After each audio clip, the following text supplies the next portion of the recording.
Nobilul pionier. Din punctul de vedere al lui Barclay Cole și al lui Dennis Finch Hatton, casa mea era un așezământ comunist. Toate lucrurile din ea erau ale lor, se mândreau cu ele și aduceau în schimb ceea ce simțeau că îmi lipsea. Îmi țineau casa la un nivel ridicat în materie de vinuri și de tutun și îmi comandau cărți și discuri de gramofon din Europa. Barclay sosea cu mașina plină de curcani, ouă și portocale de la ferma lui din Mount Kenya. Amândoi aveau ambiția să facă din mine o cunoscătoare de vinuri asemeni lor, drept care pierdeau mult timp și energie cu acest proiect. Cea mai mare slăbiciune a lor erau paharele și farfuriile mele de porțelan daneze, așa încât construiau pe masă câte o piramidă înaltă și strălucitoare din pahare, puse unele peste celelalte. La urmă erau mulțumiți de cum arăta totul. Când venea să stea o vreme la ferma mea, Barclay avea obiceiul să bea în fiecare dimineață câte o sticlă de șampanie în pădure, la ora 11. Odată, luându-și rămas bun de la mine și mulțumindu-mi pentru șederea la fermă, și-a amintit că existase totuși o mică umbră în acest peisaj idilic, și anume că scosesem pahare vulgare și grosolane când ne băuserăm vinul sub copaci. Știu, Barclay, i-am spus, dar mi-au rămas foarte puține pahare bune și dacă servitorii le sparg și pastea, trebuind să le aducă de departe. M-a privit serios, ținându-mi mâna în mâna lui. Dar, draga mea, a fost atât de trist. De atunci am pus să-i se aducă în pădure cele mai bune pahare pe care le aveam în casă. Lucrul ciudat în privința lui Barclay și Dennis, atât de sincer regretați de prietenii lor în Anglia când au emigrat și atât de mult iubiți și admirați în colonie, era că rămâneau cu toate acestea niște outsideri. Și nu fiindcă vreo societate i-ar fi respins sau fiindcă vreun loc din lume nu i-ar fi acceptat. Timpul era de vină, căci acești doi oameni nu trăiau în secolul lor. Nici o altă națiune nu i-ar fi putut produce, în afară de cea engleză, dar ei erau exemple de atavism, iar locul lor era tot într-o Anglie anterioară, o lume care încetase să mai existe. În vremurile noastre nu aveau cămin, ci rătăceau de colo până colo și astfel, în decursul timpului, au nimerit și la ferma mea. Dar nu erau conștienți de aceste adevăruri, ba dimpotrivă, nutrau chiar un sentiment de vinovăție față de absența lor din Anglia pe care o părăsiseră, ca și cum, numai din cauza că erau plictisiți de ea, ar fi fugit de o datorie căreia prietenii lor îi făcuseră față. Când începea să-și evoce tinerețea, deși era încă foarte tânăr, perspectivele pe care le avea și sfaturile de la prietenii săi din Anglia, Dennis îl cita invariabil pe Jacques al lui Shakespeare. De râvnește vrunul în lume, măgar să se facă anume și-și lasă avere și rost, din pricina gândului prost, notă. Cum vă place, actul 2, scena 5, în românește de Virgil Teodorescu, William Shakespeare, opere complete, volumul 5, editura Univers, București, 1986, nota traducătorului. Însă greșea în aprecierea despre sine însuși, la fel ca și Barclay și probabil și Jacques.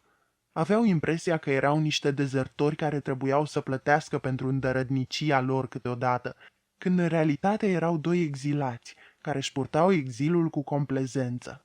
Dacă ar fi avut capul micuț împodobit cu o perucă din bucle ample și mătăsoase, Barclay ar fi putut umbla nestânjenit la curtea regelui Carol al II-lea Stuart. Ar fi putut cedea sub înfățișarea unui tânăr englez vioi și ager la picioarele bătrânului D'Artagnan, cel din după 20 de ani, i-ar fi putut asculta cu luarea minte gândurile înțelepte și l-ar fi îngropat adânc în sufletul său. Aveam sentimentul clar că legea gravitației nu se aplică la Barclay și că serile, când stăteam amândoi de vorbă la gura focului, se putea ridica pe neașteptate în orice clipă ca să dispară pe horn. Era un foarte fin judecător al oamenilor, fără iluzii despre ei și fără dușmănie. Dintr-un soi de fire diavolească era fermecător tocmai cu cei despre care avea părerea cea mai proastă. Când își dădea cu adevărat silința, se dovedea un bufon inimitabil. Dar ca să poți fi un spirit ales în maniera lui Wycherley și Congreve în plein 20e siècle, îți trebuiau ceva mai multe calități decât aveau cei doi la vremea lor. Notă. William Wycherley, 1640-1716, și William Congreve, 1670-1729, dramaturgi englezi din perioada Restaurației, autori ai unor comedii în care spiritul epocii se manifestă mai ales sub forma unor asociații intelectuale și lexicale originale, șocante, paradoxale și incitante, așa numitul wit. Îți trebuiau o strălucire, o măreție, o speranță nedomesticită. Dacă gluma era dusă prea departe, ca îndrăzneală sau aroganță, ea devenea uneori de-a dreptul demnă de milă. Când Barclay, puțin înfierbântat și parcă transparent de pe urma vinului, reușea să încalece uriașul cal, pe zidul din spatele său, umbra acestuia începea să crească și să se miște, pornind într-un galop ușor fantastic și atât de semeț, de parcă s-ar fi tras dintr-o stirpe aleasă, iar numele strămoșului său ar fi fost nu altul decât Rosinanta. Dar Barclay, invincibilul bufon, izolat în existența sa africană, pe jumătate invalid, căci inima îl supăra mereu, trăind la ferma lui iubită pe Mount Kenya, cu fiecare zi tot mai mult proprietatea băncilor, ar fi fost ultimul om care să recunoască ori să se teamă de această umbră.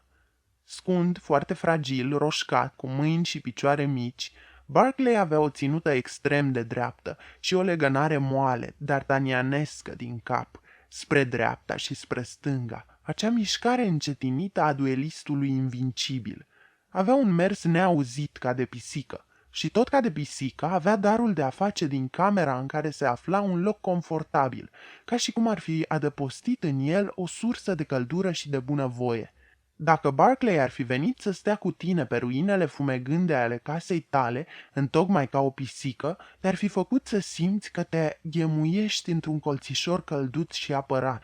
Când îi era bine, aveai impresia că l-auzi torcând asemenea unui motan, iar când era bolnav, boala lui era mai mult decât tristă și dureroasă, era monumentală, cum este boala la pisici. Principii nu avea deloc. În schimb, avea un stoc surprinzător de prejudecăți, așa cum te-ai aștepta să aibă îndeopște o pisică. Dacă Barclay ar fi fost un cavaler din vremea Stuarților, Denis trebuia neapărat plasat într-un peisaj englez anterior, și anume în zilele reginei Elisabeta. Ar fi putut umbla atunci la braț cu Sir Philip însuși sau cu Francis Drake, iar oamenii din vremea reginei Elisabeta l-ar fi putut îndrăgi fără îndoială, căci el ar fi reprezentat în ochii lor antichitatea, acea Atenă despre care visau și scriau într-una. Denis s-ar fi simțit ca la el acasă, în oricare perioadă a civilizației noastre, până la începutul secolului al XIX-lea. Ar fi făcut figură onorabilă în orice epocă, fiind muzician și iubitor de artă și atlet. Făcea figură onorabilă în epoca sa, dar nu-și pregăsea locul nicăieri. Prietenii lui din Anglia insistau mereu să se întoarcă în țară și îi prezentau diferite planuri și combinații menite să-i asigure o carieră acasă, dar Africa le reținea mai departe, ca o vrajă de nedesfăcut. Atașamentul particular și instinctiv pe care toți băștinașii din Africa îl simțeau față de Barclay și Denis, ca și față de alți câțiva de felul lor, m-a făcut să reflectez la faptul că era posibil ca oamenii albi din trecut, din oricare alt trecut, să fi trăit într-o mai bună înțelegere și conviețuire cu rasele de culoare decât vom reuși vreodată noi, oamenii erei industriale. Când a fost produsă prima locomotivă, drumurile raselor de pe pământ s-au despărțit definitiv și de atunci încoace nici nu s-au mai întâlnit. O umbră a planat totuși asupra prieteniei mele cu Barclay, și anume din cauza împrejurării că Jama, tânărul lui servitor somalez, era dintr-un trib aflat în război cu tribul lui Farah. Pentru cei familiarizați cu psihologia de clan a somalezilor, acele priviri goale și sumbre, schimbate peste masa noastră din sufragerie, când cei doi ne serveau pe Barclay și pe mine, nu prevesteau decât lucruri cât se poate de rele. Seara târziu ajungeam să vorbim despre ce ne-am fi făcut dacă a doua zi de dimineață i-am fi găsit pe Farah și pe Jama morți, fiecare cu câte un pumnal în inimă. Căci în asemenea situații dușmanii nu mai știau ce înseamnă nici teama, nici rațiunea și nu-i opreau de la vărsarea de sânge și de la pierzanie decât sentimentele lor de atașament, în măsura în care le aveau față de Barclay și de mine. Nu îndrăznesc, îmi mărturisea Barclay, să-i spun astă seară lui Jama că m-am răzgândit și că nu mă mai duc la Eldoret, unde se află tânăra pe care o iubește el, căci altfel inima lui se va împietri față de mine. Nu va mai conta dacă hainele mele sunt periate sau nu și se va duce să-l omoare pe Farah. Cu toate acestea, inima lui Jama nu s-a împietrit niciodată față de el. Fusese destul de multă vreme în slujba lui Barclay, care aducea adeseori vorba de servitorul său. Mi-a povestit de pildă cum odată, într-o controversă în care Jama susținea că avea dreptate, Barclay și-a ieșit din fire și l-a pleznit pe somalez. Și atunci, imaginează-ți, draga mea, îmi spunea Barclay, că în aceeași clipă am și primit una înapoi, de-a dreptul peste figură. Și pe urmă cum ați mai scos-o la capăt?" l-am întrebat. A, foarte bine," a răspuns Barclay modest. După o clipă însă a adăugat. De fapt, nici n-a fost o palmă prea tare, doar e cu 20 de ani mai tânăr decât mine. Acest incident n-a lăsat nicio urmă în atitudinea stăpânului față de servitor și invers, iar Jama a avut mai departe acea purtare liniștită și ușor superioară față de Barclay Cole, pe care o adoptă majoritatea servitorilor somalezi față de stăpâni. Barclay avea o dragoste mare, deși în veci neîmplinită, pentru mare. Unul dintre visele lui favorite era că el și cu mine vom cumpăra, când vom ajunge să avem și unul și altul bani, un dou și apoi vom merge să facem comerț în Lamu, la Mombasa și în Zanzibar. Planurile noastre erau puse la punct până în detaliu, chiar și echipajul era pregătit, atâta doar că n-am reușit să avem niciodată bani. De câte ori era obosit sau bolnav, Barclay se refugia în visurile sale despre mare. În asemenea împrejurări își deplângea nechibzuința de a fi pierdut atâția ani altundeva decât pe valuri și folosea expresii tari spre autocondamnarea sa. Odată, tocmai când mă pregăteam să plec în Europa, iar el se afla într-o asemenea stare, m-am gândit să-i fac o plăcere, aducând de acolo 2 lanterne de vas, una pentru babord și una pentru tribord, ca să le agăț la ușa casei mele. I-am povestit ce aveam de gând. Da, într-adevăr frumos, a fost el de părere, iar casa ta ar fi ca un vapor, dar interesează-te ca lămpile alea să fi navigat neapărat pe mare. Prin urmare, acasă, la Copenhaga, într-un magazin de obiecte marinărești aflat pe malul unuia dintre vechile canale, am cumpărat o pereche de lanterne de vas masive și grele, care navigaseră ani de zile pe Marea Baltică. Le-am instalat de o parte și de alta a ușii, care dădeau către est, și eram bucuroși să știm că lanternele noastre erau montate corect.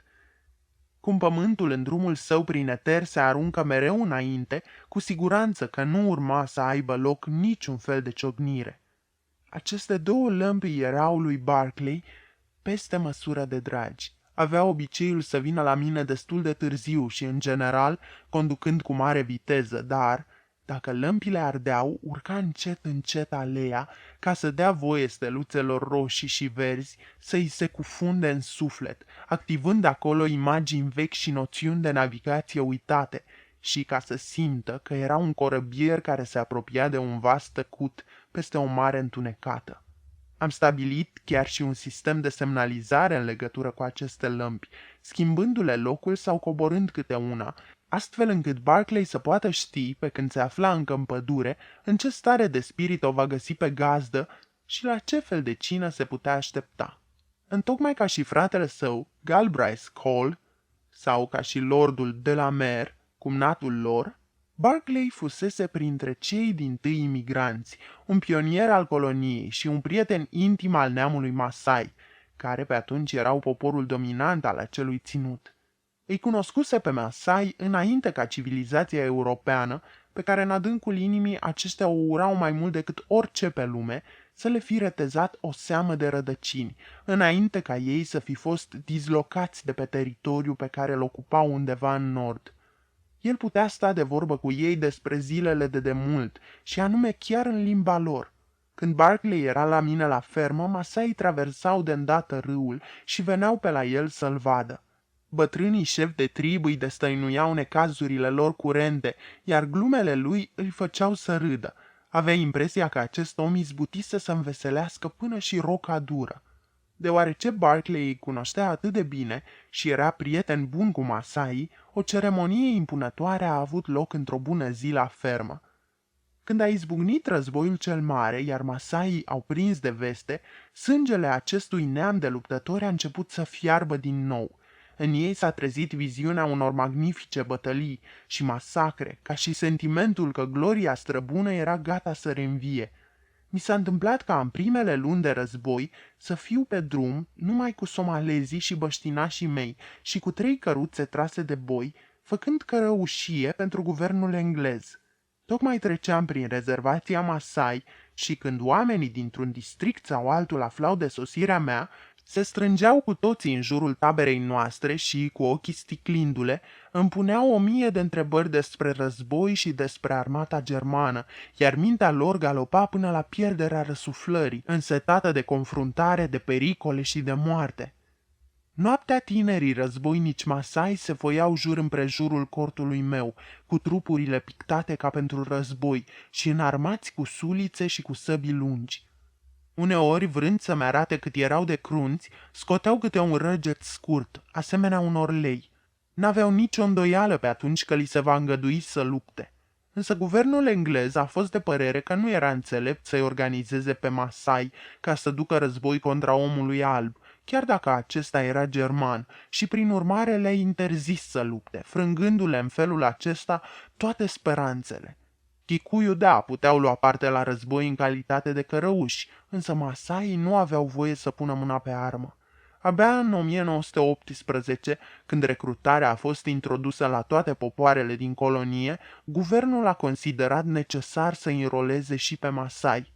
Un ofițer al pușcașilor regali africani a fost trimis cu regimentul său la Narok, să ia sub arme 300 de morani. Între timp însă Masai își pierduseră interesul pentru acest război, drept care au refuzat să vină. Moranii din acel district s-au făcut nevăzuți printre hățișuri și prin păduri. În urmărirea lor, soldații regimului de pușcași regali africani au deschis din greșeală focul asupra unei maniata și 2 bătrâne au fost ucise. 2 zile mai târziu, întreaga rezervație Masai a fost cuprinsă de o revoltă clocotitoare și cete mari de morani au început să bântuie prin ținut, ucigând un număr de negustori indieni și incendiindu-le peste 50 de prăvălii. Situația devenise gravă, iar guvernul colonial nu voia să forțeze nota. Lordul de la Mer a fost trimis să negocieze cu tribul și până la urmă s-a ajuns la un compromis.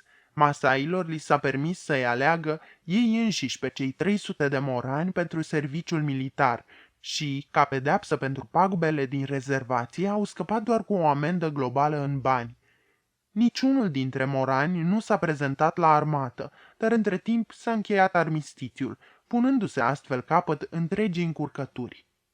Pe tot parcursul acestor evenimente, câțiva dintre bătrânii șefi Masai se făcuseră de folos armatei engleze, trimițându-și tinerii luptători să cerceteze mișcările soldaților germani în rezervație și în zona frontierei. Acum că războiul se încheiase, guvernul colonial a vrut să-și arate recunoștința pentru serviciile aduse de aceștia. Un număr de medalii au fost trimise din țară spre a fi distribuite printre Masai și Barclay, care îi cunoștea foarte bine și le vorbea limba curent, a fost rugat să le înmâneze 12 dintre ele. Cum însă domeniul meu se învecina cu rezervația Masailor, el a venit la mine să mă întrebe dacă îmi putea fi oaspete pentru o vreme, ca să le dea medaliile la ferma mea. Mi s-a părut puțin speriat de această perspectivă și mi-a mărturisit că nu era prea clar ce anume ar fi trebuit să facă.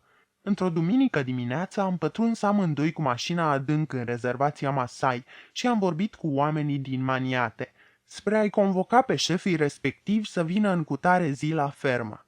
În tinerețea lui cea mai fragedă, Barclay fusese ofițer în regimentul 9 lăncieri. Pe atunci am aflat, era cel mai prezentabil grad inferior din tot regimentul. Cu toate acestea, l-a asfințit. În timp ce ne îndreptam din nou spre casă, a început să-mi vorbească despre vocația și despre mentalitatea de militar și să-mi expună părerile sale în domeniu, în cel mai autentic stil civil. Înmânarea medaliilor, deși fără prea mare importanță în sine, era un eveniment de proporții și cu semnificații deosebite. Atâta înțelepciune, subtilitate și tact au fost investite aici de ambele părți, încât ea trebuia să însemne un act în istoria lumii și să rămână ca un simbol. Luminăția sa și întunecimea sa au vrut salut și politețuri a schimba. Bătrânii Masai au venit însoțiți de suită sau de fiii lor. S-au așezat pe iarbă și au așteptat, discutând din când în când despre vacile mele, care pășteau pe acolo și nutrind poate speranța secretă că, drept răsplată pentru serviciile aduse, aveau să se aleagă până la urmă cu câte o vacă. Barclay i-a lăsat să aștepte mult, ceea ce pentru ei era, cred, în ordinea firească a lucrurilor, timp în care a pus să-i se aducă un fotoliu în fața casei pe gazon în care să șadă când avea să împartă medaliile. Când și-a făcut în fine apariția, era, în această companie atât de neagră, extrem de alb la piele, de roșu la păr și cu niște ochi de un azuriu deschis.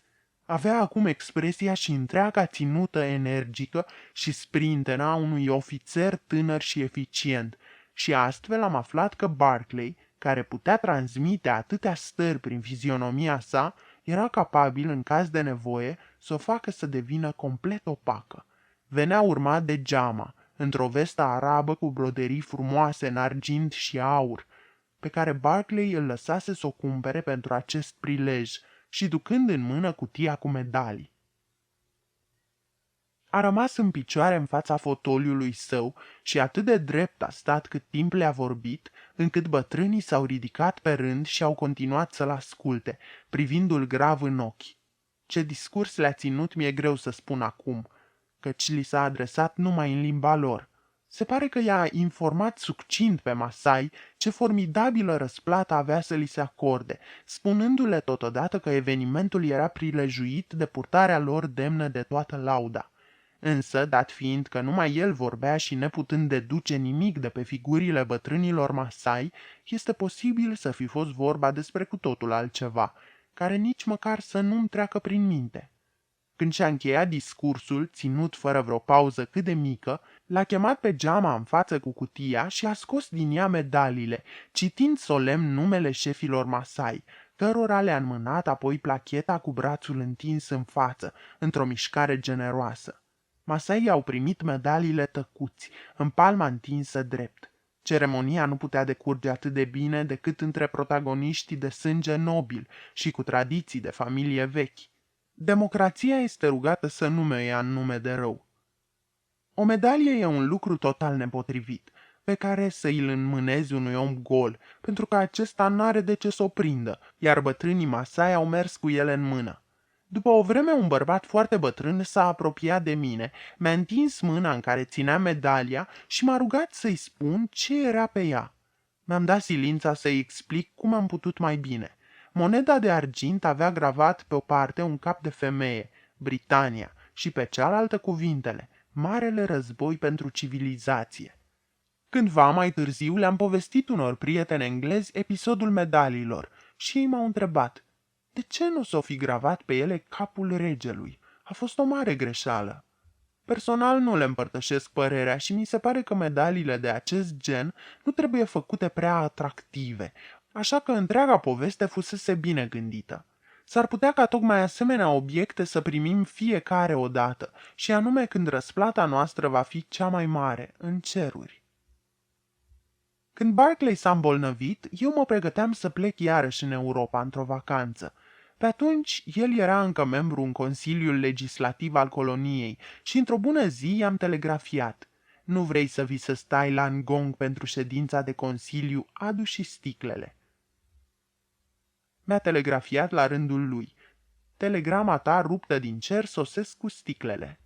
Dar când a ajuns la fermă, cu mașina lui plină de vinuri bune, nu mai avea niciun chef de băut. Arăta foarte palid, iar uneori era taciturn. Inima îl supăra și nu se mai descurca fără Jama, care învățase să-i facă injecții. Cei drept avea și multe griji care o apăsau din greu. Barclay trăia constant cu frica de a-și pierde ferma. Dar prin simpla prezență făcea iarăși din casa mea un colț de lume ales și confortabil. Am ajuns la acel stadiu, Tania, mi-a spus el grav, când nu pot merge decât cu cea mai bună mașină, nu pot fuma decât cele mai bune țigări și nu pot bea decât vinuri din cele mai bune recolte. În timpul acelei șederi, mi-a zis că doctorul îi prescrisese să stea în pat o lună încheiată. I-am zis că dacă urma întocmai indicația medicală și stătea în pat o lună la Ngong, eu renunțam să plec și rămâneam să am grijă de el, urmând să mă duc în Europa la anul. A stat puțin să cântărească această ofertă. Mi-a spus: draga mea, nu pot să accept. Să zicem că aș face-o pentru plăcerea ta. Eu, în schimb, ce-aș mai fi pe urmă? Mi-am luat rămas bun de la el cu inima grea.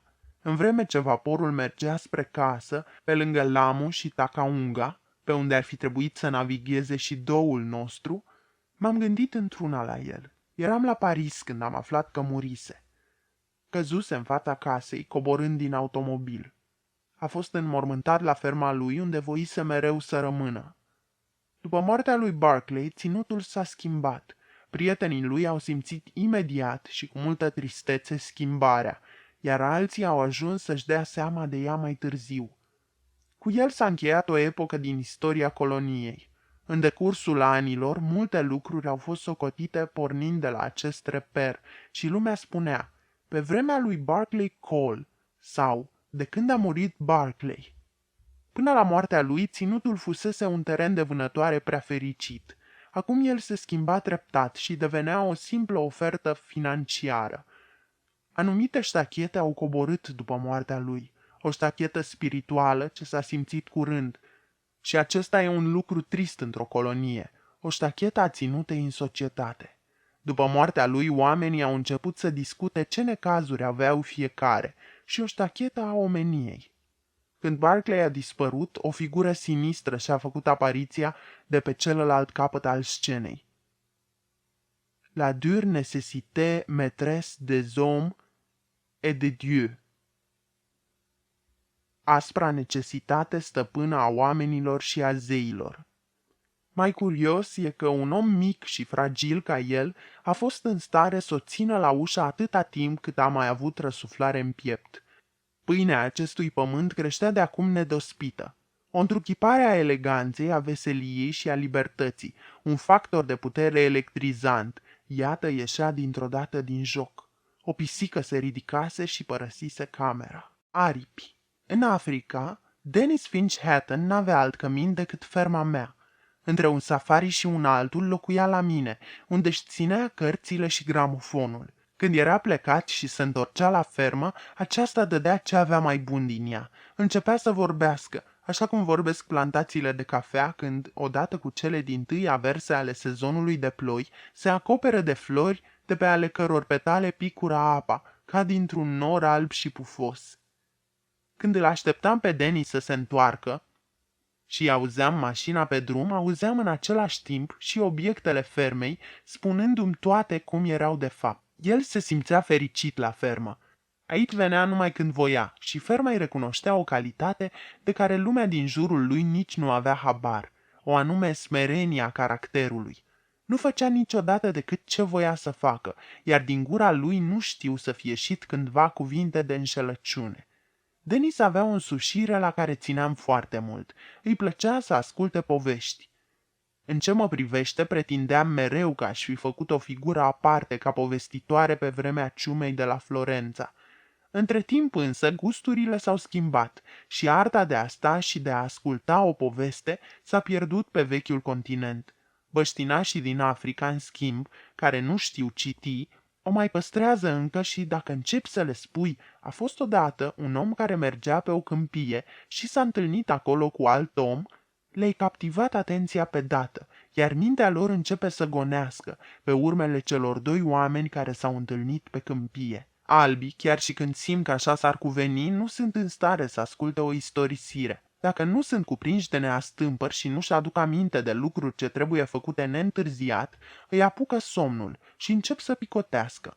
Aceiași oameni îți vor cere ceva de citit și vor sta absorbiți toată seara de orice fel de tipăritură le-ai da, ba vor putea citi chiar și discuri.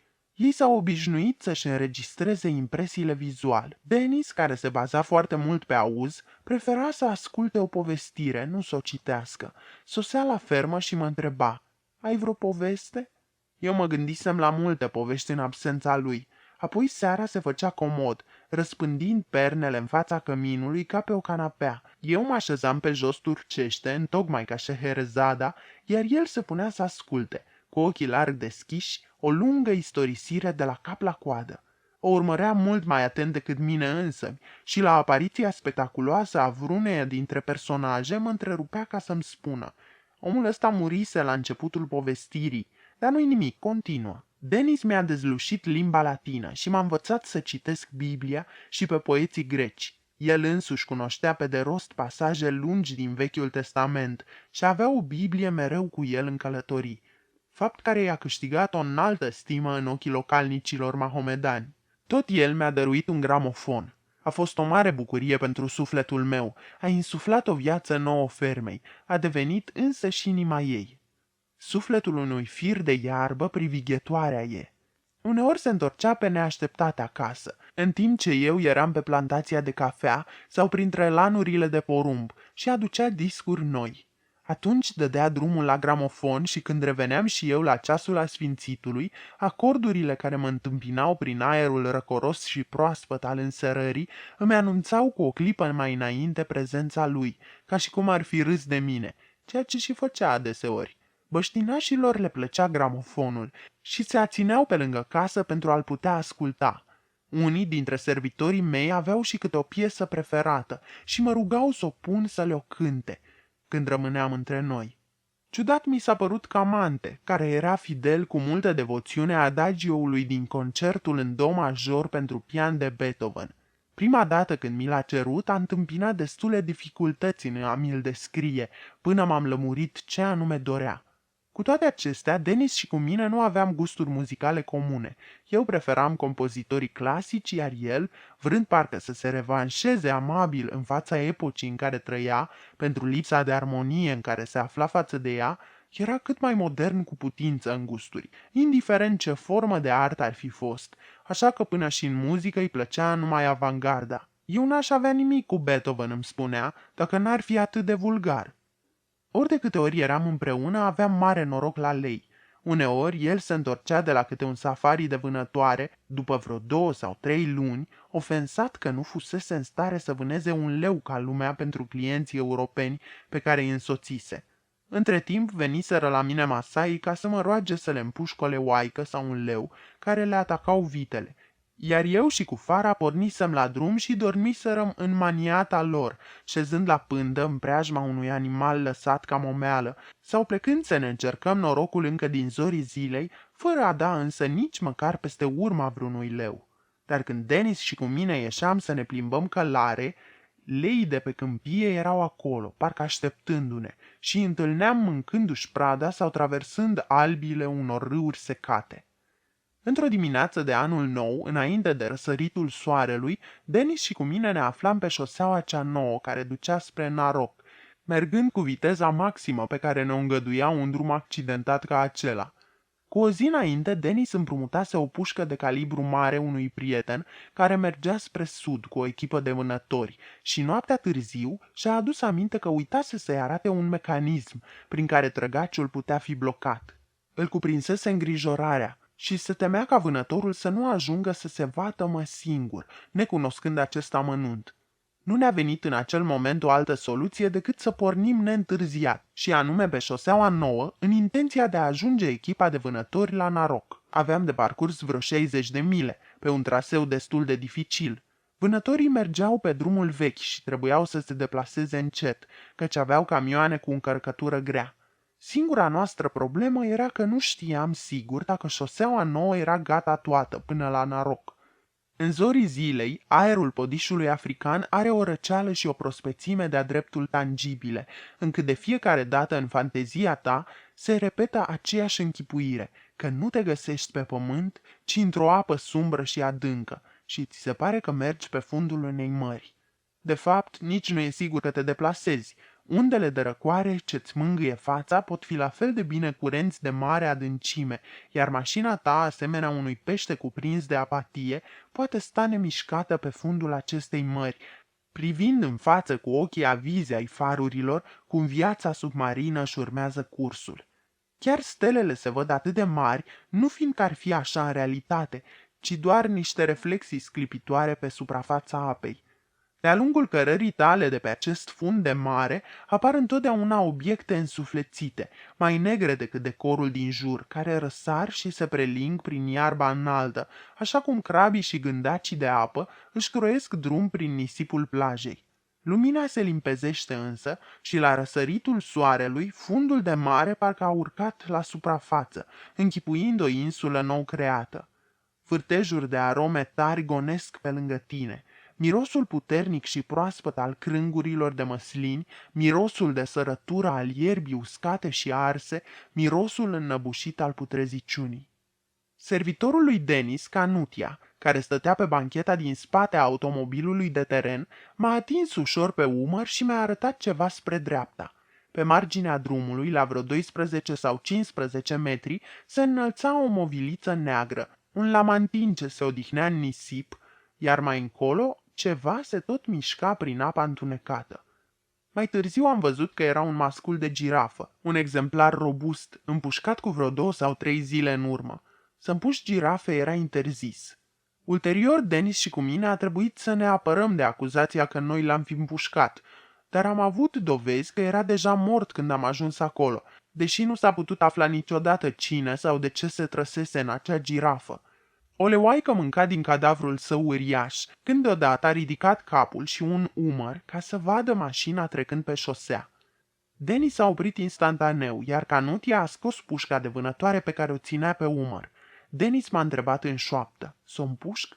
Fiindcă avea curtenia de a considera colinele Ngong drept terenul meu privat de vânătoare.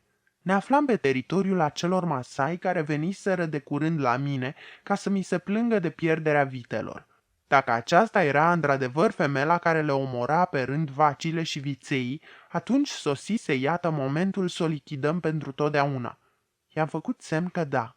A sărit din mașină și s-a dat câțiva pași înapoi, dar în aceeași clipă leoaica s-a și lăsat în jos, la adăpostul girafei moarte, pe care el a ocolit-o în fugă ca să poată ochi, și a tras.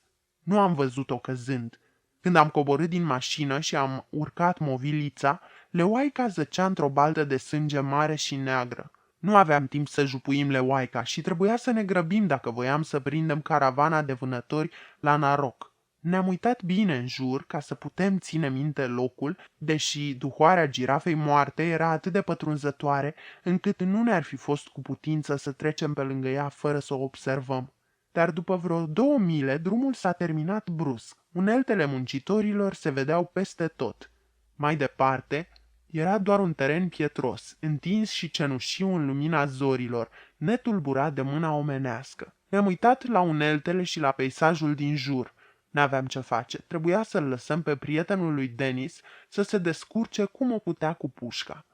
După aceea, când s-a întors, acesta ne-a mărturisit că nu avusese niciodată prilejul să o folosească, încât am făcut cale întoarsă și acum mergeam cu fața spre răsărit, unde cerul se înroșise tot peste câmpie și peste coline.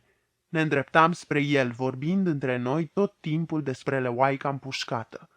Ajungând la locul unde zăcea girafa, am văzut-o mai bine de data aceasta și am putut dezluși, acolo unde lumina venea dintr-o parte, pătratele negre mai mari de pe piele. Când ne-am apropiat de ea, am zărit un leu stând în picioare, în dreptul lor. Eram ceva mai jos decât cadavrul girafei. Leul stătea deasupra ei drept și întunecat, iar în spatele său cerul fusese cuprins de flăcări. Leu pozând pe fond auriu. Notă: în limbaj heraldic, formula care descrie stema regatului danez, 3 lei albaștri pe fond auriu. Coama era ușor stârnită de vânt. M-am ridicat în picioare în mașină, într-atât de puternică a fost impresia pe care mi-o provocase, la care Denis mi-a spus: "Pe ăsta împușcă-l tu." N-am fost niciodată prea încântată să trag cu pușca lui, care era prea lungă și mult prea grea pentru mine și care, la recul, mă lovea destul de rău în număr. Cum însă aici un foc de armă era o declarație de iubire, n-ar fi fost oare normal ca pușca să aibă calibrul cel mai mare? În clipa când am ochit și am tras, mi s-a părut că leul a sărit odată scurt în sus, apoi s-a prăbușit înapoi cu picioarele strânse sub el. Stăteam gâfâind în iarbă și radiind de atotputernicia pe care ți-o dă un foc de armă tras, căci efectul lui se materializează la distanță. Am dat ocol cadavrului girafei. Părea că asistam la desfășurarea unei tragedii clasice, actul 5. Protagoniștii muriseră toți. Girafa arăta extrem de mare și de austeră, cu cele 4 picioare și gâtul înțepenite și burta sfâșiate de cei 2 lei. Întinsă pe spatele, oaica avea un zâmbet semeț pe chip. Era femeia fatală a tragediei. Leul zăcea nu departe de ea. Cum se făcea oare că nu învățase nimic din destinul ei? Capul îi era sprijinit pe cele 2 labe din față. Coama deasă îl acoperea ca o mantie regală. Zăcea și el într-o baltă de sânge, iar între timp aerul dimineții se distilase în așa măsură încât părea stacojiu. Denis și Canutia și-au suflecat mânecile și în timp ce soarele răsărea, au jupuit împreună leii. Când au făcut o pauză să se odihnească, am destupat o sticlă de vin roșu cu migdale și stafide aduse de la mașină. Le luaserăm ca să le mâncăm pe drum, pentru că în fond era dimineața de anul nou. Ne-am așezat pe jos în iarba pitică, am mâncat și am băut. Cei 2 lei alături de noi arătau magnifici în goliciunea lor. N-aveau nicio picătură de grăsime în exces. Fiecare mușchi al lor era un arc perfect întins și încordat. N-aveau nevoie de nicio îmbrăcăminte. Erau din cap până în picioare exact ceea ce trebuiau să fie. Cum ședeam așa, o umbră s-a scurs grăbită peste pământ și peste picioarele mele și, ridicându-mi privirile, am zărit sus, pe cerul acum azuriu, un stol de vulturi dând ocoluri mari. Inima mi era foarte ușoară, ca și cum i-aș fi dat deodată drumul să zboare, asemenea unui zmeu la capătul unei sfori, așa că am compus un poem. Umbra vulturului gonește peste câmpie, spre munții din depărtare, fără nume, albaștri ca aerul, dar umbrele tinerei zebre grase stau întinse între copitele ei mereu, rămânând verticale și nemișcate. Și așteaptă înserarea, așteaptă să se întindă albastre, peste câmpia cărămizie pictată de flăcările asfințitului, și să se ducă la adăpătoare. Denis și cu mine am avut însă și o altă aventură spectaculoasă legată de lei. Ea s-a petrecut, de fapt, înainte de precedenta, în zilele de la început ale prieteniei noastre. Într-o dimineață din timpul sezonului ploios, domnul Nicol, un sud-african care pe atunci era administratorul meu, a venit înfierbântat să-mi spună că în noaptea precedentă 2 lei fuseseră la fermă și ne omorâseră 2 boi. Leii făcuseră o gaură în împrejmuirea de la gardul boilor și târâseră cele 2 animale până la plantația de cafea. Pe unul îl mâncaseră chiar acolo, dar celălalt zăcea și acum printre arborii de cafea. Voiam eu să-i scriu o scrisoare ca să poată merge la Nairobi după strignină. Avea să o pună imediat în cadavrul rămas, căci, după părerea sa, leii se vor întoarce cu siguranță în noaptea următoare. M-am gândit bine și nu am fost de acord să punem strignină pentru lei. De aceea i-am și spus că nu îmi stă în fire să fac așa ceva, la care surexcitarea lui s-a transformat în exasperare. Leii, susținea el, dacă nu sunt pedepsiți pentru acest atac, vor mai veni și altădată la fermă. Boii pe care îi omorâseră ei erau cei mai buni și nu ne puteam permite să mai pierdem și alții. Grajdul poneilor, mi-a reamintit el, era nu departe de grajdul boilor. Mă gândisem la lucrul ăsta? I-am explicat că n-aveam de gând să preiau și leii la fermă, ci mă gândisem doar că era mai bine să-i împușcăm, nu să-i otrăvim. Și cine o să-i împuște? M-a întrebat Nicol. Acum, nu că aș fi laș, dar am familie și n-aș vrea să-mi risc viața așa inutil. E drept că nu era laș, ci un omuleț foarte inimos și viteaz. N-ar avea niciun rost, a adăugat. Nu l-am liniștit eu, nu voiam să-l pun pe el să împuște leii. Domnul Finch Hatton sosise cu o seară înainte și locuia la fermă, așa încât vom merge amândoi, el și cu mine. A, atunci ok, a spus Nicol. Apoi m-am dus să discut cu Dennis. Hai vino, i-am spus, să mergem să ne riscăm viețile așa inutil, căci dacă au vreo valoare pe lumea asta, aceasta constă tocmai în faptul că n-au nicio valoare. Liber trăiește cine știe să moară. Ne-am dus deci și am găsit boul mort pe plantația de cafea, după cum îmi spusese Nicole. Abia dacă fusese atins de lei. Urmele lor rămăseseră adânci și clare în pământul moale al plantației. 2 lei voinici fuseseră acolo în timpul nopții. Era ușor de urmărit până la marginea șirurilor de arbori și la liziera din jurul casei lui Belknap. Dar, până să ajungem acolo, ploase atât de abundent, încât ne era greu să mai dezlușim ceva, iar prin iarba și hățișul de la lizieră le-am pierdut urma cu desăvârșire. Tu ce părere ai, Dennis?" l-am întrebat. Se întorc leii sau nu la noapte?" Dennis avea o experiență vastă în ceea ce privește aceste animale. A spus că se vor întoarce pe la începutul nopții, ca să-și termine ospățul, și că ar fi trebuit să le dăm ceva timp să se pună bine pe treabă, ajungând la fața locului în jurul orei 9. Ne trebuia o lanternă electrică din echipamentul său pentru safari, ca să putem ochi la lumina ei, și mi-a spus să fac eu distribuirea rolurilor. Eu am preferat să las pe el să tragă, în timp ce eu aveam să țin lanterna. Pentru ca să ne putem găsi prin întuneric drumul până la stârvul boului, am tăiat fâșii de hârtie și le-am legat pe șirurile de copaci, printre care urma să mergem, însemnându-ne astfel drumul asemenea lui Hansel și Gretel din poveste, care lăsau în urme pietricele albe. El avea să ne conducă direct la locul faptei, iar la capătul său, la vreo 20 de metri de cadavru, am legat o hârtie mai mare de un copac, unde urma să ne oprim, să aprindem lumina și să tragem cu pușca. Târziu după amiaza, când am adus lanterna ca să o încercăm, am constatat că bateriile îi se uzaseră și că lumina pe care o dădea era foarte slabă. Nu mai aveam timp să ne repezim până la Nairobi, așa încât trebuia să ne mulțumim cu ea în stadiul în care se afla acum. A doua zi era ziua lui Dennis și în timpul cinei acesta a fost cuprins de o stare foarte melancolică, meditând la faptul că nu obținuse totuși destul de la viață până în acel moment. Dar am încercat eu să-l consolez. I se puteau întâmpla încă atâtea lucruri până a doua zi dimineață. L-am instruit pe Juma să scoată o sticlă de vin și să o pregătească pentru când vom fi venit de la vânătoare. Mă tot gândeam la lei. Unde-or fi ei acum în momentul ăsta? Traversau oare râul încet pe tăcute, unul în fața celuilalt, cu apa curentului rece lovindu-i moale în piept și pe flancuri, iar apoi scurgându-se lin mai departe? La ora 9 am pornit. Burnița ușor, dar luna era pe cer, arătându-și din când în când chipul alb și opac pe bolta albastră, de după straturi și straturi de nori subțiri, iar atunci se oglindea palid în marea de flori albe a plantației de cafea. Am trecut pe la oarecare distanță de școală. Luminile erau aprinse. La vederea lor, sufletul mi-a fost inundat de un val de triumf și mândrie. Mi-a venit în minte pilda regelui Solomon.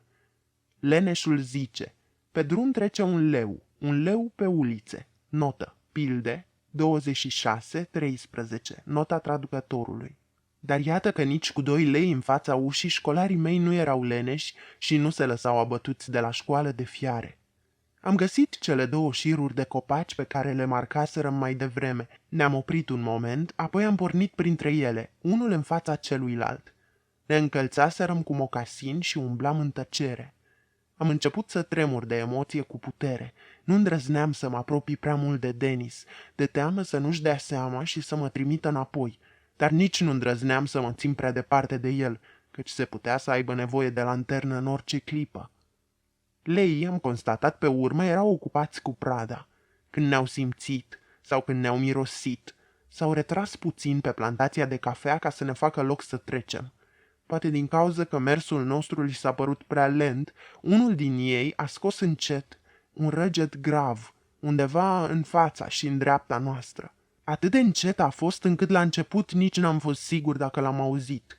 Și Dennis s-a oprit o secundă. Fără să se întoarcă, m-a întrebat: ai auzit? Da, i-am răspuns. Am mai înaintat puțin și răgetul grav s-a repetat, de data aceasta chiar în dreapta noastră. Aprinde lanterna, mi-a spus Dennis.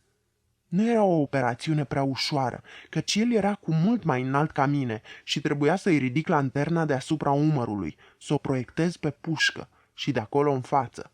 Când am aprins lanterna, întreaga lume s-a transformat într-o scenă puternic iluminată. Frunzele ude ale arborilor de cafea luceau, iar bulgării de pământ se distingeau neașteptat de clar. În prima clipă, raza de lumină a surprins un șacal cu ochii larg deschiși, ca o vulpe mică. Am deplasat puțin lanterna și am dat peste primul leu. Stătea uitându-se drept la noi și arăta extrem de alb, proiectat pe fundalul nopții africane. Când a bubuit alături de mine pușca, m-a luat pe nepregătite și n-am înțeles despre ce era vorba în prima clipă. Mi s-a părut că fusese un tunet. Mi s-a părut că eu însă-mi fusesem împinsă în locul leului în fața noastră. Acesta s-a prăbușit ca plumbul. Hai, dă-i bătaie, mi-a strigat Denis. Am întors lanterna mai într-o parte, dar mâna îmi tremura cu atâta putere, încât raza de lumină ce cuprindea în ea toată lumea și a cărei comandă o aveam doar eu, executa un dans de-a dreptul îndrăcit. L-am auzit pe Denis râzând lângă mine în beznă. Lumina la cel de-al doilea leu, mi-a spus el ceva mai târziu. A fost cam tremurată. Dar în centrul acelui dans am văzut cel de-al doilea leu, îndepărtându-se de noi, pe jumătate ascuns de un arbore de cafea. Când raza de lumină l-a ajuns din urmă, el a întors capul și Denis s-a tras. A căzut pe întuneric, dar s-a ridicat și a reintrat în lumină. S-a răsucit odată spre noi și chiar când a pornit a doua împușcătură, a scos un răget lung și enervat. Într-o secundă, Africa s-a făcut infinit de mare, iar Denis și cu mine, pierduți în ea, infinit de mici. În afara luminii pe care o dădea lanterna noastră, nu exista decât întuneric. În acest întuneric zăceau 2 lei, iar ploaia cădea neîntrerupt. Dar când răgetul profund s-a stins, nu a mai fost nicăieri nicio mișcare. Leul a rămas pe jos imobil, cu capul întors într-o parte, ca într-un gest de total dezgust. 2 animale mari muriseră pe plantația de cafea și în jurul nostru se lăsase adâncă tăcerea nopții. Ne-am îndreptat spre cei 2 lei și am măsurat distanțele până la fiecare. Din locul unde ne aflaserăm, cel dintâi leu era la 30 de metri, iar cel de-al doilea la 25. Erau lei tineri, în plină vigoare, puternici și grași. Acești 2 prieteni, printre coline sau în câmpie, luaseră ieri aventura în piept și în cursul ei muriseră amândoi. Între timp, copiii ieșiseră de la școală, veneau fuga pe drum și se opreau la vederea noastră cu vocile lor gingașe strigând: Msabu, ești acolo? Ești acolo? Msabu, Msabu! M-am așezat pe unul dintre lei și le-am răspuns: Da, sunt aici. Atunci au continuat mai tare și mai îndrăzneț: Am pușcat bedar lei și pe unul și pe amândoi? Când și-au dat seama că acesta era adevărul, într-o clipă au fost și ei alături de noi, ca o ceată de iepurași țopăitori prin noapte care săreau și se jucau peste tot prin jur. Acolo, la fața locului, au și compus un cântecel despre întâmplare, care suna așa: 3 focuri, 2 lei, 3 focuri, 2 lei. De aici încolo au început să-l înfrumusețeze și să brodeze pe marginea lui, câte o voce limpede de copil, după alta intrând în corul general. 3 focuri nemaipomenite, 2 lei mari, puternici, cali. Apoi intonau cu toții refrenul îmbătător: A, B, C, D, fiindcă veneau direct de la școală și aveau capetele încă pline de înțelepciune. În scurtă vreme, o mare mulțime de oameni s-a adunat în preajma noastră, printre care muncitori de la moară, clăcași din maniatele învecinate, precum și băieții mei de casă, care aduseseră lămpi de vânt. Stăteau cu toții în jurul leilor și discutau despre ei. Apoi Canutia și grăjdarul meu, care veniseră cu cuțitele, au început să-i jupoaie. Pielea unuia dintre lei i-am dăruit-o mai târziu acelui mare preot indian. Poran Singh și-a făcut și el apariția, îmbrăcat într-un neglijeu care îl făcea să pară nebănuit de slab, cu zâmbetul său mieros de indian strălucind în mijlocul unei bărbi negre și dese și bâlbâindu-se când vorbea. Era plin de grijă să-și asigure pentru el grăsimea de la cei 2 lei, care printre ei săi era ținută la mare preț ca medicament bun pentru tratarea reumatismului și a impotenței, dacă i-am interpretat corect gesturile. Astfel, plantația de cafea a devenit extrem de animată, până și ploaia se oprise, iar luna ne mângâia pe toți. Noi doi ne-am întors acasă, unde geama ne-a adus sticla de vin și ne-a desfăcut-o. Eram prea uzi și prea murdari de sânge și de noroi ca să ne mai așezăm, așa încât am rămas în picioare lângă șemineul din sufragerie și am băut așa la repezeală acel vin plin de armonii și de o viață ascunsă. Nu am schimbat niciun cuvânt. La vânătoare formaserăm un întreg și nu aveam nimic să ne spunem acum. Prietenii s-au delectat copios pe seama aventurii noastre. Prima dată când ne-am dus să dansăm la club, bătrânul domn Balpet n-a vrut să ne vorbească o seară întreagă. Lui Dennis Finch Hatton îi datorez ceea ce cred că a fost cea mai intensă și mai îmbătătoare plăcere a vieții mele la fermă, faptul că am zburat cu el pe deasupra Africii. Acolo unde există puține drumuri sau niciunul, zborul devine un element de o importanță reală și vitală în existența ta și îți deschide porțile spre o lume nouă. Dennis și-a cumpărat un avion marca Moth, cu care putea ateriza pe pajiștea fermei mele, la numai câteva minute distanță de casă, așa că zburam amândoi aproape în fiecare zi.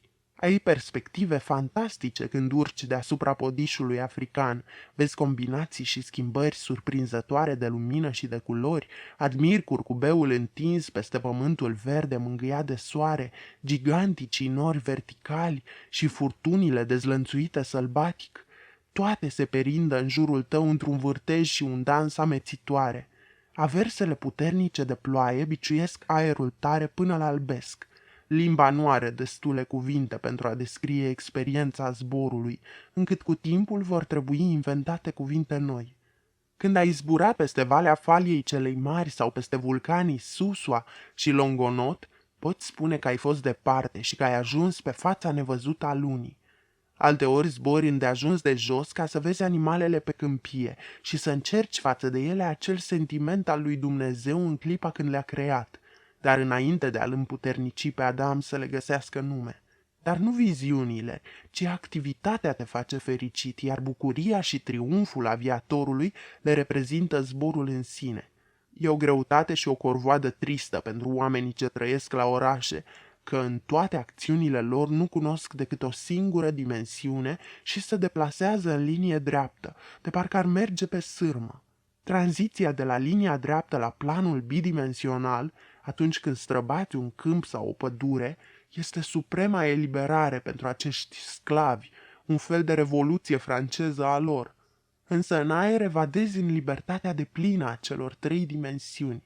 După lungi epoci de exil și vise, sufletul stăpânit de dorul de casă, iată se aruncă în brațele spațiului, legile gravitației și ale timpului. În crângul cel verde al vieții se alintă ca niște animale blânde și nimeni nu poate bănui ce prietenoase știu să fie. Ori de câte ori m-am suit în aeroplan și privind în jos mi-am dat seama că mă desprindeam de pământ, am avut conștiința unei imense descoperiri noi. Deci așa îmi spuneam, aceasta era ideea, acum înțeleg totul. Într-o zi, Dennis și cu mine am zburat până la lacul Natron, aflat la 90 de mile sud-est de fermă și cu peste 4.000 de picioare mai jos, la 2.000 de picioare deasupra nivelului mării. Lacul Natron este locul de unde se scoate soda. Fundul și malurile sale arată ca un fel de beton lucios, care are un puternic miros de sărat și acru. Cerul era albastru, dar când am coborât dinspre pășuni înspre ținuturile dezgolite de la șes, peisajul părea jupuit de orice culoare. Tot relieful de sub noi arăta ca o imensă carapace de broască țestoasă, cu marcaje fine pe ea. Apoi deodată în mijlocul lui s-a ivit lacul. Fundul său alb, strălucind sub apă, îi dă, când îl privești în aer, o nuanță izbitoare și incredibilă de azur, atât de clară încât timp de o clipă, ești nevoit să închizi ochii, orbit. Pe fondul maroniu monoton al pământului, întinderea de apă apare ca o pată de acvamarin deschis. Zburaserăm cu avionul la mare înălțime, iar acum am coborât și în timp ce ne apropiam de sol, propria noastră umbră de un albastru închis plutea pe sub noi peste acel lac de azur. Aici se afla o colonie de mici flamingi. deși nu-mi pot închipui cu ce se hrănesc într-o apă atât de sărată, căci peștii cu siguranță că nu trăiesc aici. La apropierea noastră s-au răspândit în cercuri și evantaie largi, ca razele de soare la asfințit, sau ca un ornament chinezesc imprimat pe mătase ori pe porțelan, formându-se și modificându-se pe măsură ce ne uitam la el. Am aterizat pe malul alb al lacului Natron, încins ca un cuptor, și am prânzit aici, refugindu-ne de soare sub aripile aeroplanului. Dacă scoteai o mână din porțiunea de umbră, era atât de fierbinte la soare încât începea să te usture pielea. În prima clipă, după ce am sosit, berile noastre au fost reconfortant de reci, venite drept din eter, dar până să apucăm să le bem, adică în restim de un sfert de oră, sticlele se încinseseră ca niște cești de ceai. Pe când stăteam și mâncam acolo, un grup de războinici Masai s-au ivit la orizont și s-au apropiat de noi în viteză. Probabil că spionaseră de la mare distanță aterizarea avionului nostru și se hotărâseră să-l cerceteze mai îndeaproape, căci mersul pe jos, oricât de lung și printr-un peisaj dezolant ca acela, nu semna prea mare lucru pentru un Masai. S-au apropiat în șir indian, goi, slabi și înalți, cu armele strălucind, întunecați ca turba pe nisipul galben cenușiu. La picioarele fiecăruia dintre ei se deplasa câte o mică pată de umbră, singurele umbre, în afară de ale noastre, în tot decorul. Când au ajuns aproape, s-au aliniat și am văzut că erau 5. S-au strâns unul lângă altul. Au început să discute despre avion și despre noi. Cu o generație în urmă, întâlnirea cu ei ne-ar fi fost fatală. După un timp, unul dintre ei a ieșit în față și a rostit ceva. Cum nu vorbeau decât limba Masai, în care noi ne descurcam cu greu, dialogul firește a încetat în scurt timp. Masaiul s-a retras la tovarășii săi, iar după alte câteva minute ne-au întors spatele și au pornit, tot în șir indian, spre câmpia de sare dogoritoare și albă din fața lor. Deodată Denis m-a întrebat: ce-i zice de un zbor până la lacul Naivașa? Numai că terenul până acolo e foarte neregulat și nu o să prea putem ateriza pe drum, încât va trebui să urcăm foarte mult și să zburăm la 12.000 de picioare. Zborul între lacul Natron și Naivașa era das Ding an sich, lucru în sine, experiența supremă, nota traducătorului. Am zburat în linie dreaptă și ne-am menținut tot timpul la o altitudine de 12.000 de picioare, care înseamnă atât de mult încât pur și simplu nu ai de ce să mai privești în jos. Pe malul lacului Natron îmi scoteam căciula căptușită cu blană de miel, iar acum sus aerul rece ca însăși apa înghețată îmi strângea tâmplele ca o menghină. Tot părul îmi zbura înapoi, de parcă cineva sau ceva ar fi încercat să-mi smulgă capul de pe umeri. De fapt, urmam același drum ca și acela pe care, seară de seară, pasărea roc despica aerul șuierând dinspre Uganda spre Arabia, cu câte un elefant în fiecare gheară, ca hrană pentru micuții ei. Când stai pe locul din față, în avion, fără nimic înaintea ta decât spațiul imens, simți că pilotul te poartă pe palmele întinse ale mâinilor, la fel cum îl poartă covorul zburător pe prințul Ali, prin aer, și că aripile, care te împing mereu înainte, sunt tot ale lui. Am aterizat la lacul Naivașa, lângă ferma unei familii de prieteni. Căsuțele minuscule de acolo și copăceii foarte scunzi din jur, toate s-au aruncat uimite pe spate când ne-au văzut coborând din cer. Când Denis și cu mine nu aveam timp pentru călătorii mai lungi, porneam în câte un zbor de scurtă durată peste colinele Ngong, de obicei la ora Sfințitului. Aceste înălțimi, care se numără printre cele mai frumoase locuri din lume, sunt și cele mai pitorești când le vezi din eter, iar falile lor, dezgolite în apropierea celor 4 vârfuri, pot fi urcate alergând pe lângă avion, ori se cufundă brusc și se topesc în câte un petic de pășune. Printre aceste dealuri trăiau o mulțime de bivoli. Imediat după ce am venit la fermă, când nu puteam să nu împușc măcar câte un exemplar din fiecare specie de vânat mare, am împușcat și un bivol. Mai târziu, când mă interesa mai puțin să vânez, cât mai degrabă să observ și să studiez animalele din ținut, am pornit din nou după ele. Am ridicat o tabără printre dealuri, la jumătatea drumului către vârf, și am venit aici cu servitori, cu corturi și cu provizii, iar Fara și cu mine plecam în zori pe întuneric și pe un frig ca iarna, târându-ne sau furișându-ne prin hățișuri sau prin iarba înaltă, în speranța că vom vedea măcar o dată turma neagră a bivolilor. Însă de 2 ori am fost nevoiți să ne întoarcem cu buza umflată. Faptul că turma trăia acolo, spre vest, în vecini, dădea un farmec în plus vieții la fermă și pot spune că vecinii mei erau serioși și mulțumiți cu puțin, o adevărată nobilime a acelor locuri, acum întrucâtva redusă, căci nu primeau de nicăieri prea mult. Dar într-o după-amiază, pe când luam ceaiul cu câțiva prieteni pe gazonul din fața casei, Denis a venit cu avionul de la Nairobi și a trecut pe deasupra noastră, îndreptându-se spre vest. Puțin mai târziu s-a întors și a aterizat la fermă. Lady de la Mer și cu mine ne-am dus cu mașina spre avion, însă Denis n-a vrut să coboare.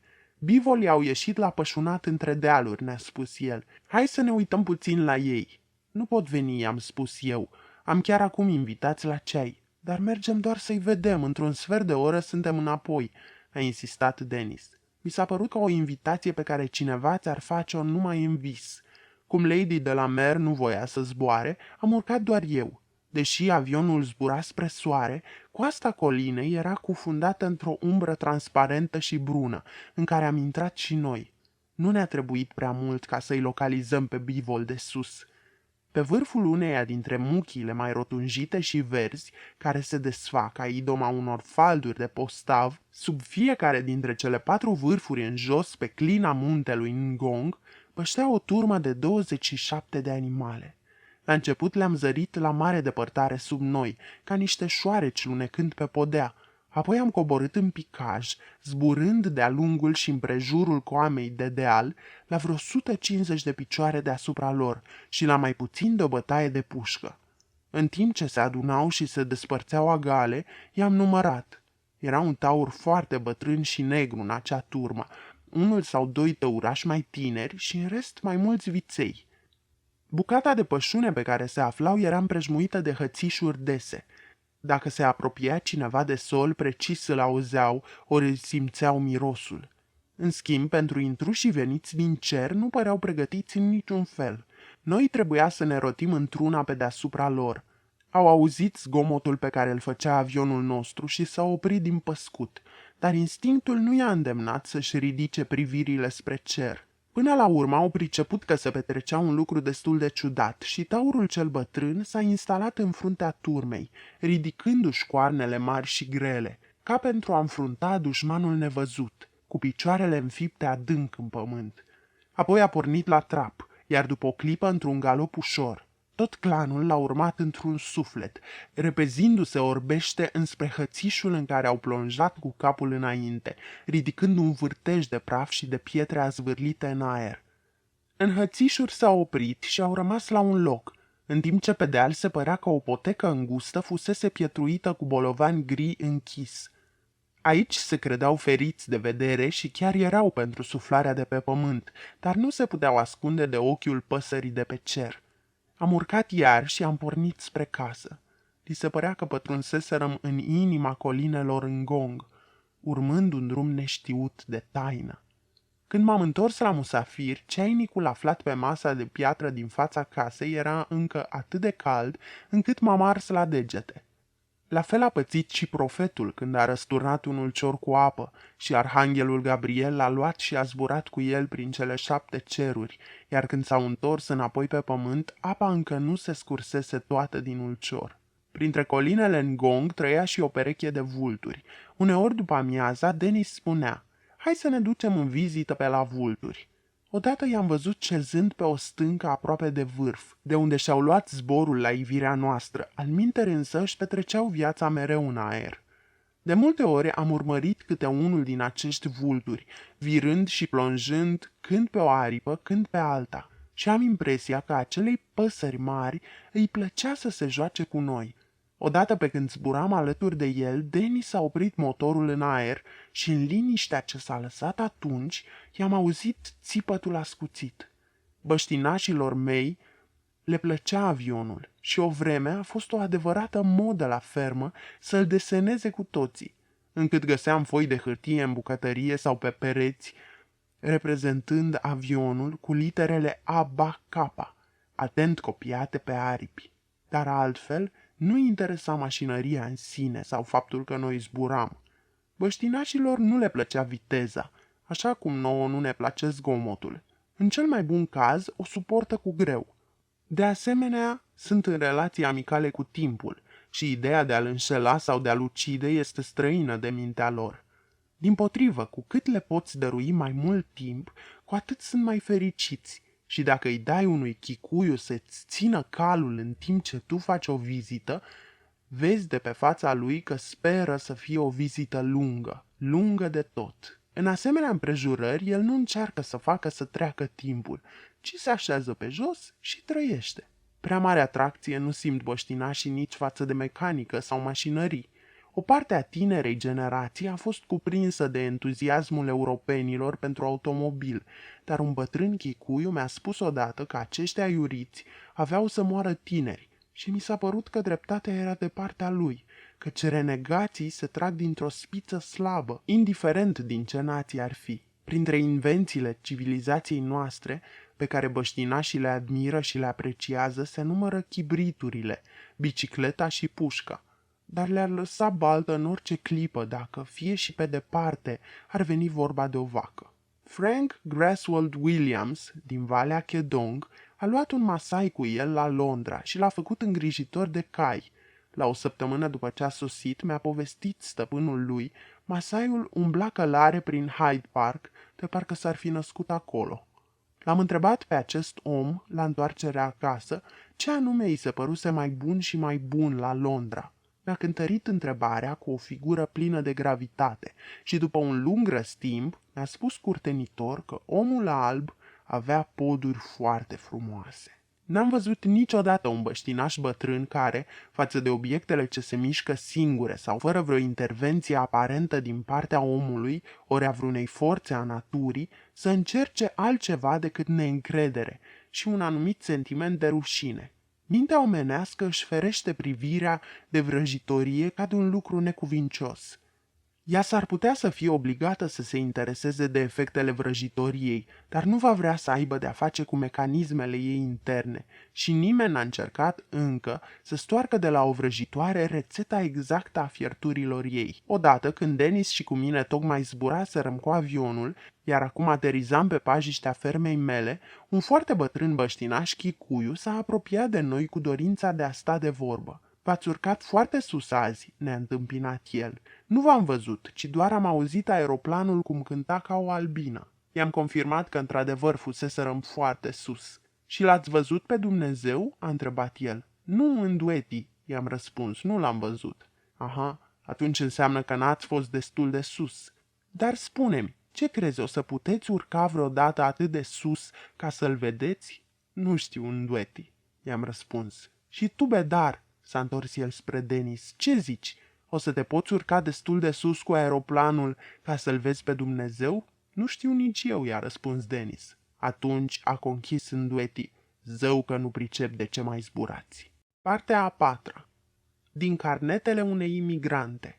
Licuricii. Aici pe platou, când lungul sezon de ploi se încheie și, în prima săptămână a lunii iunie, când nopțile încep să fie reci, apar și licuricii în pădure. Într-o seară vezi câte 2 sau 3 mici stele singuratice și îndrăznețe, plutind prin aerul limpezit, urcând și coborând parcă pe niște valuri sau făcând reverențe într-una. În ritmul acestui zbor vioi își aprind și își sting luminițele minuscule.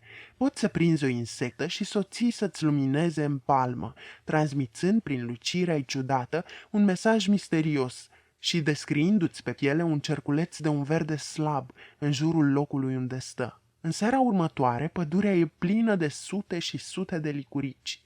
Cine știe din ce motiv, aceștia se mențin la o anumită înălțime deasupra pământului, la vreo 4 sau 5 picioare.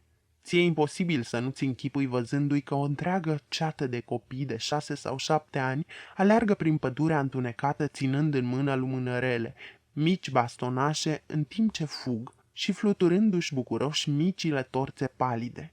O viață veselă și jucăușă însuflețește pădurea noaptea și totul într-o tăcere desăvârșită.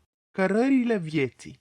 Pe vremea când eram copil, mi s-a arătat un desen, un fel de desen în mișcare, prin aceea că se năștea sub ochii tăi, în timp ce artistul îți istorisea povestea lui.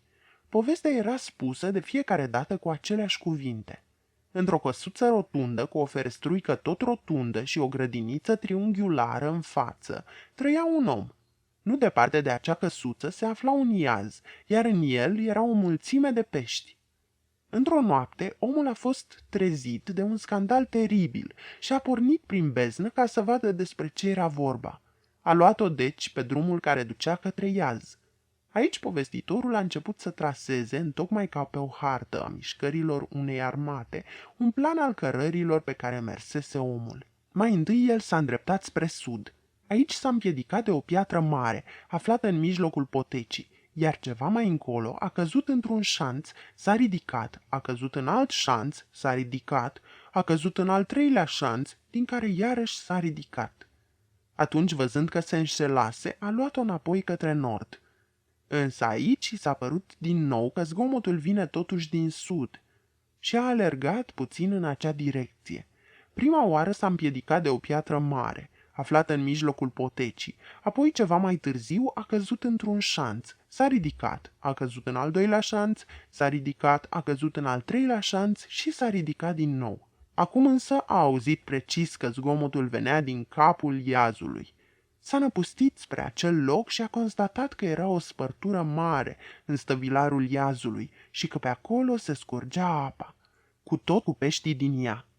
S-a pus pe treabă, deci a astupat spărtura și abia după ce a adus lucrul la bun sfârșit, s-a întors în patul lui ca să se culce iar. A doua zi, când omul s-a uitat pe ferestruica rotundă, astfel povestea se încheia cât mai dramatic cu putință, ce credeți că a văzut? O barză.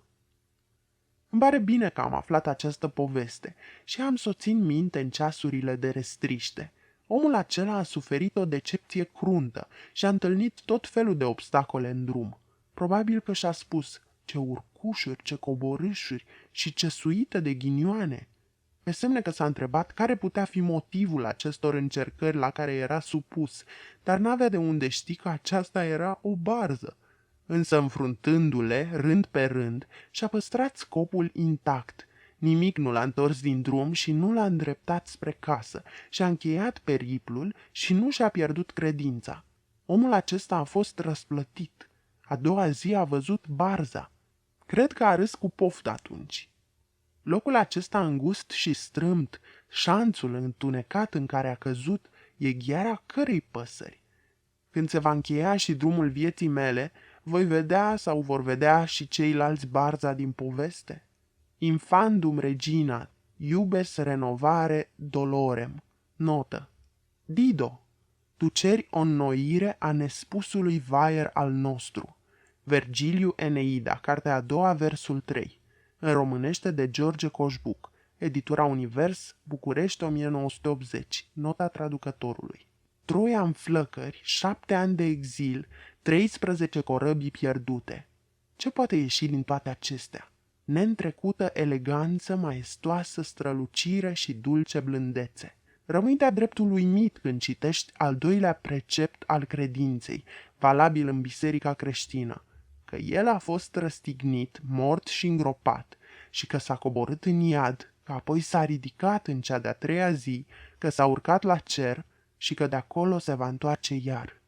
Ce urcușuri, ce coborâșuri, la fel de cumplite ca ale omului din poveste. Ce poate ieși din toate acestea? Al doilea precept al credinței, valabil pentru o jumătate de lume. Când un sălbatic ajută alt sălbatic.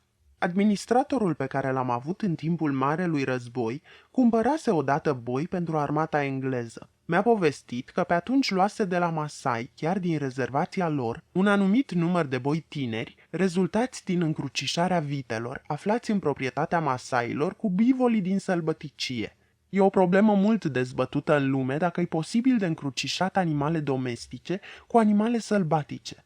Mulți oameni au încercat să creeze o specie de cal mic, adaptată reliefului african, prin încrucișarea calului cu zebra, deși eu însămi încă n-am văzut asemenea hibrizi năstrușnici. Cu toate acestea, administratorul meu se jura că boii lui erau pe jumătate bivoli. Le trebuise, îi povesteau Masai, mult mai mult timp până să crească decât vitelor obișnuite, iar băștinașii alminteri atât de mândri de ei se bucurau să-i vândă cuiva, căci erau ființe extrem de sălbăticite.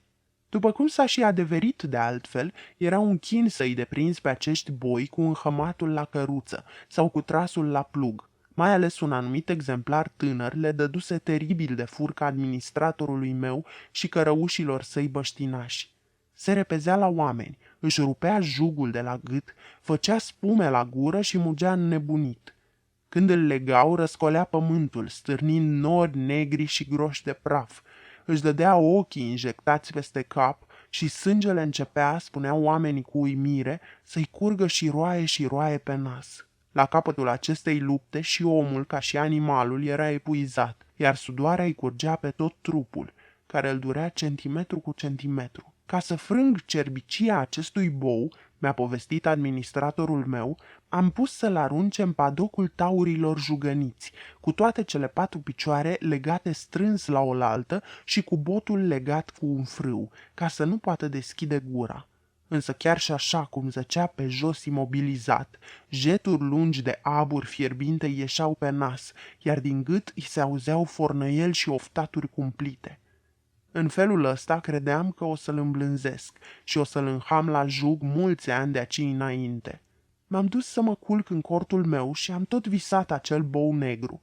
Deodată m-a trezit un vacarm teribil.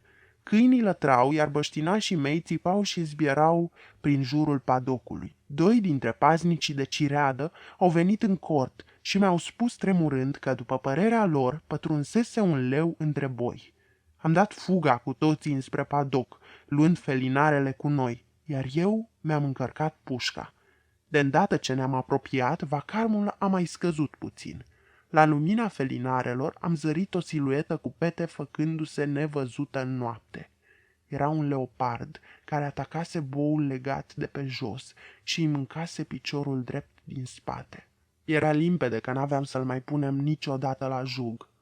Și atunci, a încheiat administratorul meu, am scos pușca de pe umăr și l-am împușcat. Povestea lui Esa. Aveam în timpul războiului un bucătar pe nume Esa, un bătrânel plin de bun simț și cu o fire blândă.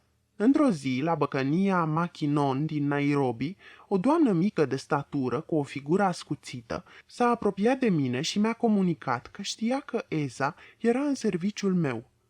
I-am spus că într-adevăr așa era, dar înainte a fost la mine, m-a informat ea, și acum îl vreau înapoi. I-am spus că îmi pare rău, dar asta nu se mai poate. A, să nu fiți chiar așa de sigură, mi-a replicat ea. Soțul meu are o funcție în guvern. Vă rog să-i spuneți lui Eza când ajungeți acasă că îl vreau înapoi și că dacă nu se întoarce o să fie recrutat în corpul de cărăuși. Din câte am înțeles, a adăugat ea, aveți oricum destui servitori. Nu i-am povestit imediat acest incident lui Eza, ci abia în seara următoare. Mi-am adus aminte de el și l-am anunțat că mă întâlnisem cu fosta lui stăpână, relatându-i discuția cu ea.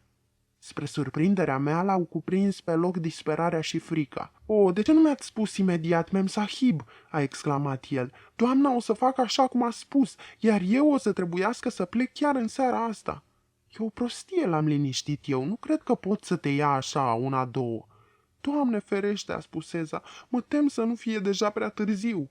"Și eu ce mă fac fără bucătar?" l-am întrebat atunci. "Nu o să aveți bucătar nici dacă o să mă ia în corpul de cărăuși, nici dacă o să zac undeva mort, cum sunt sigur că o să se întâmple în curând." Atât de adâncă era în rândul oamenilor teama de corpul de cărăuși în acele zile, încât Eza n-a vrut să asculte nimic din ce am încercat să-i spun. M-a rugat doar să-i împrumut o lampă de vânt și a pornit în toiul nopții către Nairobi, cu toată avuția sa pe această lume, legată într-o boccea de pânză. Esa a lipsit de la fermă aproape un an. În acest interval l-am zărit de câteva ori prin oraș, iar odată am trecut pe lângă el pe drumul către Nairobi.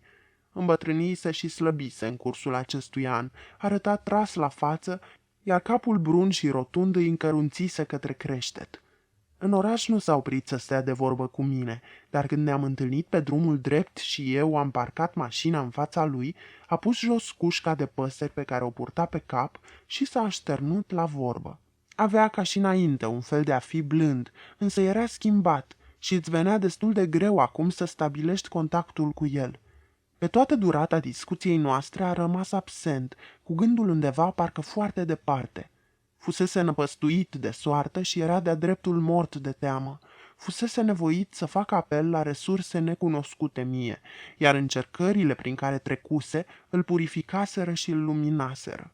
Mi se părea că stau de vorbă cu o veche cunoștință care a intrat să-și facă noviciatul la o mănăstire. M-a întrebat ce se mai întâmpla la fermă, presupunând, cum fac de obicei băștinașii, că, în absența lor, ceilalți servitori se poartă cât se poate de rău cu stăpânul alb. Când se termină războiul? M-a întrebat la un moment dat.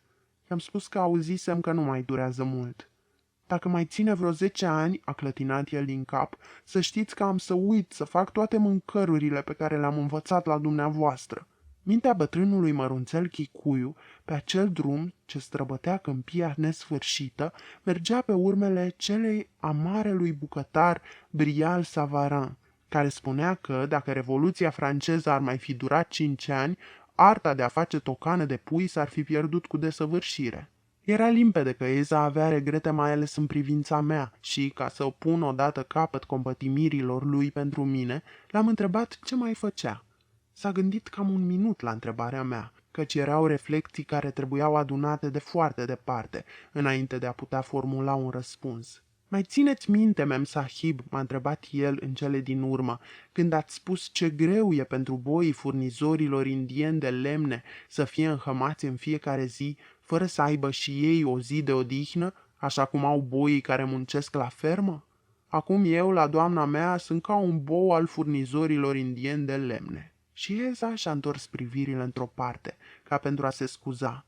Băștinașii simt foarte puțină milă pentru animale, iar constatarea mea privind boii furnizorului indian trebuie să-l fi șocat la vremea respectivă ca fiind exagerată, iar faptul că acum își aducea aminte singur de această afirmație a mea îi se părea inexplicabil. În timpul războiului, unul dintre motivele mele de iritare continuă era că toate scrisorile pe care le scriam sau le primeam mi erau deschise de un suedez, un mic cenzor somnoros de la oficiul din Nairobi. N-ar fi putut găsi în ele nimic suspect, doar că ajunsese, cred, în cursul vieții sale monotone, să se intereseze de oamenii pomeniți în ele, așa încât citea corespondența mea la fel cum ai citi un foileton în presă. Obișnuiam să adaug în scrisori și câteva cuvinte de amenințare la adresa acelui cenzor mic, pe care promiteam să le îndeplinesc când se va termina războiul și pe care doream cu tot din adinsul ca el să le citească. De îndată ce s-a încheiat războiul, poate fiindcă și le-a adus aminte sau poate fiindcă se trezise și acum se căia, mi-a trimis la fermă un curier cu vestea încheierii armistițiului. Eram singur acasă când a sosit curierul. Am pornit imediat prin pădure. Domnea o liniște absolută și mi se părea ciudat să-mi imaginez că și pe fronturile din Flandra și din nordul Franței era tot liniște și că tunurile amuțiseră. În această liniște desăvârșită, Europa și Africa mi se păreau aproape una de alta. Când m-am întors acasă, am zărit o siluetă așteptându-mă în fața ei. Era bucătarul Eza, cu bocceluța lui de lucruri. M-a anunțat grăbit că se întorsese și că voia să-mi facă un dar. Darul lui Eza era un tablou, cu ramă și sticlă, schițat cu migală în tuș și înfățișând un copac cu toate frunzulițele colorate în verde. Pe fiecare frunzuliță în parte se afla câte un cuvânt arab. Presupun că textul era din Coran, dar Eza n-a fost în stare să-mi spună ce conținea. În schimb, ștergea într-una sticla cu mâneca hainei, asigurându-mă că era un cadou foarte bun. Mi-a mărturisit că își comandase tabloul în timpul anului său de probă, la preotul mahomedan din Nairobi, și că acel bătrân pierduse poate ore întregi ca să imprime un text atât de mărunt pe el. De data aceasta, Eza a rămas la mine până la moarte. Iguana. În rezervație am întâlnit uneori iguane, niște șopârle mari care stăteau la soare pe câte o piatră plată din albia râului. Nu au o formă prea frumoasă, dar nu există nimic pe lume mai minunat decât coloritul lor, când strălucesc precum o grămăjoară de pietre prețioase, ori ca o bucată de geam tăiată dintr-un vitraliu de biserică veche. Când te apropii de ele și se fac nevăzute, scapără un fulger de azur, de verde și de purpuriu peste piatra pe care au stat, iar culorile par să plutească o clipă în aer, sugerându-ți lumina unei cozi de cometă. Odată am împușcat o iguană. Mă gândeam să-mi fac niște obiecte frumoase din pielea ei. Și atunci s-a întâmplat un lucru ciudat, pe care nu l-am putut uita niciodată. În timp ce mă apropiam de ea, de piatra pe care zăcea moartă, pe durata acelor câțiva pași a pălit și a devenit opacă. Toate culorile au murit în ea, ca într-un ultim lung suspin și, până să apuc să o ating, s-a făcut urâtă și cenușie ca o bucată de beton. Sângele viu și clocotitor pulsând prin trupul animalului fusese cel care îi răspândea toată culoarea și strălucirea. Acum că flacăra se stinsese, iar sufletul își luase zborul, iguana arăta inertă ca o movilă de pământ. De atunci, de mai multe ori, într-un fel sau altul, am împușcat câte o iguană și mi-am adus aminte de cea din rezervație. La Meru am văzut o tânără băștinașă care purta la mână o brățară, o fâșie de piele îngustă de numai 2 inci, brodată de jur împrejur cu mărgelușe turcoaz, ce variau ca formă și ca nuanță de la verde la bleu deschis și la ultramarin. Era un obiect incredibil de viu, părea că primește viață chiar din mâna acelei fete și am dorit brățara atât de mult încât l-am trimis pe Fara să mi-o cumpere. Dar nici n-am apucat bine să o pun la mână, că duhul și-a luat zborul din ea. Acum nu mai era nimic decât un obiect neînsemnat și ieftin de toaletă. Doar jocul de culori, duetul dintre turcoaz și negră, acea nuanță de negru maroniu, lucios și moale, ca turba și ca ceramica neagră a pielii fetei băștinașe, dăduse viața acelei brățări. În muzeul zoologic din Pietermaritzburg am văzut un pește de apă adâncă, împăiat și expus într-o casetă de sticlă, cu aceeași combinație de culori care acolo însă rezistase morții. M-am gândit că trebuia să fie viața pe fundul mării, acolo în adâncuri, pentru a trimite la suprafață ceva atât de viu și de diafan. Stăteam în Meru și priveam la mâna mea palidă și la brățara moartă de pe ea. Părea că o nedreptate fusese făcută unui lucru plin de noblețe, părea că un adevăr fusese înnăbușit.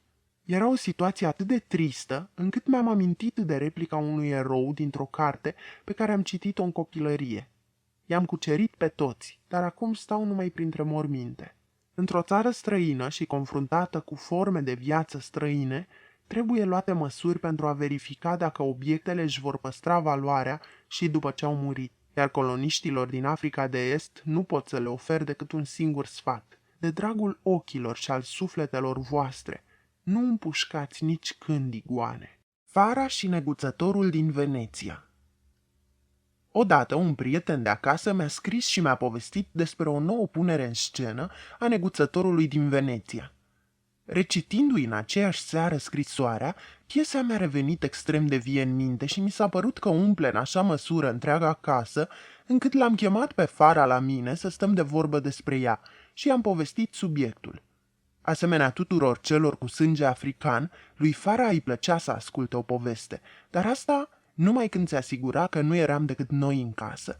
Și astfel, abia după ce servitorii s-au retras în colibele lor, iar orice trecător pe lângă fermă ce ar fi privit întâmplător pe geam ar fi crezut că stăm de vorbă despre nimicuri gospodărești, am început să-i povestesc, iar el să asculte atent, șezând în picioare, la capul mesei, cu ochii lui serioși ațintiți asupra mea.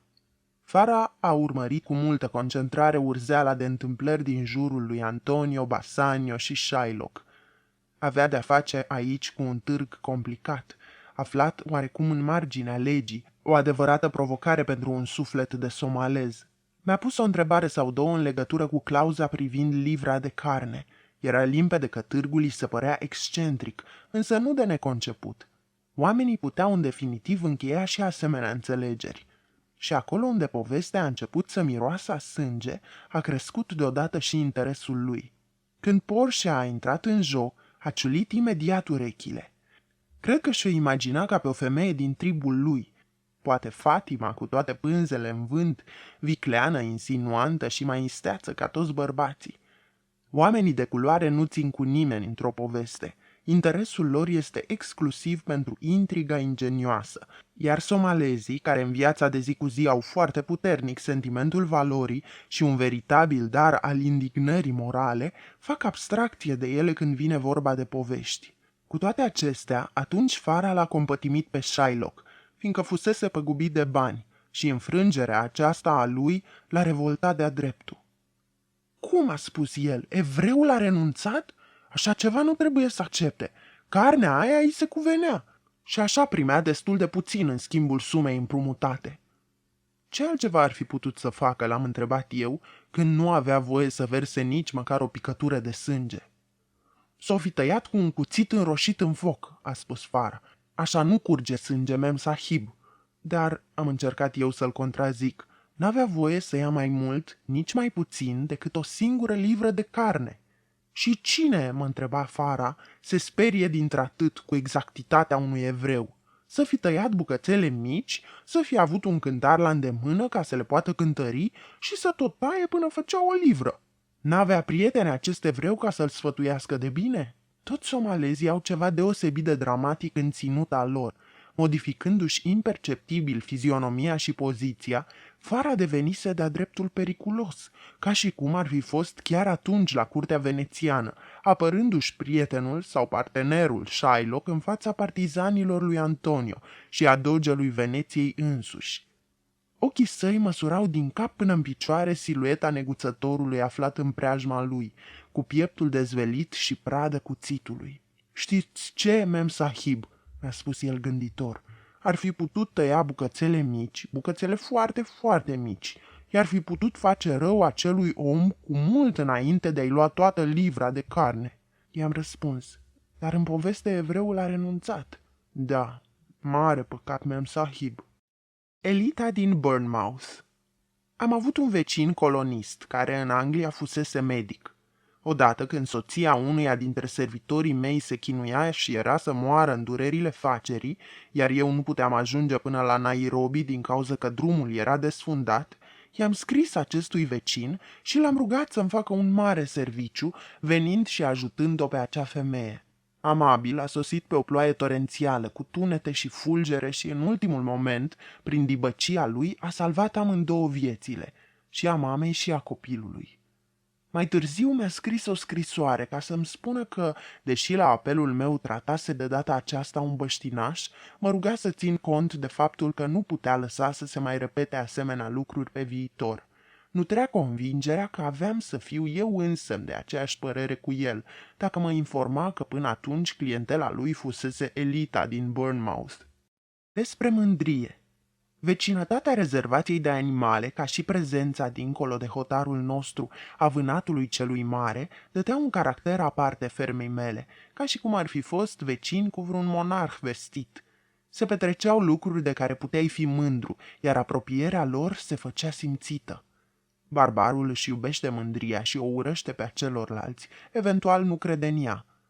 Eu vreau să fiu o ființă civilizată și să iubesc mândria adversarilor mei, a servitorilor mei, a iubitului meu.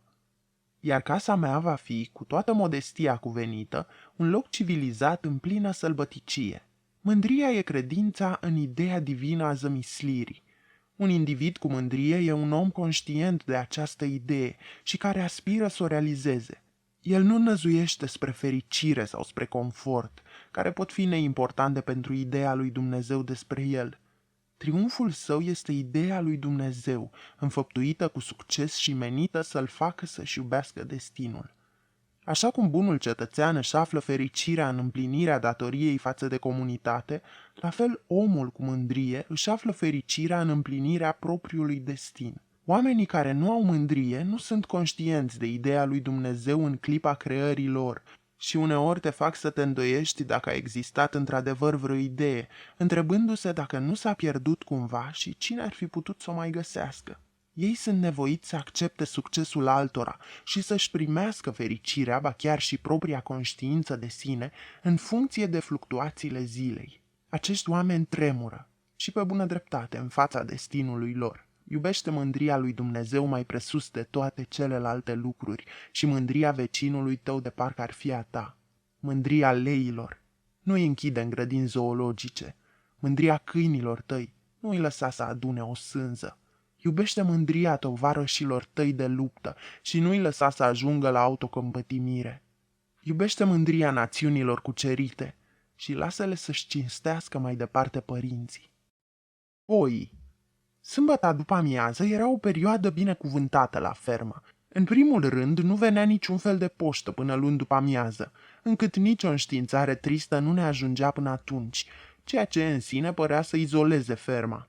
În al doilea rând, toți așteptau duminica nerăbdători, fiindcă se puteau juca sau odihni după pofta inimii, iar clăcașii mei puteau merge să-și muncească pământul. Gândul la boi duminica mi era mai plăcut decât orice altceva.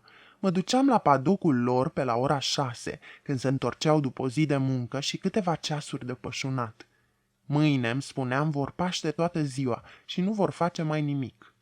Aveam 130 de boi la fermă, ceea ce însemna 8 echipe de lucru și câțiva boi în plus.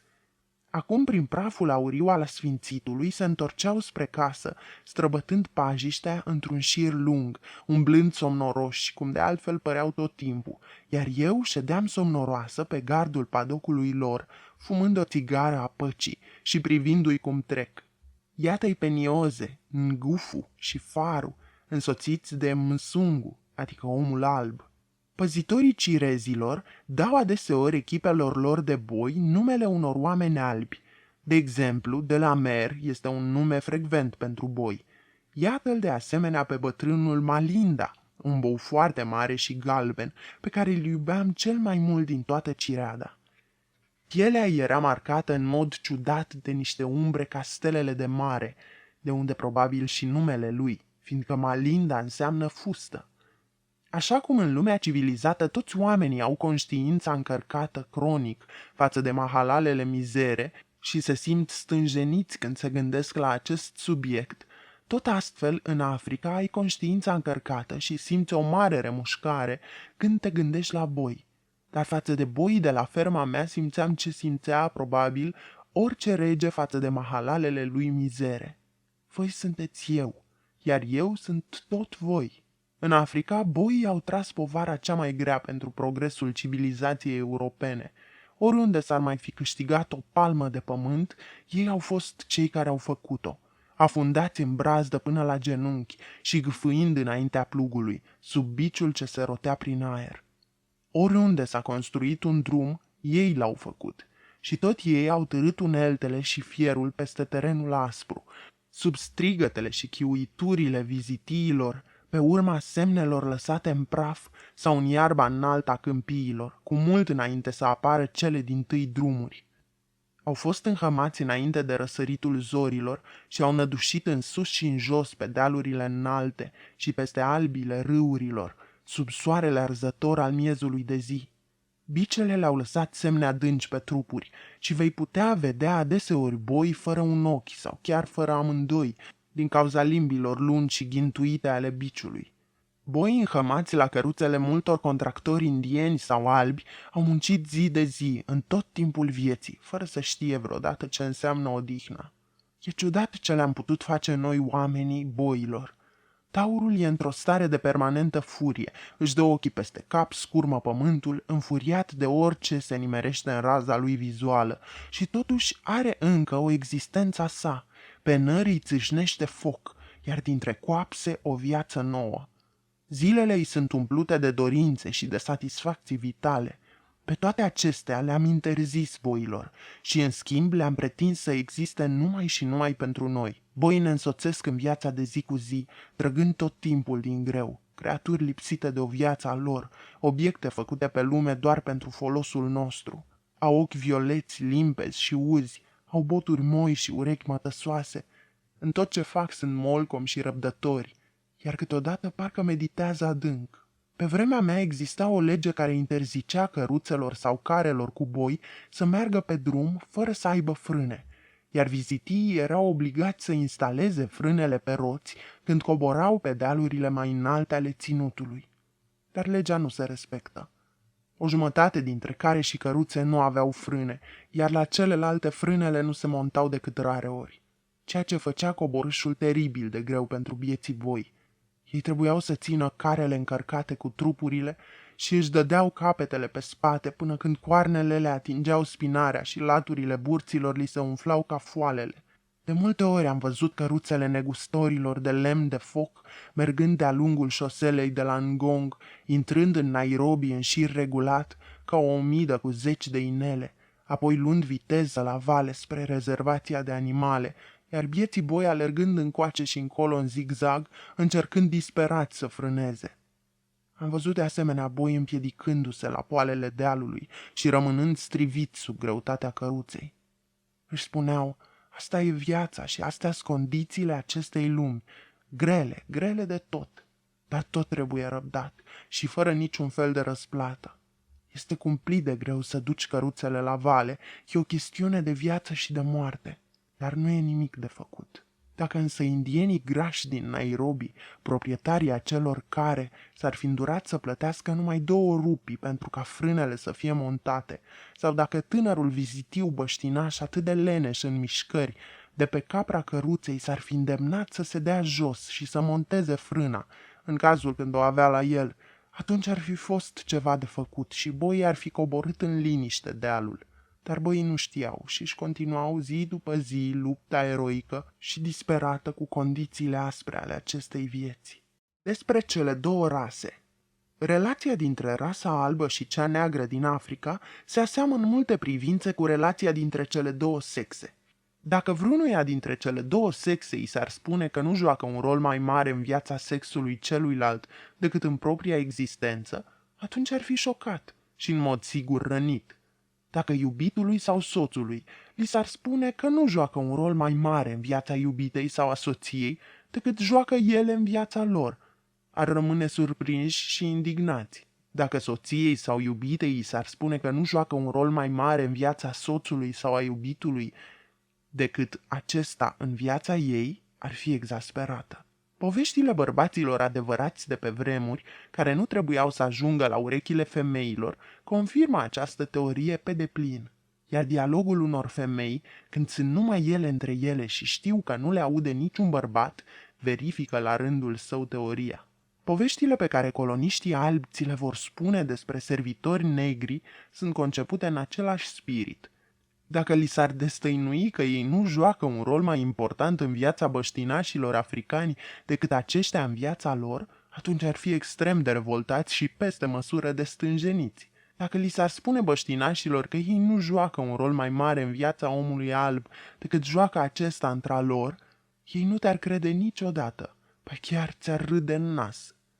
Probabil că în cercurile băștinașe umblă povești repetate în legătură cu interesul albilor pentru Kikuyu sau Kavirondo și cu dependența lor completă de ei.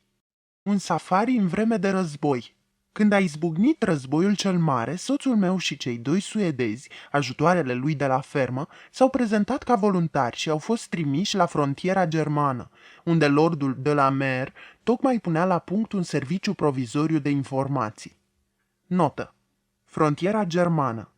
La izbucnirea primului război mondial, Kenya și Uganda formau colonia engleză Africa Britanică de Est, cu capitala la Nairobi. Spre sud, aceasta se învecina cu colonia germană Africa Germană de Est, Tanganyika, având capitala la Dar es Salaam și care cuprindea teritoriul actualelor state Tanzania, Rwanda și Burundi.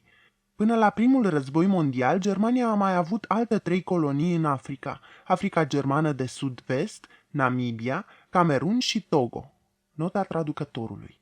Curând însă a început să umble zvonul că urma să se organizeze un lagăr de concentrare pentru femeile albe din țară, despre care se presupunea că ar fi mai expuse agresiunilor din partea populației băștinașe.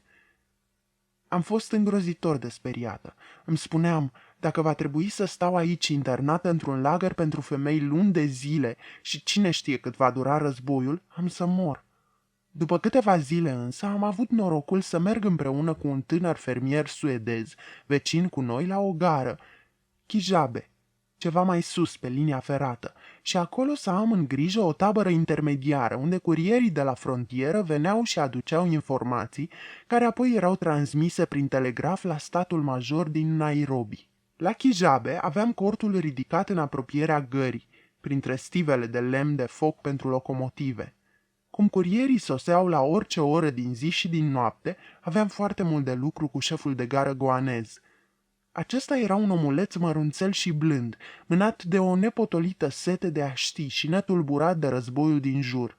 Mi-a pus o mulțime de întrebări despre țara mea și chiar m-a rugat să-l învăț puțină daneză, care era convins avea să-i fie foarte folositoare cândva.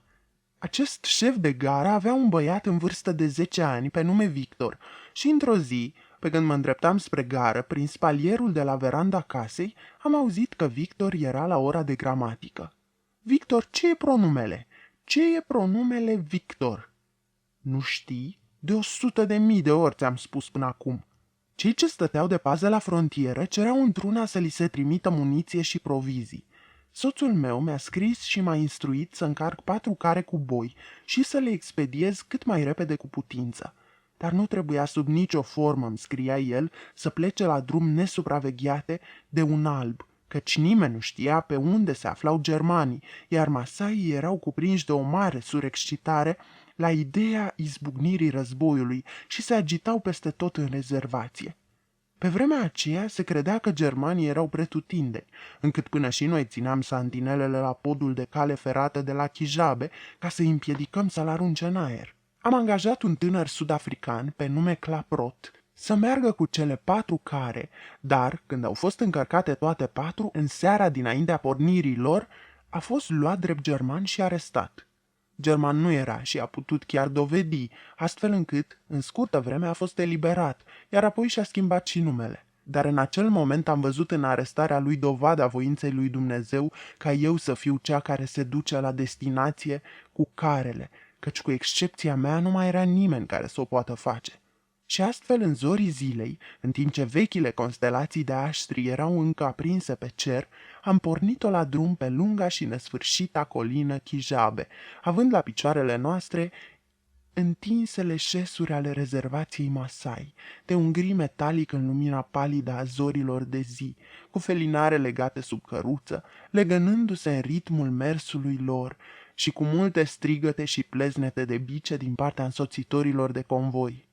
Erau 4 care pline, cu câte un echipaj complet de 16 boi pentru fiecare dintre ele și încă 5 boi de rezervă, iar împreună cu mine veneau 21 de tineri chicuiu și 3 somalezi, Fara, Ismail, purtătorul de pușcă, și un bucătar bătrân pe nume tot Ismail, un om de o mare noblețe.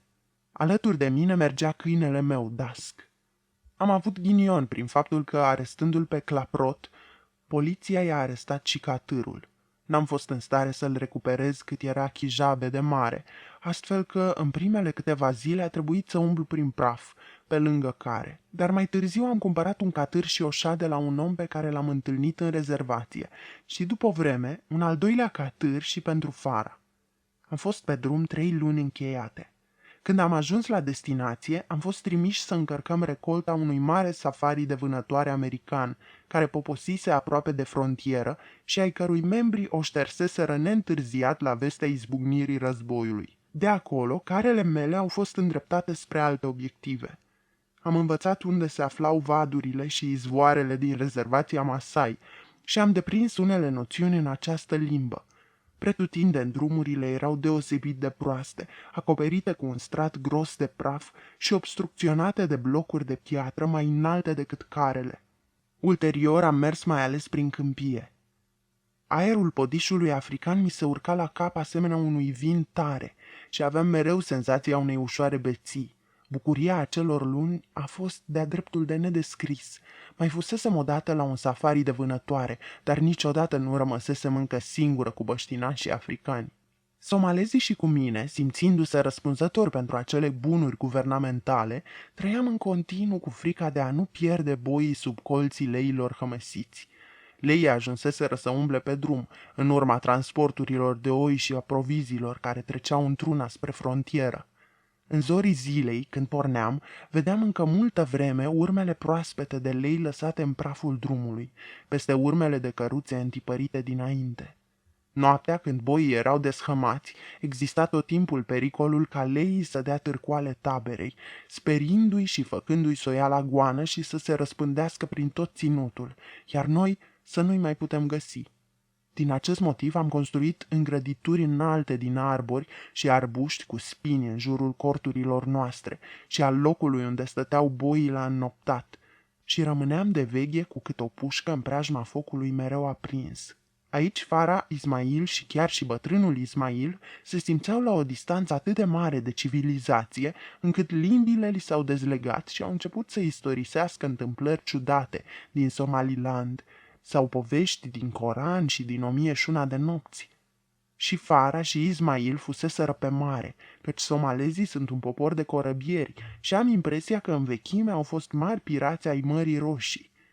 De la ei am aflat că fiecare ființă vie de pe fața acestui pământ are o replică pe fundul mării. Caii, leii, femeile și girafele, toate se află și sub adâncul apei, iar din când în când sunt observate de corăbieri. Povesteau de asemenea despre niște cai care trăiesc pe fundul râurilor din Somaliland și care în nopțile cu lună plină ies pe pășuni să se împerecheze cu iepele somaleze ce pasc sub clarul de lună, dând naștere mai apoi unor mânși de o extraordinară iuțeală și frumusețe. Bolta cerului înnoptat se rotea încet peste capul nostru, în timp ce noi stăteam și povesteam, iar noile constelații de aștri se iveau dinspre răsărit.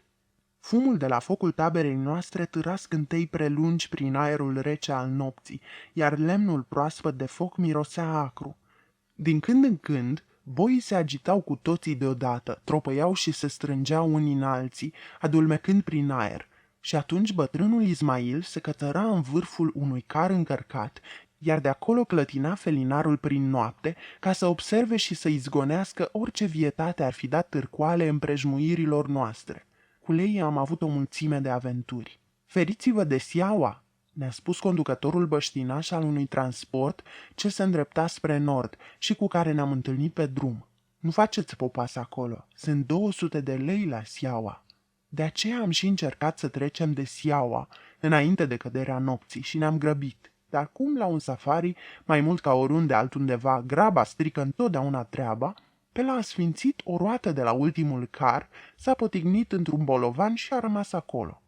În vreme ce eu țineam felinarul pentru oamenii care munceau să o ridice, un leu ne-a atacat unul dintre boi, la nici 3 metri de mine. Cu strigăte și pleznituri de bici, fiindcă puștile noastre erau la restul convoiului, am reușit să speriem leul și să-l gonim, iar boul, care o luase la fugă cu agresorul în spinare, s-a întors lângă căruța lui mutilat de-a binelea, drept care, după câteva zile, a și murit de pe urma rănilor. Destule alte ciudățenii s-au întâmplat la acel drum. Odată, de exemplu, un bou ne-a băut întregul stoc de parafină și a murit sub ochii noștri, lăsându-ne fără lumină până am ajuns la Duca, abandonată de un stăpân, a unui indian din rezervație, unde, în mod paradoxal, unele mărfuri rămăseseră neatinse. Timp de o săptămână ne-am așezat tabăra lângă o tabără mare de morani masai, iar acești tineri războinici, cu trupul pictat ca pentru luptă, cu sulițe, scuturi lungi și podoabe pe cap făcute din piele de leu, se tot foiau și zi și noapte pe lângă cortul meu, dornici să afle vești despre germani și despre mersul războiului împotriva lor. Oamenii care mă însoțeau la safari se simțeau mereu bine alături de ei, deoarece cumpărau lapte de la cireada de vite, ce trecea odată cu acești morani, fiind mânată de niște băieți masai la joni, care sunt încă mult prea tineri pentru a deveni războinici. Tinerele combatante masai, foarte vioaie și drăguțe, veneau să mă vadă în cortul meu. Îmi cereau să le împrumut mereu oglinda cu mâner și, ținându-și-o câte una alteia în față, își dezveleau cele 2 șiruri de dinți lucitori, asemenea unor tinere carnivore.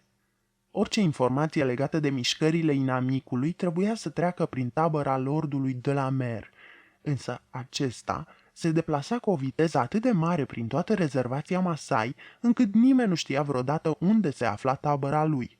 Eu personal n-aveam nimic comun cu strângerea de informații, dar mă miram cum putea funcționa sistemul pentru cei angrenați în el. Odată, drumul m-a purtat la numai câteva mile de tabăra lordului de la Mer și am pornit călare cu fara să-l văd și să iau ceaiul cu el. Deși chiar a doua zi urma să ridice tabăra, locul părea un adevărat oraș, împânzit de masai, căci de la Mer fusese întotdeauna deosebit de prietenos cu ei, iar în tabăra lui aceștia erau atât de bine primiți încât tabăra ajunsese, într-un fel, ca vizuina leului din poveste, în care toate urmele de pași intrau și niciuna nu mai ieșea. Dacă trimiteai un curier masai cu o scrisoare la tabăra lui de la Mer, puteai fi sigur că nu va mai apărea în veci ca să-ți aducă răspunsul la ea. În mijlocul acestui întreg vârtej, lordul de la Mer, scund, extrem de politicos și curtenitor ca întotdeauna, cu părul alb coborându-i pe umeri, părea în elementul său. Mi-a povestit aproape totul despre război, după care mi-a oferit un ceai cu lapte afumat, după obiceiul masailor. Oamenii mei au arătat o imensă răbdare față de ignoranța mea în privința boilor, a înhămărilor și a practicilor curente la un safari. Erau la fel de dornici să o compenseze pe cât pot spune că eram și eu. Au lucrat bine tot timpul la acel safari și n-au obiectat niciodată la nimic, deși cu lipsa mea de experiență ceram mai mult de la toată lumea, deopotrivă de la oameni și de la boi, decât puteau ei în mod natural să dea. Îmi cărau apa pentru baie de la mare distanță pe cap, iar când deshămau boii la prânz, construiau câte un paravan din sulițe și din pături întinse ca să am umbră și să mă pot odihni. Erau puțin speriați de sângeroșii masai din jur și foarte tulburați de o posibilă întâlnire cu soldații germani, despre care umblau tot felul de zvonuri stranii. În asemenea împrejurări eram, cred, pentru expediție aproape un înger păzitor, dacă nu cumva o mascotă. Cu 6 luni înainte de izbucnirea războiului, când am venit pentru prima dată în Africa, am călătorit pe același vapor cu generalul von Latow-Vorbeck, numit comandant suprem al forțelor germane din Africa de Est. Pe atunci încă nu știam că acesta va fi în scurt timp un erou și ne-am împrietenit pe drum. Când am luat masa împreună la Mombasa, înainte ca el să plece la Tanganyika, iar eu spre podișul interior, mi-a dăruit o fotografie a sa călare și în uniformă, pe care mi-a scris: "Paradisul pe pământ este călare pe cal, iar sănătatea trupului la sânul femeii." În original în germană. Fara, care mi ieșise în întâmpinare la Aden, îl văzuse pe general și înțelesese că ne împrieteniserăm. A luat fotografia cu el în acest safari și o ținea cu multă religiozitate la un loc cu banii și cheile expediției, spre a o arăta soldaților germani în cazul când am fi fost capturați de ei. Frumoase erau seriile în rezervația Masai, când după asfințit ajungeam la un râu sau la vreun ochi de apă unde urma să poposim. Câmpiile presărate cu arbuști spinoși erau deja întunecate. În schimb, aerul era încă plin de lumină, iar peste capetele noastre, spre vest, o singură stea, care în cursul nopții avea să crească mare și lucitoare, era abia vizibilă acum, asemenea unui punct argintiu pe cerul de topaz. Simțeai aerul rece în plămâni, de pe iarba înaltă picura roa, iar buruienile aromitoare își răspundeau mirosul condimentat și iute. Peste o clipă, din toate părțile au început să cânte mii de greieri.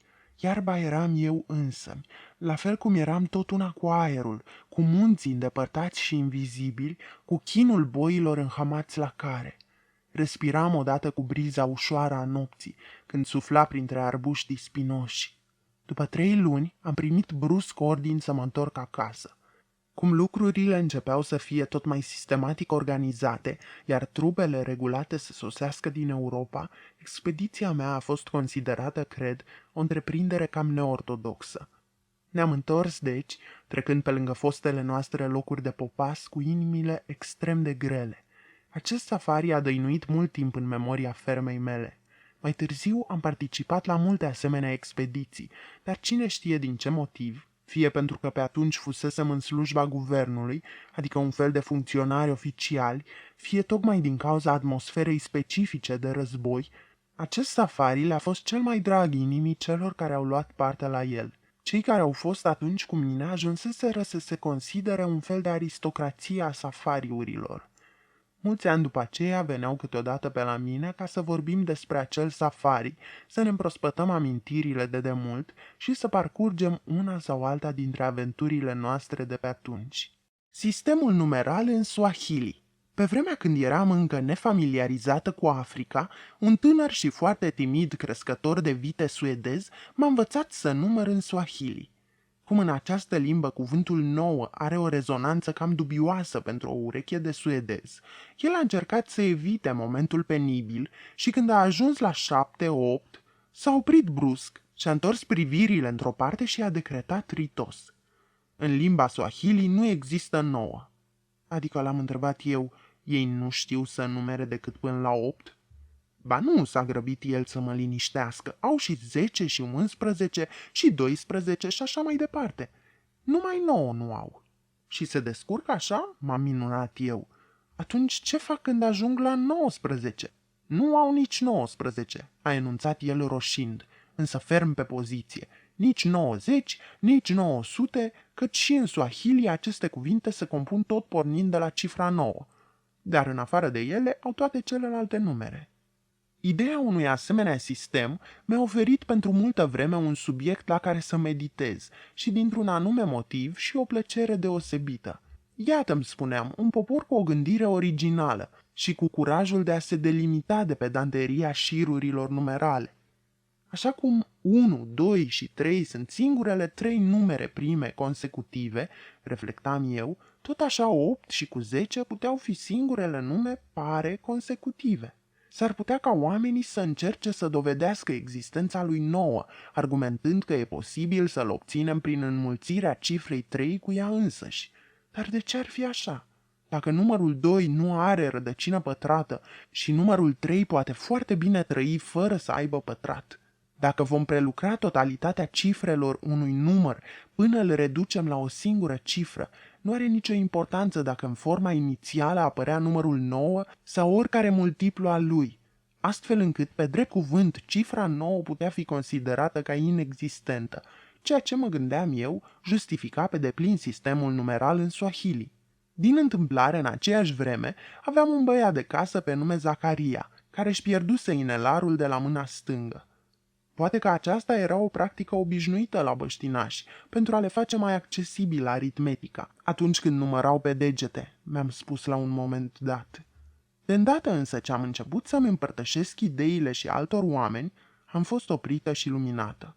Și totuși am în continuare sentimentul că există un sistem al băștinașilor africani de ordonare a numerelor care exclude cifra 9, care pentru ei funcționează fără greș, și cu ajutorul căruia descoperă o mulțime de lucruri. În acest context mi-am amintit de un bătrân preot danez, care mi-a declarat că el nu credea că Dumnezeu putuse crea secolul al XVIII-lea.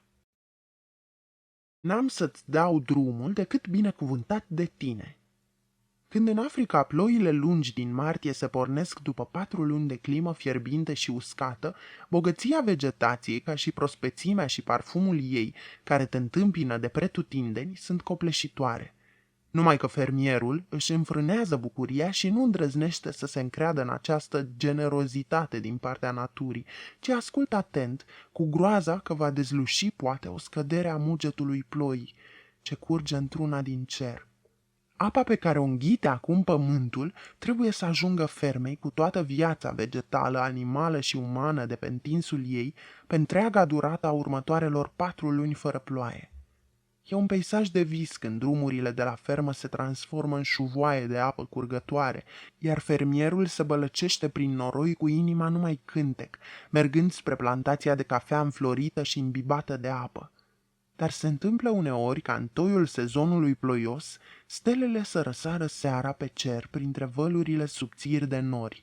Atunci el stă în fața casei și privește atent în sus, ca și cum ar vrea să se agațe el însuși de cer, pentru a mulge din el cât mai multă ploaie.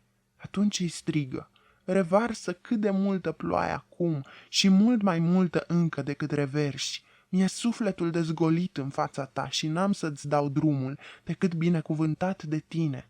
Înneacă-mă dacă vrei, dar nu mă ucide cu capriciile tale. O, cerule, nu coitus interruptus, te rog. Uneori, câte o zi răcoroasă și incoloră din lunile de după sezonul de ploi, îți amintește de vremurile câte unui mar ca Mbaia, un an prost, un an de secetă neagră. Atunci băștinașii Kikuyu își trimiteau vitele la păscut în apropierea casei mele, însoțite de câte un băiețaș cu fluier, care din când în când se pornea și cânta câte un cântecel. Ori de câte ori mi se întâmpla să aud din nou cântecelul, îmi evoca imediat toată teama și disperarea noastră din trecut. Acel cântec avea un gust sărat ca al lacrimilor. Dar totodată dezlușeam în el, în chip surprinzător și neașteptat, o forță, o dulceață ciudată, o armonie perfectă. Să fi avut oare într-adevăr acele vremuri vitrege atâtea calități concentrate în ele? Eram tineri și noi pe atunci, aveam speranțe nemărginite. Chiar în timpul acelor zile lungi ne contopeam cu toți într-o unitate, astfel încât pe altă planetă să ne putem recunoaște și să ne strigăm între noi când ne întâlneam, alături de orologiul cu cuc, cărți, vacile costelive păscând pe gazon și bătrânii Kikuyu îndurerați. Da, știu, ai fost și tu acolo, ai fost și tu o părticică din ferma de la Ngong. Vremurile acelea ne-au binecuvântat pe toți. Apoi s-au dus. Prietenii fermei au venit acasă și au plecat cu toții. Nu erau genul de oameni care să stea prea multă vreme în același loc. Nu erau nici genul de oameni făcuți să apuce bătrânețea. Au murit pe rând și nu s-au mai întors vreodată. Însă cândva au stat fericiți în fața focului din cămin, iar când casa bătrână care i-a luat la pieptul ei le-a spus: "N-am să-ți dau drumul decât binecuvântată de tine", au râs și au binecuvântat-o, iar ea le-a dat drumul să plece care încotro.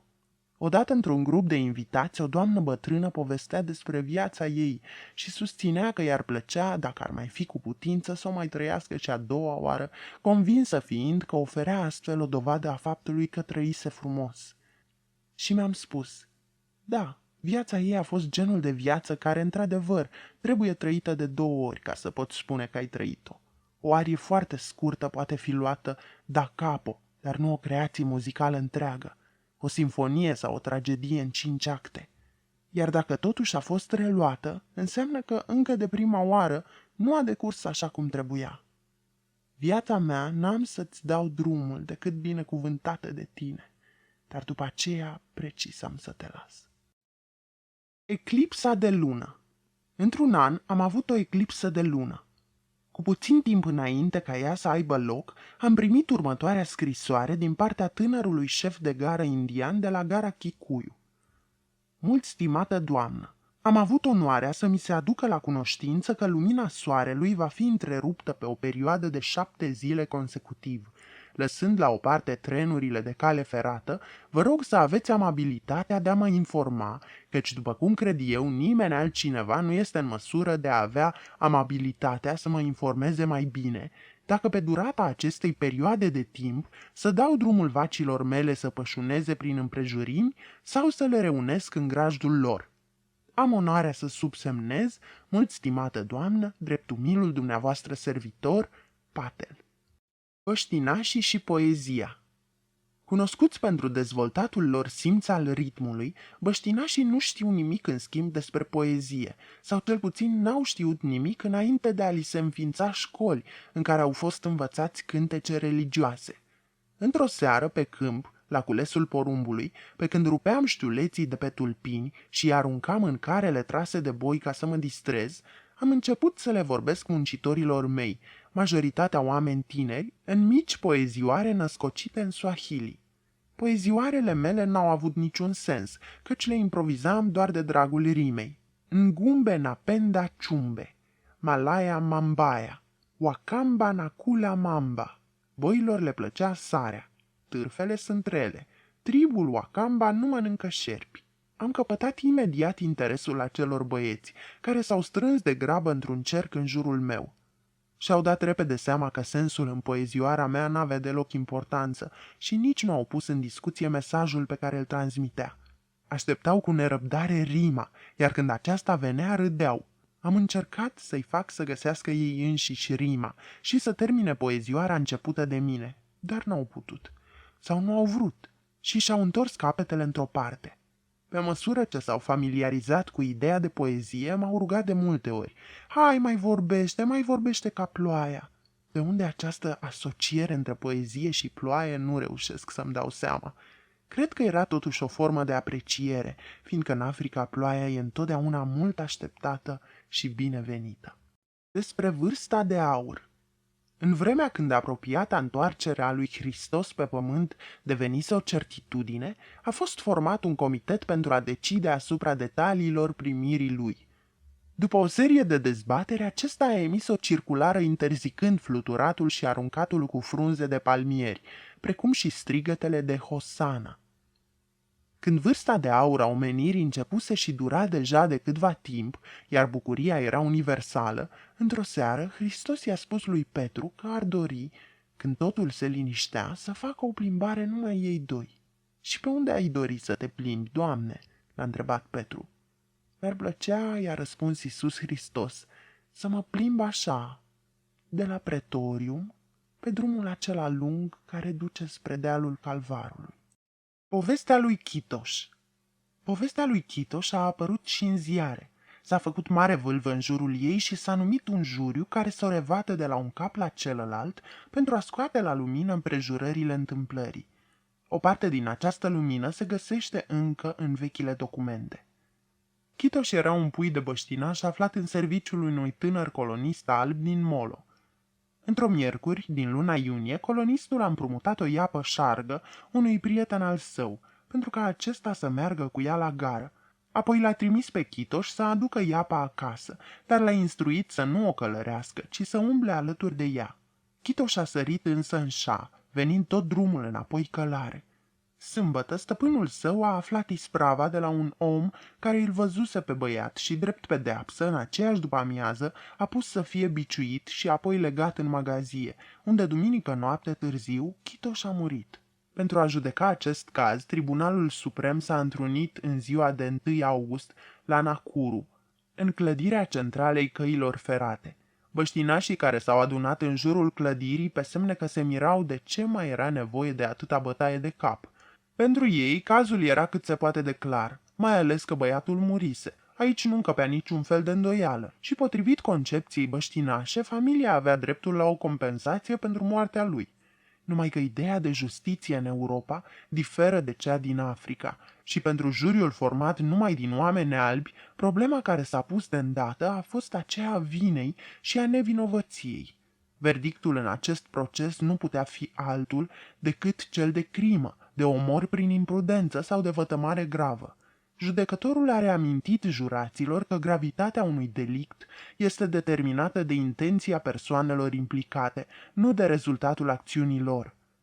Care fuseseră deci intențiile și motivațiile persoanelor implicate în cazul micuțului Chitoș? Pentru a judeca intenția și motivația colonistului alb, tribunalul l-a supus unui interogatoriu încrucișat timp de mai multe ore pe zi. S-a încercat să se recompună astfel o imagine a celor petrecute, de aceea au și fost notate toate amănuntele ce s-au putut afla. De exemplu, s-a consemnat că stăpânul său l-a chemat pe Chitoș și că acesta a venit, oprindu-se în fața lui la o distanță de 3 metri. Acest detaliu, deși puțin important, e totuși de mare efect.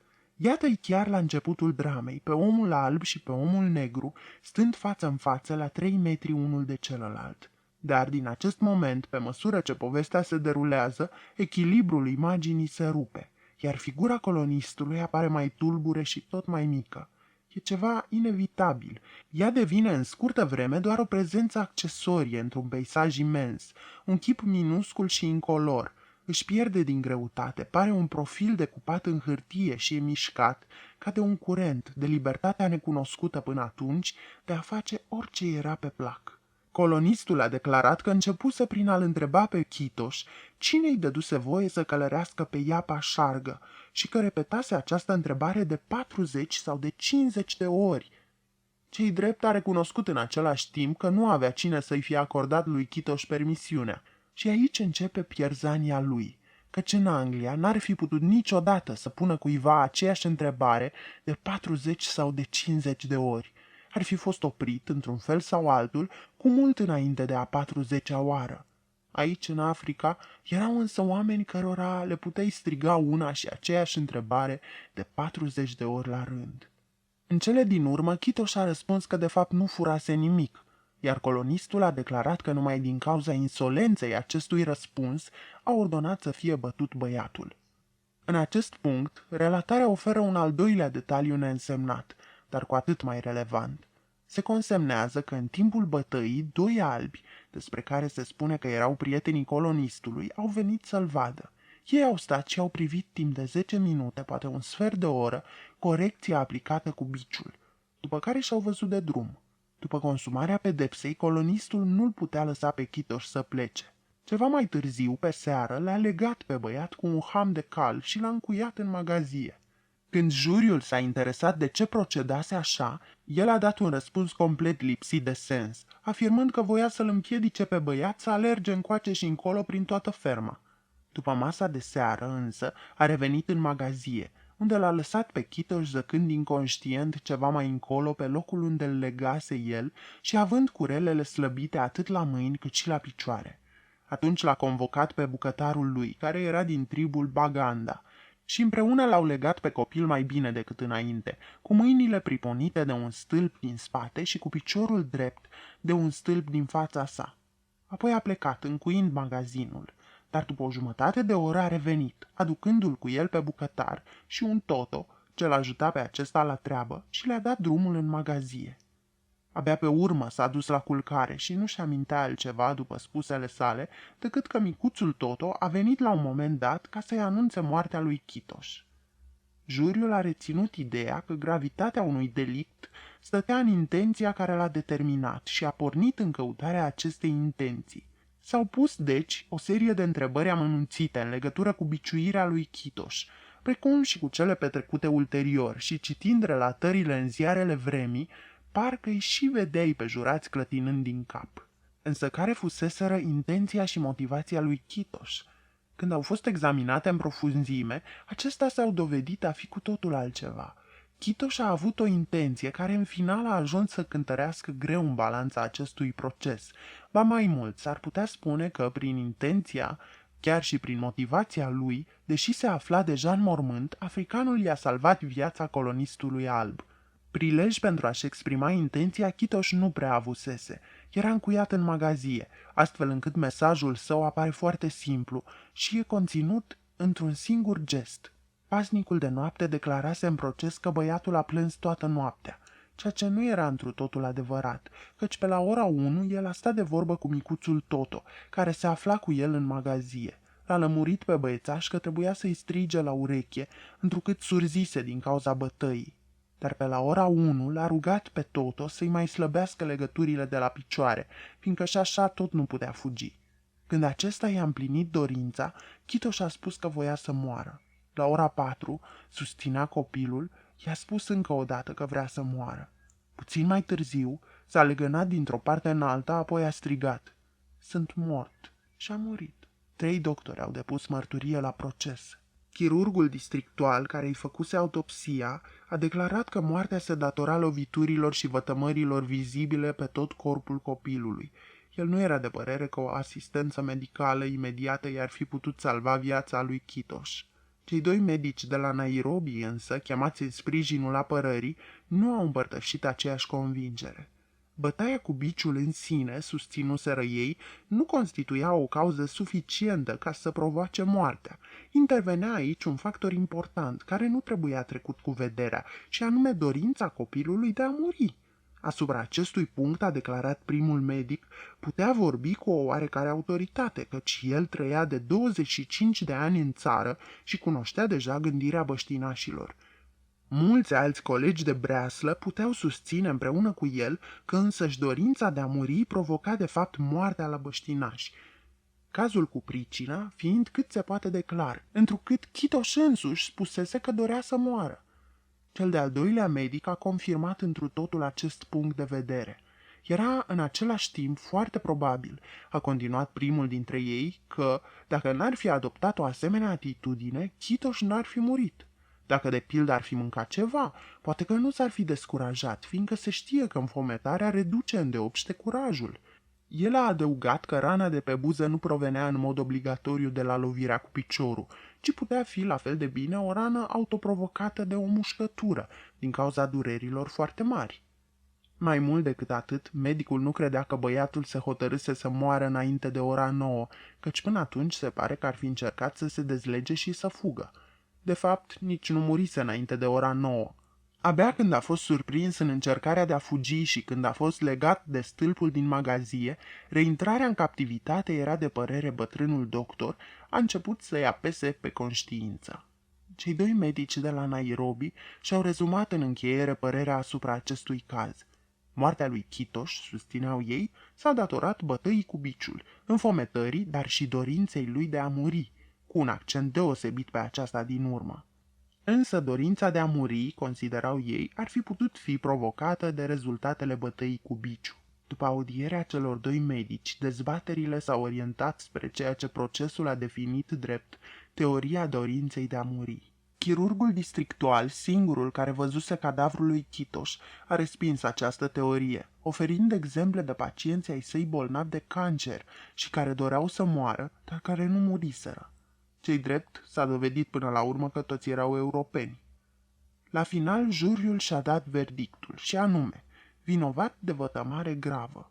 Același verdict a fost pronunțat și în cazul băștinașilor acuzați, dar considerându-se că acționaseră din ordinul stăpânului lor european, s-a apreciat că ar fi nedrept să meargă și ei la închisoare. Judecătorul a dat 2 ani de închisoare cu drept la recurs, colonistului alb și câte o zi pentru fiecare dintre băștinași. Citind desfășurarea acestui proces, rămâi cu impresia ciudată și umilitoare că europenii aflați în Africa au destulă putere să-l zvârle pe african afară din țară, direct în non-existență. Țara aceasta e locul său natal și orice i-ai face când pleacă, pleacă fiindcă așa vrea el sau fiindcă nu mai vrea să stea. Cine poartă mereu răspunderea pentru cele ce se petrec într-o casă? Acela care e stăpânul ei, acela care a moștenit-o. Prin simțul său acut a ceea ce e bine și ceea ce se cuvine făcut, figura lui Chitoș, cu atât de ferma lui dorință de a muri, deși depărtată de noi foarte mult în timp, se arată luminată de o frumusețe aparte. În ea este întruchipat instinctul fugii, propriu ființelor neîmblânzite, care, aflate în ceas de cumpănă, sunt conștiente că există un refugiu pe care li-l oferă existența. Ființe care se duc atunci când vor și care ne scapă mereu din mână. Câteva păsări africane. Chiar la începutul ploilor mari, în ultima săptămână din martie, auzeam privighetoarea cântând prin pădurile africane.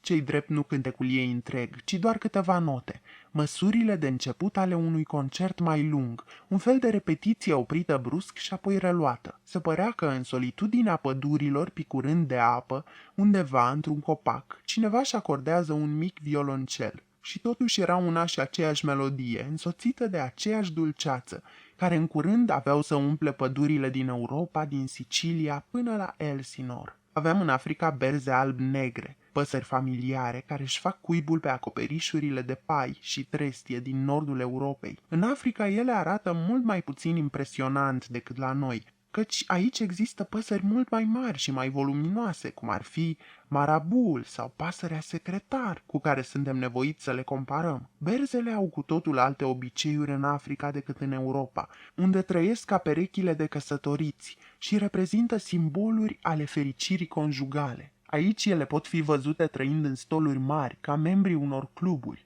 În Africa sunt numite păsări de lăcuste și vin pe urma roiurilor de lăcuste când acestea năpădesc vreun ținut, făcând adevărate ospețe pe seama lor. De asemenea, ele zboară pe deasupra câmpiilor unde tocmai ard ierburile, făcând ocoluri mari în fața graniței, în permanent avans al flăcărilor jucăușe. Sus, prin aerul sclipitor și colorat în culorile curcubeului și prin fumul cenușiu, în căutoare de șoareci și de șerpi, care fug dinaintea focului. În Africa, berzele se distrează bine, dar viața lor adevărată nu se desfășoară aici, iar când vânturile primăvăratice le poartă cu gândul la împreunare și la clocit, sufletele lor se întorc spre nord, își amintesc de vremurile de altă dată și zboară, perechi, spre a se bălăci în scurtă vreme prin mlaștinile reci ale locurilor natale. Afară în câmpie, la începutul sezonului ploios, când marile întinderi de iarbă arsă încep să se acopere cu o perie deasă de vegetație verde și proaspătă,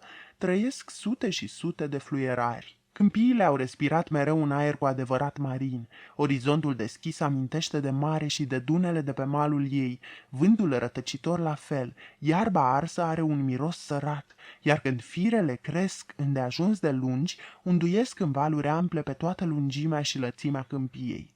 Atunci când garoafa albă înflorește pe întregul șes, îți amintește de valurile cu creste înspumate, de jur împrejurul tău, când pornești cu barca în traversarea Sundului. Notă: strâmtoarea ce desparte insula daneză Zeelandă de coasta vestică a Suediei. Fluierarii din câmpie seamănă la rândul lor cu niște pescăruși, ba chiar se și comportă ca ei, alergând prin desimea ierbii cât pot de repede pentru scurtă vreme, apoi ridicându-se din fața calului tău cu țipete stridente și subțiri, astfel că tot cerul luminos e plin de fâlfâit și zvon de păsări. Cocorii crestați, care se opresc în porumbiștile proaspăt prășite și semănate pentru a fura din brazdă grăunțele de porumb, își compensează furtișagul, fiindcă sunt păsări de bun augur, care anunță îndeosebi ploaia și ne încântă cu dansul lor. Când păsările acestea mari se află multe la un loc, e o imagine fără egal să le privești întinzându-și aripile largi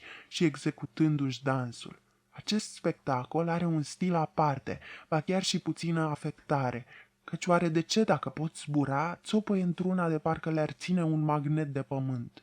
Întreg acest balet degajă un aer sacru, asemenea unor dansuri rituale. Poate cocorii încearcă să arunce o punte între pământ și cer, precum înaripații îngeri, urcând și coborând pe scara lui Iacob. Cu tonurile lor de un gri delicat și pal, cu bonețica lor de catifea neagră și coronița în formă de evantai, par a fi decupați din frește ușoare și eterate. Când, după ce dansează, se ridică de la pământ și zboară pentru a menține acea notă de sacralitate a întregii reprezentații, cocorii scot cu aripile sau cu vocea lor un sunet limpede și sonor, de parcă un mănunchi de clopote de biserică și-ar lua zborul spre zare. Îi poți auzi până foarte departe, chiar și după ce au dispărut de pe cer. Un clopot mai sună o vreme prelung pe undeva printre nori. Pasărea rinocer era și ea oaspetele nostru la fermă și venea aici pentru a se hrăni cu fructele castanilor aduși de la capul Bunei Speranțe. Sunt păsări extrem de ciudate și este o aventură deloc neplăcută să le întâlnești și să observi cât de atot știutoare par.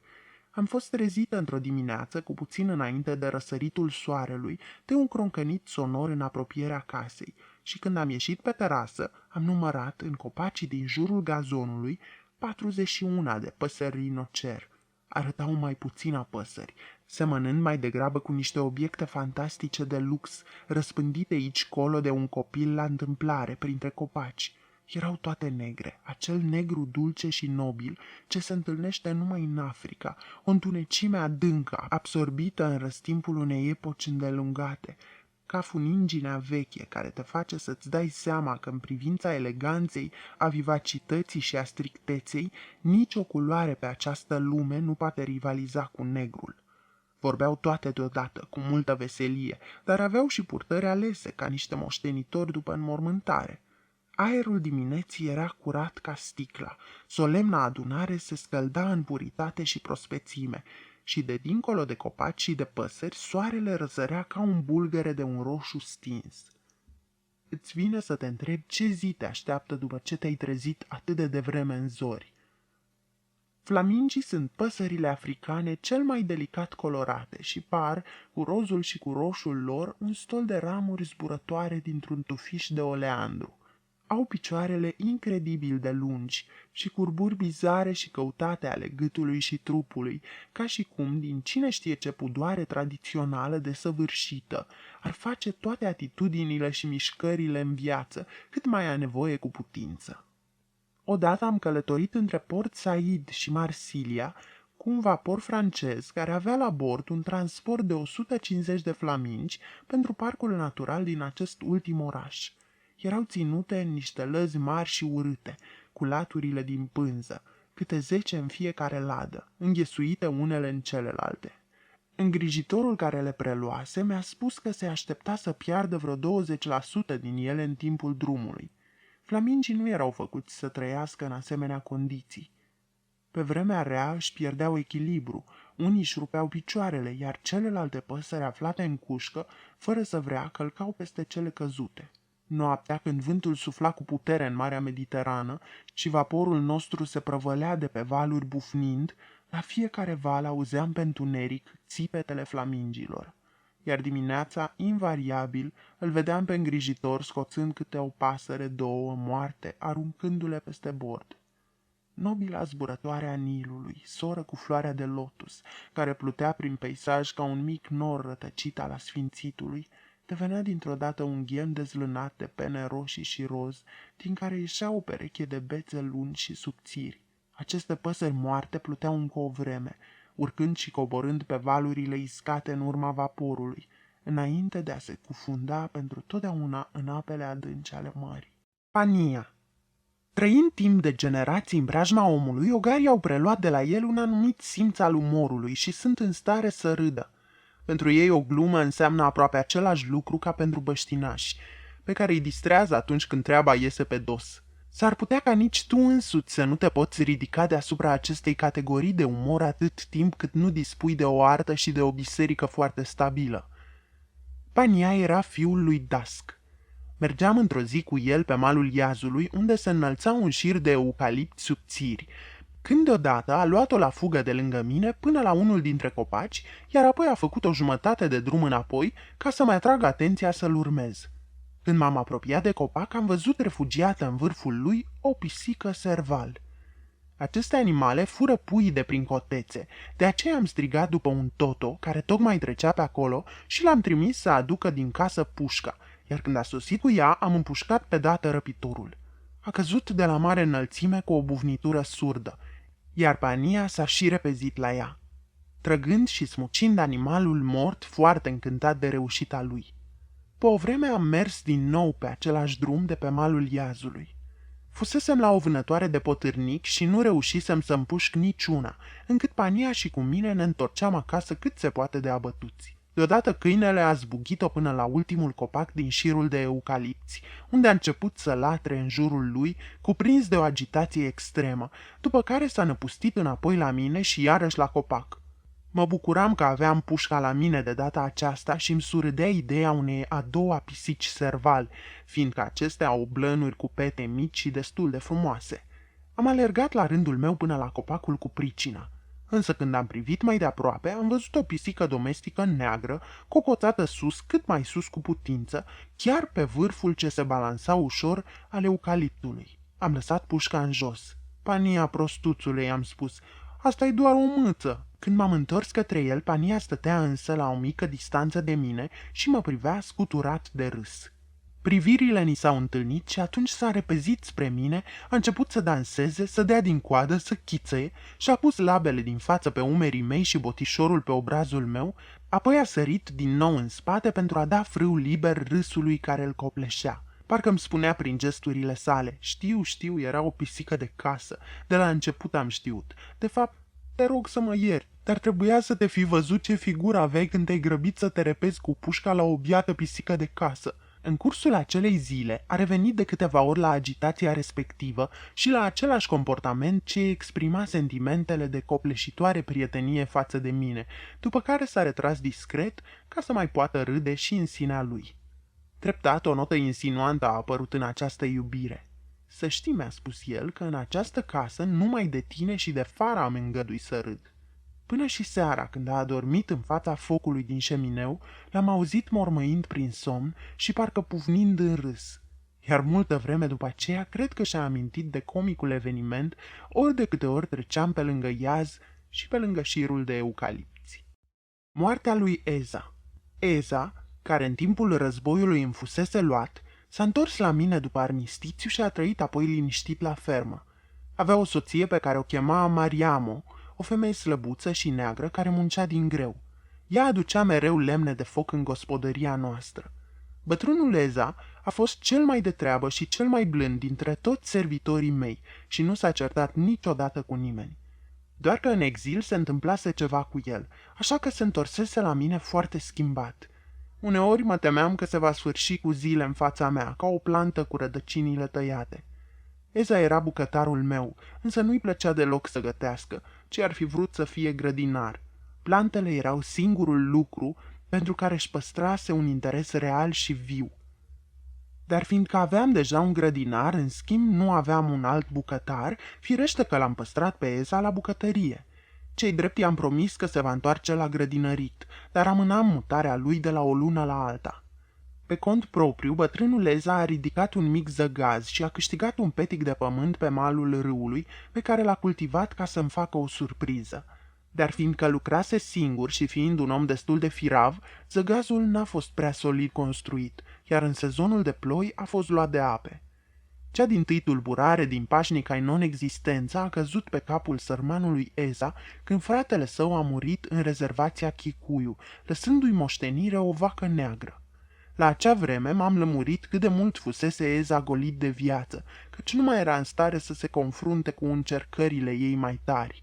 În mod special bănuiesc, nu rezista la sentimentul de fericire. Mi-a cerut să-i dau drumul 3 zile ca să se ducă să-și ia vaca în primire, iar când s-a întors, am observat că arăta pierdut și încolțit, asemenea mâinilor și picioarelor omenești amorțite de frig atunci când nimeresc într-o cameră caldă. Băștinașilor le place să joace șansa și, sub iluzia creată de vaca neagră, că de acum înainte norocul îi va surâde, Eza a dobândit o extraordinară încredere în sine și a început să nutrească vise. Din nou simțea că avea viața înaintea lui și s-a hotărât să-și ia o a doua nevastă. Când mi-a mărturisit ce planuri avea, intrase deja în tocmeală cu viitorul socru, care locuia pe drumul către Nairobi și a cărui soție era o Swahili. Am încercat să-l fac să se răzgândească. Ai o nevastă foarte bună, i-am spus, iar tu ești un om cărunt, nu se poate să ai nevoie de încă una. Stai mai bine aici la noi și vezi-ți de treaba ta și de viața ta în tihnă. Argumentele mele nu l-au jignit pe Eza. Micuțul și blândul Kikuyu a stat drept înaintea mea și în modul lui destul de indecis a rămas totuși la hotărârea luată. La scurtă vreme după această discuție a adus-o la fermă pe cea de-a doua soție, Fatoma. Iluziile bătrânului Eza față de noua căsnicie arată în ce măsură își pierduse mințile. A doua mireasă era foarte tânără, aspră și îmbufnată și se îmbrăca după moda Swahili, cu toată lascivitatea neamului ei după mamă, dar fără pic de eleganță sau veselie în firea ei. Eza, în schimb, radia de triumf și de planuri mărețe. El se purta în inocența lui ca un om pe punctul de a fi lovit de paralizia generală. Mariamo, sclava răbdătoare, stătea mereu în planul 2, aparent neinteresată de ceea ce se întâmpla. Este posibil ca Eza să fie avut acum o scurtă perioadă de măreție și satisfacție, dar aceasta nu a durat mult și praful s-a ales de existența lui tihnită de la fermă. Și totul din cauza noii soții. La o lună după însurătoare, ea a fugit de acasă, găsindu-și adăpost la soldații băștinași de la cazărmile din Nairobi. Multă vreme Eza îmi tot cerea câte o zi în voire pentru a merge la oraș să o recupereze, iar seara se întorcea cu fata îndărătnică și țâfnoasă. Prima dată s-a dus hotărât și plin de încredere. Păi cum, nu era nevasta lui legitimă? Mai târziu umbla într-o căutare tristă și nedumerită a visurilor lui și a fortunei care îi zâmbise odată. De ce vrei să o aduci Eza înapoi?" îl întrebam eu. Lasă-o mai bine să plece, nu vezi că nu vrea să mai stea la tine?" Oricum erați nepotriviți. Dar Eza nu era în stare să o lase să plece. Către sfârșit, pretențiile lui la viață au scăzut sensibil și pur și simplu nu mai căuta să păstreze decât investiția bănească. Ceilalți băieți de casă râdeau de el când îl vedeau pornind la drum, târându-și picioarele spre Nairobi, iar odată mi-a mărturisit că până și soldații râdeau de el. Însă pe Eza nu-l interesa nici când părerea oamenilor, iar în cazul de față oricum nu-l mai putea atinge. Se ducea mereu, fidel și cu insistență, să-și redobândească bunul pierdut, întocmai ca un om care s-ar duce să recupereze o vită fugită de la cireadă. Într-o dimineață, Fatoma i-a anunțat pe ceilalți băieți de casă că Eza era bolnav și că nu va putea găti în ziua aceea, dar că a doua zi va fi din nou pe picioare. Numai că după amiază băieții au venit să-mi spună că Fatoma dispăruse, iar Eza fusese otrăvit și acum trăgea să moară. Când am ieșit să văd despre ce era vorba, ei tocmai îl cărau, cupat cu tot, în peticul de loc dintre colibele servitorilor mei. Era evident că sărmanul nu mai avea mult de trăit. I se dăduse să înghită un fel de otravă locală asemănătoare strigninei și trebuie să fi suferit cumplit în coliba lui sub ochii tinerei soții ucigașe, până când aceasta s-a asigurat că l-a dusese în pragul morții, după care s-a făcut nevăzută. Mai avea încă ușoare spasme care făceau să îi se contracte tot trupul, însă altfel era rigid și rece, întocmai ca un mort. Fața ei arăta foarte schimbată, iar o spumă amestecată cu sânge îi se scurgea de la colțul gurii, al cărei buze erau acum palide albăstrui. Fara luase mașina și plecase cu ea, încât nu-l puteam duce pe Eza la spital, însă cred că oricum n-aș fi făcut-o. Chiar de-ar fi fost mașina acasă, în stadiul în care se afla nu mai era nicio speranță. Înainte să moară, Eza m-a privit lung, dar n-aș putea spune cu siguranță dacă m-a recunoscut sau nu. Odată cu lumina ochilor lui negri, ca de animal, își lua zborul și amintirea mea despre această țară, așa cum aș fi vrut mereu să o știu, când fusese ca a doua arca a lui Noe, cu toate sălbăticiunile adunate în jurul micuțului băștinaș, care mâna pe câmpie turma de capre a tatălui său. L-am luat de mână, o mână omenească, o unealtă puternică și ingenioasă. Ținuse arma la vremea ei, plantase legume și flori, sau care mă îngâiase. Mâna pe care eu am învățat-o să facă omlete. Oare cum își privea Eza propria-i viață? Ca pe un eșec sau ca pe o reușită? Ar fi fost greu de spus. Umblase pe drumurile lui umile, lungi și întortocheate și trecuse prin multe necazuri, dar totdeauna ca un om liniștit și cu sufletul împăcat. Când s-a întors mai târziu la fermă, Fara și-a dat multă osteneală ca să-l înmormânteze cu tot ritualul de rigoare, căci Eza fusese un mahomedan pios. Preotul chemat de la Nairobi nu a putut veni decât în seara următoare, astfel că înmormântarea a avut loc la vreme de noapte, cu calea lactee sus pe cer și lămpi purtate de alaiul funerar. Mormântul i-a fost zidit, după tradiția mahomedană, la rădăcina unui copac înalt din mijlocul pădurii. Mariamu a ieșit acum și ea la iveală și și-a luat locul în urma sicriului, bocindu-l pe Eza cu voce tare prin aerul întunecat al nopții. Pe urmă, Fara și cu mine am ținut împreună sfat în legătură cu Fatoma și am hotărât să nu întreprindem nimic. Era împotriva firii lui Fara să ia măsuri de pedepsire a unei femei prin lege. Tot de la el am înțeles că legea mahomedană nu putea face o femeie răspunzătoare. Bărbatul era răspunzător pentru tot ce făcea soția și trebuia să plătească ponoasele pentru necazurile produse de ea, tot așa cum trebuia să plătească ponoasele pentru orice pagubă provocată de calul său. Dar dacă același cal își arunca stăpânul din șa, iar acesta murea? Ei da, a consimțit Fara, atunci ar fi fost un accident nefericit. La urma urmelor, Fatoma însă și avea destule motive să-și deplângă soarta, acum că îi fusese dat să-și o împlinească după dorința inimii, pe lângă cazărmile din Nairobi. Despre băștinași și istorie. Cei care se așteaptă ca băștinașii să execute voioși un salt din epoca de piatră direct în epoca mașinilor, uită de toată munca și truda părinților noștri pentru a ne aduce, de-a lungul istoriei, până la stadiul în care ne aflăm azi. Putem fabrica mașini sau avioane și chiar îi putem învăța pe băștinași să le folosească, dar adevărata dragoste de mașini nu poate fi creată în sufletele omenești cât ai bate din palme. E nevoie de secole întregi pentru a o impune și e probabil că și Socrate, Cruciadele sau Revoluția franceză sunt necesare pe parcurs. Noi cei de azi care iubim mașinile nu ne putem închipui cum trăiau pe vremuri oamenii fără ele. În schimb, nu am fi în stare să stăpânim credința atanasiană. Notă. Episcopul Alexandriei și unul dintre părinții bisericii creștine, ale cărei idei centrale se referă la doctrinele Trinității și Incarnației. Nota traducătorului. Tehnica slujbei religioase sau a tradiției în 5 acte, poate nici chiar pe cea a unui sonet. Iar dacă nu le-am fi găsit gata făcute pentru noi, am fi fost nevoiți să ne descurcăm fără ele.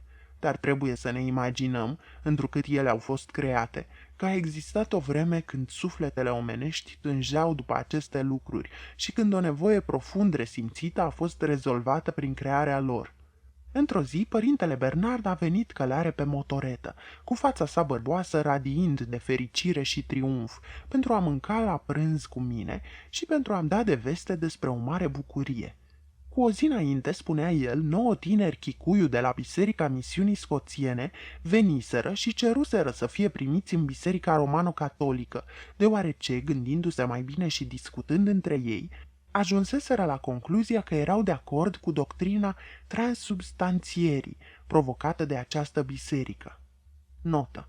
În teologia catolică, principiul transformării substanței pâinii și a vinului în substanța trupului lui Isus prin actul împărtășaniei.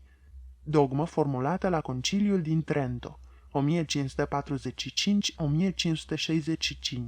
nota traducătorului. Toți cei cărora le-am povestit întâmplarea au râs cu poftă de părintele Bernard, fiind de părere că cei 9 tineri chicuiu întrevăzuseră la misiunea franceză o șansă de a câștiga mai bine, de a munci mai puțin sau de a primi o bicicletă în dar, de unde și pretinsa lor convertire la doctrina transubstanțierii. Căci nici măcar noi, spuneau ei, nu o înțelegem mai deloc și nu ne place să ne gândim la ea, încât pentru niște chicuiu trebuie să fi fost de-a dreptul inaccesibilă. Dar nu era atât de sigur că lucrurile stăteau chiar așa. Părintele Bernard îi cunoștea bine pe chicuiu. Mințile celor 9 tineri poate că băteau acum aceleași cărări cețoase străbătute cândva de strămoșii noștri, pe care noi nu ar fi trebuit să-i dezavuăm în ochii băștinașilor și care își țineau la mare preț părerile despre transubstanțiere. Acelor oameni de acum 500 de ani li s-au oferit la vremea respectivă și bani mai mulți, și slujbe mai înalte, și condiții mai bune de viață, ba chiar uneori însăși viața lor, iar în schimbul la toate acestea au preferat credința în principiul transubstanțierii. Nu le-a dat nimeni o bicicletă, iar părintele Bernard, care avea motoretă, îi acorda mai puțin atenție decât convertirii celor 9 chicuiu. În Africa, albii cu o gândire modernă cred în procesul evolutiv, nu într-un act creator spontan. Ei le-ar putea ține băștinașilor o scurtă lecție practică de istorie, pentru a-i aduce la stadiul în care ne aflăm noi azi. Dominația europeană asupra acestor popoare a început cu ceva mai puțin de 4 decenii în urmă. Dacă am echivala acel moment cu momentul nașterii lui Isus și le-am permite băștinașilor să ne ajungă din urmă în ritm de câte 3 ani la fiecare secol al nostru, acum ar fi timpul să l dăm pe Sfântul Francisc din Asizi, iar peste câțiva ani pe Rabelais, precis că i-ar iubi și i-ar aprecia pe amândoi mai mult decât o facem noi în secolul nostru. Aristofan le-a plăcut acum câțiva ani, când am încercat să le traduc dialogul dintre un țăran și feciorul lui din comedia Nori. În 20 de ani de aici încolo ar fi pregătit să-i primească pe enciclopediști, iar peste încă 10 ani pe Kipling. Ar trebui să le dăm vizionari, filozofi și poeți, ca să putem pregăti terenul pentru domnul Ford, dar unde vom fi noi atunci? Îi vom fi prins între timp de coadă și agățându-ne strâns de ea, ne vom fi aflând în urmărirea unei umbre, a unei tenebre, exersându-ne la tamtamuri? Ne vor putea lua atunci mașinile la prețul de cost, așa cum pot lua acum doctrina transubstanțierii? Cutremurul. Într-un an, la vremea Crăciunului, am avut un cutremur. A fost destul de puternic și a dărâmat un număr de colibe, având probabil același efect destructiv ca un elefant înfuriat. Au fost 3 șocuri succesive, fiecare cu durata de câteva secunde și cu alte câteva secunde pauză între ele, intervale care le-au oferit oamenilor prilejul de a-și forma o părere despre cele ce se întâmplau. Dennis Finch Hatton, care în acel moment se afla într-un camping din rezervația Masai și tocmai dormea în camionul său, mi-a spus când ne-am revăzut că, trezindu-se în urma zdruncinăturilor, primul lui gând a fost: o fi intrat vreun rinocer sub camion. Eu însă mă găseam în dormitor când s-a produs cutremurul și mă pregăteam de culcare. La prima smucitură mi-am spus: s-o fi urcat vreun leopard pe acoperiș. Când a venit al doilea șoc, m-am gândit: acum am să mor. Deci asta simte omul în clipa când moare. Dar în scurtul răstimp de liniște dintre al doilea și al treilea șoc, mi-am dat seama despre ce era vorba, și anume că era un cutremur, căci nu mă gândisem în veci că aveam să ajung să trăiesc și asta. Dar când a venit al treilea și ultimul șoc, m-a cuprins o asemenea senzație de bucurie, încât nu mi-aduc aminte ca în toată viața să mă fi trezit vreodată mai brusc și mai direct în al nouălea cer. În traiectoria lor, corpurile din univers au puterea de a ridica spiritul omenesc la înălțimi nebănuite ale fericirii. De obicei nu suntem conștienți de ele. Când odată gândul că ele există ne vine în minte și este reactualizat, el ne deschide perspective copleșitoare. Kepler descrie ceea ce a simțit când, după ani îndelungați de muncă, a descoperit în fine legile care guvernează mișcarea planetelor. Mă dăruiesc cu totul extazului meu, zarurile sunt aruncate, nimic din ceea ce am simțit vreodată nu se compară cu starea încercată acum. Tremur de emoție și sângele îmi tresaltă aprins. 6 milenii a așteptat Dumnezeu un spectator al lucrării lui. Înțelepciunea lui e infinită. Tot ce nu știm e conținut în el, la fel ca puținul pe care totuși îl știm. Într-adevăr, același gen de extaz a pus stăpânire și pe mine, scuturându-mă din tot trupul în timpul cutremurului. Senzația acelei imense plăceri ți-o dă mai ales conștiința că un lucru pe care îl socoteai până atunci imobil are în adâncul lui un resort al mobilității, și anume pe cont propriu. Este probabil unul dintre cele mai puternice sentimente de bucurie și de speranță de pe această lume. Globul inert, masa lui moartă, pământul însuși, se înălța și se lățea sub picioarele mele. Îmi transmitea în acest fel un mesaj extrem de voalat, dar de o semnificație inconfundabilă. Pământul râdea prăbușind colibele băștinașilor și striga: "Epur si muove." A doua zi, foarte devreme, aducându-mi ceaiul, Juma mi-a spus: "Regele Angliei a murit."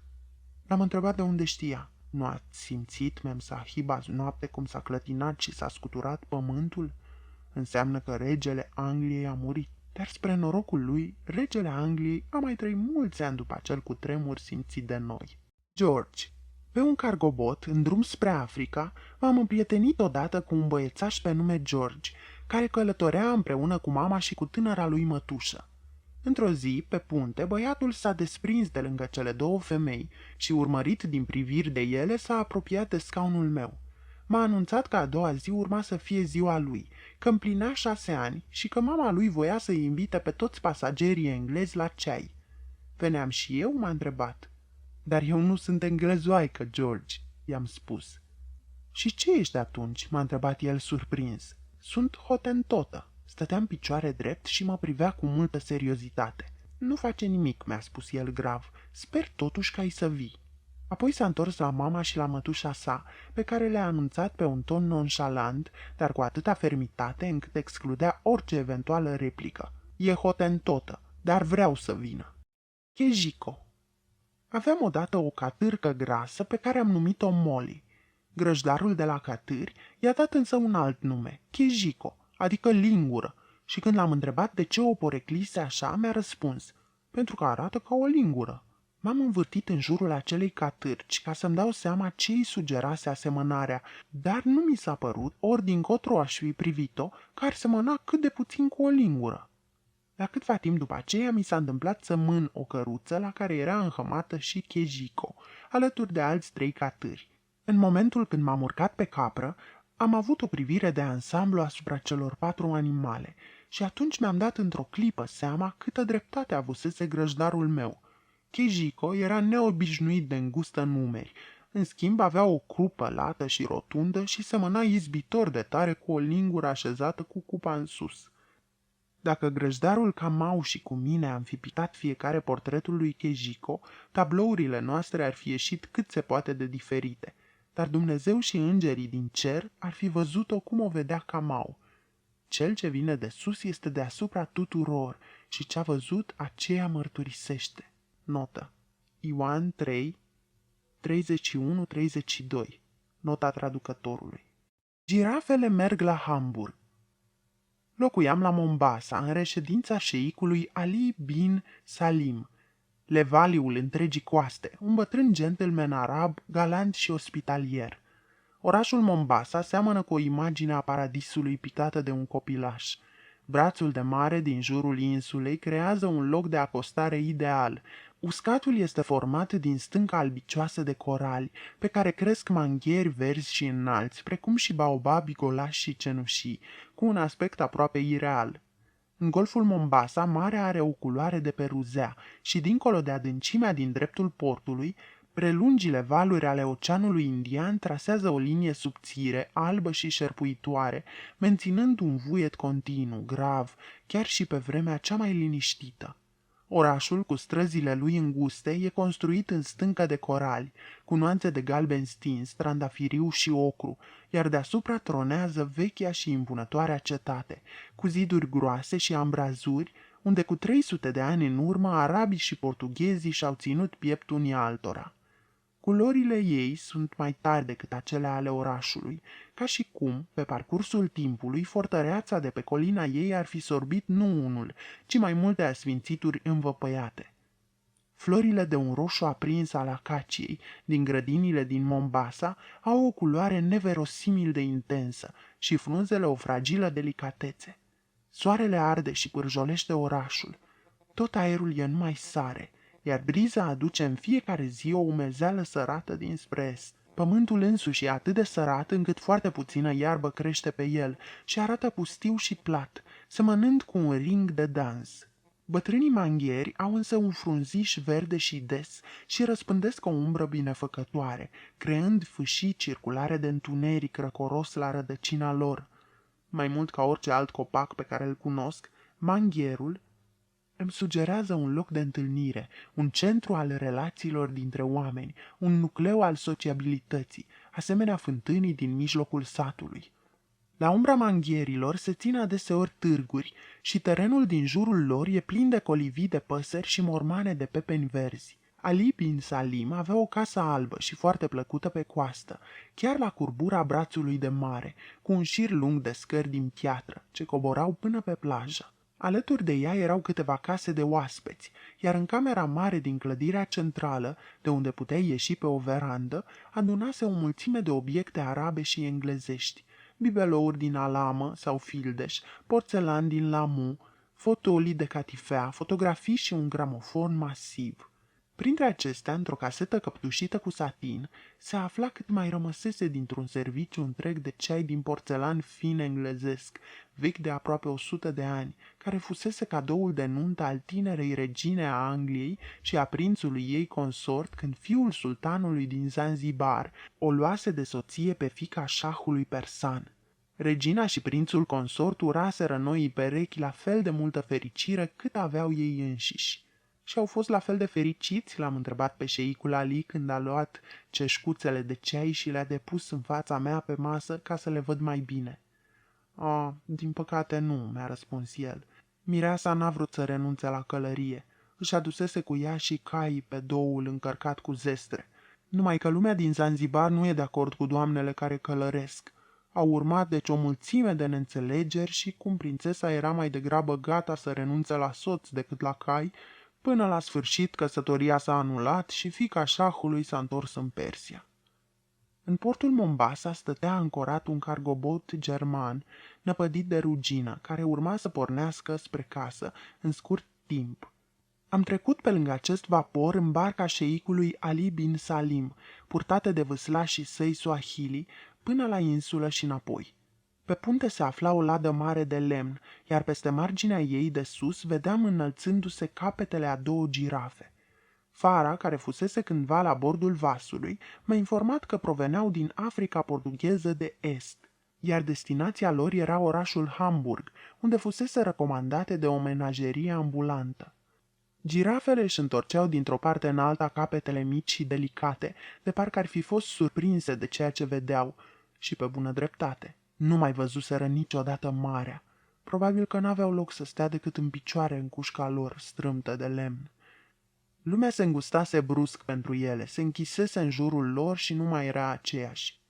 Ele n-aveau de unde ști sau măcar bănui degradarea spre care mergeau, căci erau ființe blajine, orgolioase și inocente, obișnuite doar cu galopul pe șesul fără de sfârșit. N-aveau nici cea mai vagă reprezentare ce însemna captivitatea, cu frigul și duhoarea, cu fumul și râia, cu plictiseala copleșitoare dintr-o lume în care nu se petrecea niciodată nimic deosebit. Mulțimea de oameni în haine cernite și îmbâxite va veni din frigul și zloata străzii pentru a privi cele două girafe și a măsura în acest fel superioritatea rasei umane asupra lumii necuvântătoarelor. Râzând vor arăta cu degetul spre gâturile subțiri și lungi, când capetele grațioase cu ochii lor cețoși și răbdători vor sta înălțate mult deasupra cuștii din menagerie. Copiii se vor speria văzându-le sau poate chiar vor plânge, ori se vor îndrăgosti de ele și le vor întinde bucăți de pâine. Apoi mămicile și tăticii vor spune că girafele sunt animale drăguțe și chiar vor fi încredințați că se distrează și ele la rândul lor. În anii atât de lungi care le așteaptă de aici înainte, se vor gândi cele două girafe la țara pe care au pierdut-o? Unde or fi oare? Unde s-au dus iarba și arbuștii cu spini ascuțiți, râurile, ochiurile de apă, munții albaștri de la orizont? Aerul dulce și tare al câmpiei s-a ridicat și a dispărut. Unde or fi celelalte girafe, cu care alergau împreună când porneau în galop spre terenul vălurit? Le-au părăsit, au dispărut și s-ar părea că n-or să mai revină în veci. Iar noaptea, unde-i luna plină? Girafele se mișcă și se trezesc în caravana menajeriei, în cuștile lor înguste, ce miros a acreală de bere și a paie vechi putrezit. Adio, adio, vă doresc să apucați să muriți pe drum, astfel ca niciunul dintre căpșoarele voastre nobile, care acum se ițesc mirate peste marginea cuștii de lemn, pe fundalul cerului albastru de la Mombasa, să nu apuce să se sucească dintr-o parte în alta în singurătate la Hamburg, unde nimeni nu știe nimic despre Africa, locul de unde veniți voi. Cât despre noi, va trebui să găsim pe cineva care să ne încalece urât de tot libertatea, înainte de a face bine, să le cerem noi înșine iertare girafelor pentru libertatea pe care le încălcăm mereu. La menagerie. Cu vreo 150 de ani în urmă, un călător danez aflat în orașul Hamburg, contele Schimmelmann, a dat din întâmplare peste o mică menagerie itinerantă și a îndrăgit-o peste măsură. Cât timp a rămas la Hamburg, își făcea în fiecare zi drum pe acolo, deși i-ar fi venit greu să-și explice motivul real al atracției pentru acea caravană murdară și căzută în paragină. Adevărul este că menageria răspundea unui dar al conștiinței sale. Afară era iarnă și un ger cumplit. În grajduri, îngrijitorul încălzise o sobă veche până când devenise de un roz sidefiu, în întunecimea brună a coridorului care trecea prin fața cuștilor cu animale, însă curentul de afară și aerul înțepător îi pătrundeau în continuare pe oameni până la oase. Contele Schimmelmann tocmai era cufundat în contemplarea unei hiene, când proprietarul menajeriei s-a apropiat de el și a intrat în vorbă. Era un bărbat scund și palid, cu un nas coroiat, care în tinerețe fusese student la teologie, dar care fusese nevoit să părăsească facultatea în urma unui scandal și de atunci decăzuse treaptă cu treaptă pe scara societății. Excelența voastră face foarte bine că privește această hienă, i-a spus el contelui Schimmelmann. E mare lucru să ai o hienă la Hamburg, unde până acum n-a mai ajuns niciuna. Ei bine, aflați că toate hienele sunt hermafrodite și că în Africa, de unde vin, în nopțile cu lună plină se întâlnesc și se împerechează într-un ciclu copulator în care fiecare individ joacă un rol dublu, întâi de mascul, apoi de femelă. Știați? Nu, a răspuns contele Schimmelmann cu o mișcare de ușor dezgust. Sunteți de părere, excelența voastră, a continuat circarul, că tocmai din cauza acestui fapt hienei îi e mai greu decât le este altor animale să stea închisă singură în cușcă? Resimte ea oare nevoia îndoit? Sau, fiindcă unește în ea calitățile complementare ale creațiunii, e satisfăcută cu sine și trăiește în armonie? Cu alte cuvinte, fiind toți prizonierii acestei vieți, suntem oare cu atât mai fericiți sau cu atât mai amărâți când posedăm mai multe talente? E un lucru extrem de ciudat, a spus contele Schimmelmann, care își urmărise propriile gânduri, fără a da deloc atenție întrebărilor circarului. Să te gândești că atâtea sute sau poate mii de hiene au trăit și au murit pentru ca, în cele din urmă, noi să avem acest specimen aici, hamburghezii să poată vedea cum arată o hienă, iar naturaliștii să o poată studia pe viu. și au trecut mai departe pentru a se uita la girafele din cușca alăturată. Animalele sălbatice, a continuat contele Schimmelmann, care aleargă printr-un decor sălbatic, nici nu există în realitate. Acesta de aici există însă, avem și un nume pentru el, vă știm chiar și cum arată. Celelalte poate că nici n-au existat, cu toate că reprezintă marea majoritate. Într-adevăr, natura e foarte extravagantă. Circarul și-a împins pe ceafă căciula uzată de blană, sub care n-avea niciun fir de păr. Dar se recunosc între ele. Chiar și acesta e un lucru discutabil, a zis contele după o scurtă tăcere. De exemplu, aceste girafe au niște pete pătrate pe piele.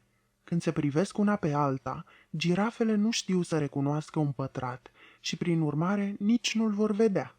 În ce măsură putem considera că se recunosc între ele? Circarul s-a uitat o vreme la girafă, apoi a rostit. Dar Dumnezeu le recunoaște. Contele Schimmelmann a zâmbit. Girafele? A întrebat el. O, da, excelența voastră, a răspuns circarul. Dumnezeu recunoaște girafele. Când alergau și se tot jucau acolo în Africa, Dumnezeu le observa din cer și îi plăceau purtările lor. Căci el le-a făcut așa. Scrie și în Biblie, excelența, a adăugat circarul. Atât de mult a iubit Dumnezeu girafa, încât a creat-o. Și tot Dumnezeu a inventat pătratul, precum și cercul. Sunt sigur că excelența voastră nu poate nega. El i-a recunoscut pătratele de pe piele și tot ce e legat de ele. Animalele sălbatice, excelență, sunt poate însăși dovada existenței lui Dumnezeu. Dar când ajung la Hamburg, a conchis el, punându-și căciula pe cap, argumentul devine cei drept problematic. Contele Schimmelmann, care își organizase viața după idei preluate de la alții, s-a dus în tăcere să privească șerpii, nu departe de soba încinsă. Pentru a-l distra, circarul a deschis cutia în care îi ținea și a încercat să-l trezească la viață pe șarpele dinăuntrul ei. Până la urmă, înceată și adormită, reptila i s-a înfășurat pe braț. Contele Schimmelmann s-a uitat la ciudatul cuplu. Să știi, iubite cane Gitter, i-a spus el cu un zâmbet posac circarului, că dacă ai fi în slujba mea sau dacă aș fi eu rege, iar tu un ministru al meu, acum te-aș fi dat afară. Circarul l-a privit iritat. Serios, domnule, chiar așa? A întrebat el și a dat drumul șarpelui înapoi în cutie. Și de ce, domnule? Dacă îmi permiteți să vă întreb, a adăugat el după un moment. Cane Gitter, nu ești tu chiar atât de sărac cu duhul cum vrei să lași a înțelege, i-a spus contele Schimmelmann. De ce? Pentru că, dragă prietene, aversiunea față de șerpi este un instinct sănătos uman și oamenii care îl au sunt și acum în viață. Șarpele este cel mai ucigător dintre toți inamicii omului, dar ce altceva avem spre a ne ghida decât propriul nostru simț al binelui și al răului? Ghearele unui leu, mărimea și fildeșii elefantului, coarnele unui bivol, toate acestea ne sar în ochi, dar șerpii sunt animale frumoase, ei sunt extrem de rotunzi și netezi, ca lucrurile pe care le îndrăgim în viață, au o culoare ireal de blândă și smoi în toate mișcările. Dar numai omului pătruns de dumnezeire, atâta frumusețe și atâta grație îi sunt urâte și scârbavnice, căci ele miros a pierzanie și îi amintesc de căderea în păcat. Ceva din lăuntrul său îl face să fugă de șerpi ca de dracu, iar acest ceva se cheamă vocea conștiinței, căci omul care poate mângâia un șarpe este în stare de orice. Contele Schimmelmann a râs ușor de șirul propriilor gânduri, s-a încheiat la haina groasă de blană și s-a întors ca să plece. Circarul a rămas o clipă pierdut printre reflecții. Excelența voastră, a spus el în cele din urmă, să știți că n-aveți ce face. Șerpii trebuie iubiți.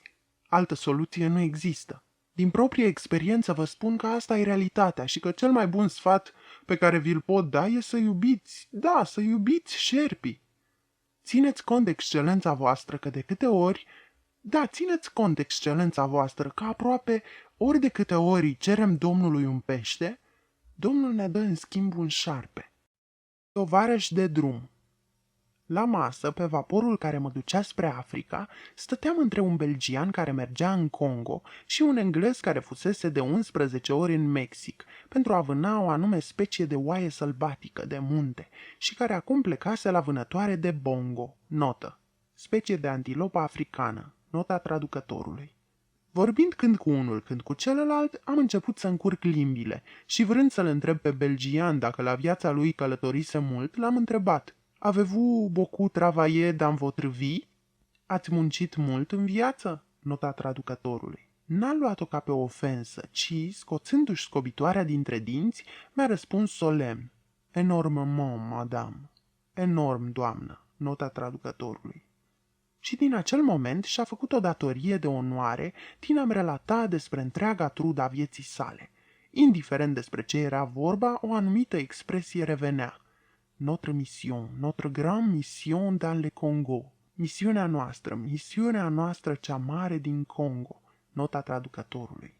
Într-o seară, pe când ne așezam să facem o partidă de cărți, vânătorul englez ne-a povestit cum, aflându-se în Mexic, o spanioloaică foarte bătrână, care trăia la munte, la o fermă izolată, auzind de sosirea lui și de faptul că era străin, a trimis să-l cheme și i-a poruncit să-i spună ce mai e nou pe lume. Acum oamenii zboară, doamnă, a informat-o el. Da, am auzit, i-a replicat femeia. Și am o mulțime de discuții cu preotul pe această temă. Dar poate vrei dumneata, domnule, să ne lămurești odată. Zboară cu picioarele adunate sub ei ca vrăbile sau întinse înapoi ca berzele? Tot în cursul acelei discuții, el a mai făcut o remarcă la adresa ignoranței băștinașilor mexicani și a școlilor de acolo. Belgianul, care tocmai împărțea cărțile, s-a oprit ținând ultima carte în mână.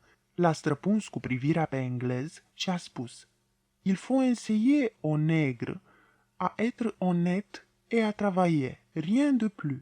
Negrii trebuie învățați să fie cinstiți și să muncească. Nimic mai mult. Nota traducătorului.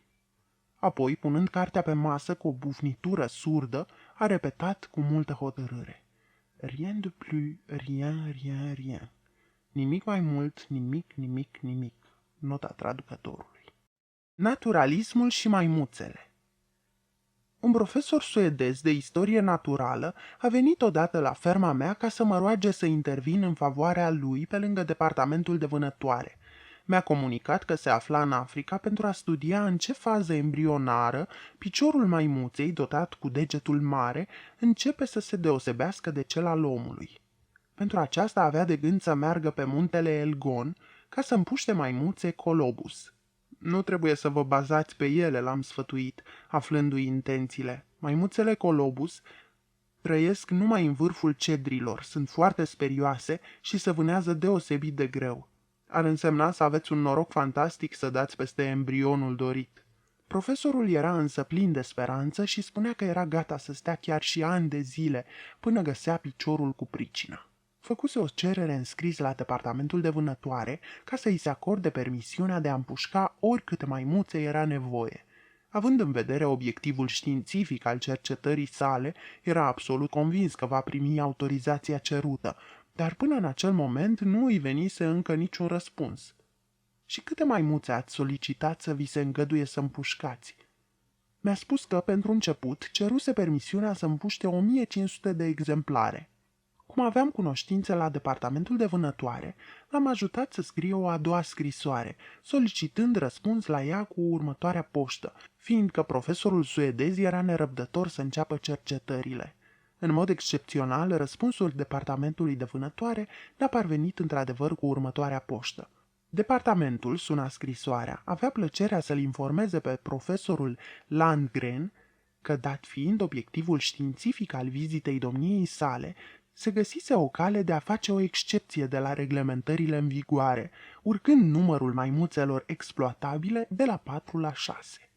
A trebuit să-i citesc scrisoarea de 2 ori și când în sfârșit conținutul ei a devenit cât se poate de clar pentru bietul profesor, acesta s-a prăbușit în sine atât de șocat și de umilit, încât n-a mai fost capabil să articuleze nici măcar un sunet.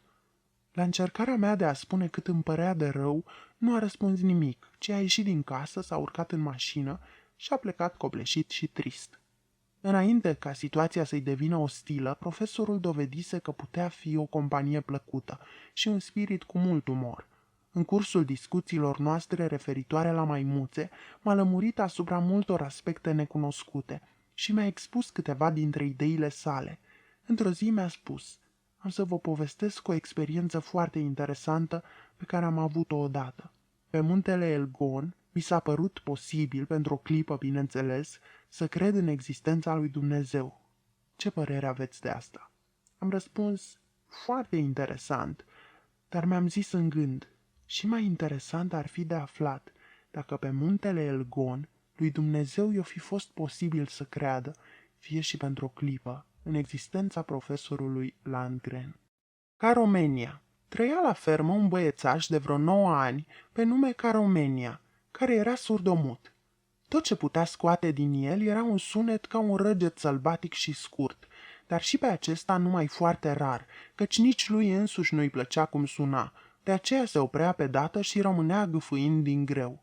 Ceilalți copii erau speriați de el și se tot plângeau că îi bătea. Am făcut cunoștință cu Caromenia odată când tovarășii săi de joacă l-au lovit peste cap cu o creangă ruptă dintr-un copac, astfel că obrazul lui drept îi era tumefiat și plin de așchi subțiri de lemn, care au trebuit extrase cu ajutorul unui ac.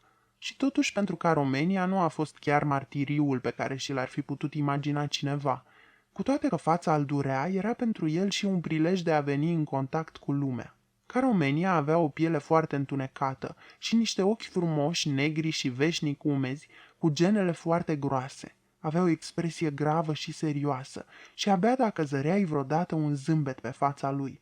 În general arăta ca un vițel, scund de statură și tuciuriu. Era o ființă activă și energică și cum fusese exclus de la comunicarea prin viu grai, lupta devenise pentru firea lui unica formă de manifestare. De asemenea, era foarte bun la aruncat cu piatra și putea nimeri cu multă acuratețe orice țintă își propunea. La un moment dat, Caromenia a avut și un arc cu săgeți, dar nu s-a descurcat deloc cu el. Ca și cum să auzi bârnăitul corzii unui arc, ar fi fost în mod necesar o parte integrantă din meșteșugul arcașului. Caromenia era destul de solid și deosebit de puternic pentru vârsta lui. Probabil că n-ar fi schimbat aceste avantaje ale sale asupra altor băieți pe darul acestora de a vorbi și de a auzi, pentru care simțeam că nu avea vreo admirație deosebită. Deși era un spirit combatant, Caromenia nu era neprietenos.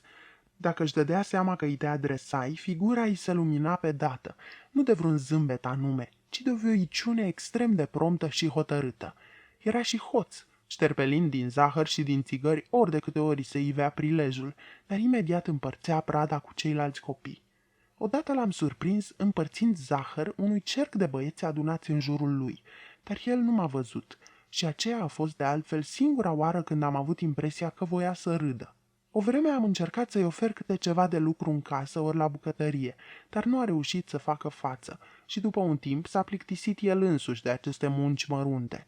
Îi plăcea doar să mute obiecte grele și să le tragă dintr-un loc în altul. Aveam un șir de pietre înălbite de ploaie de-a lungul aleii pentru mașini.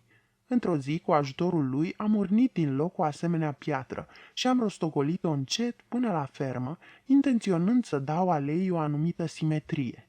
A doua zi, în timp ce eram plecată, Caromenia a luat restul de pietre și le-a rostogolit până la casa mea, unde a făcut o grămadă mare cu ele, lăsându-mă perplexă la gândul că o persoană de vârsta lui fusese în stare de una ca asta. Cred că efortul fusese cumplit. Aveam senzația că băiatul își cunoștea locul în această lume și că îl respectam cu tristețe. Cei drept, el era surdomut, în schimb avea o forță ieșită din comun. Cel mai mult și mai mult în această viață, Caromenia își dorea să aibă un cuțit al lui, dar eu nu îndrăzneam să-i îndeplinesc dorința, de teamă că, în zelul său de a stabili contacte cu lumea, ar fi putut foarte lesne ucide vreun alt copil. Avea să-și procure un cuțit mai târziu în viață, căci își dorea acest lucru cu ardoare și numai Dumnezeu putea spune ce folos știuse să-i dea. Cea mai puternică impresie am produs-o asupra lui în ziua când i-am dăruit un fluier. Eu însă mi-l folosisem o vreme pentru a chema câinii cu el. Când i l-am arătat lui Caromenia, nu l-a interesat aproape deloc, dar de îndată ce l-am învățat să-l ducă la gură și să sufle tare în el, iar câinii au venit în goană din toate părțile, șocul a fost atât de puternic și de total, încât s-a schimbat la față, cuprins de o imensă mirare. A încercat din nou și, descoperind că efectul era același, și-a întors privirile către mine. O privire senină, dar severă. Când s-a obișnuit cu fluierul, a vrut să știe cum funcționează, dar în acest scop nu se uita la fluier, ci când fluiera cu el, iar câinii se prezentau, îi studia atent, încruntându-și sprâncenele, ca și cum ar fi vrut să vadă unde fusese răloviți. După acest episod, Caromenia s-a atașat foarte tare de câini și adeseori, ca să spun așa, îi prelua și îi ducea la plimbare. Când pleca ținându-i pe toți în lesă, îi arătam câte un punct înspre vest, pe cer, în care trebuia să se afle soarele când el urma să se întoarcă acasă, iar Caromenia îmi arăta același loc și era întotdeauna punctual. Odată făcând o plimbare călare, l-am văzut pe Caromenia împreună cu câinii, la mare distanță de casa mea, tocmai în rezervația Masai. El nu m-a văzut, crezându-se singur și neobservat de nimeni. Îi lăsa pe câini să tragă o fugă bună, pe urmă îi fluiera să vină la el. A repetat în felul acesta manevra de 3 sau 4 ori, în vreme ce eu îl priveam de pe cal. Acolo în câmpie, unde credea că nimeni nu-l putea observa, s-a abandonat unei noi idei și unui aspect diferit al vieții. Își purta fluierul atârnat de o sfoară petrecută de după gât, dar într-o zi n-a mai apărut cu el. L-am întrebat prin gesturi ce se întâmplase și tot prin gesturi mi-a răspuns că nu-l mai avea, îl pierduse. Iar un al doilea fluier nu mi-a mai cerut. Fie și închipuia că nu mai vroiam să-i dau, fie dorea să se țină departe de ceva ce nu era treaba lui.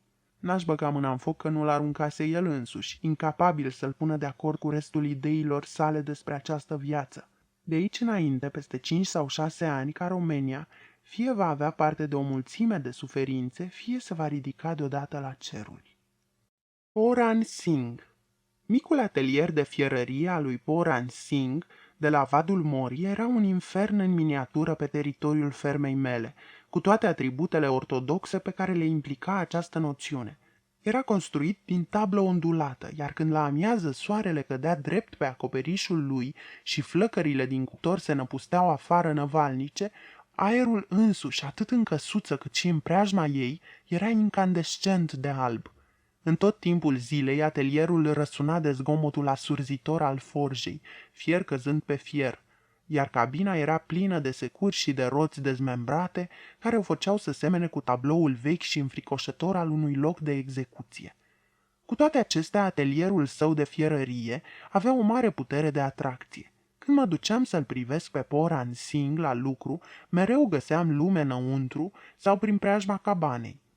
Poran Singh muncea într-un ritm supraomenesc, de parcă însăși viața lui ar fi depins de terminarea unei munci sau a alteia în următoarele 5 minute. Sărea de un cot deasupra Nicovalei, își striga ordinele către cei 2 tineri chicuiu, ajutoarele sale pe un ton de o mare stridență, ca un țipăt de pasăre, și se purta în general ca un om aflat el însuși pe rug sau ca un diavol ars cu fierul roșu și pus la treabă. Însă Poran Singh nu era diavol, ci o persoană cu o firă cât se poate de liniștită. În afara orelor când muncea, avea o anumită afectare aproape feciorelnică în gesturi. Era ceea ce se numea un fundei la fermă, adică un meșter bun la toate, și tâmplar, și șelar, și dulgher, și fierar. A construit și a îmbinat mai multe căruțe în folosul fermei și totul pe cont propriu. Dar cel mai tare îi plăcea să muncească la forjă și era o încântare să-l privești cercuind câte o roată. Aparența lui îi sugera totuși un soi de scamatorie.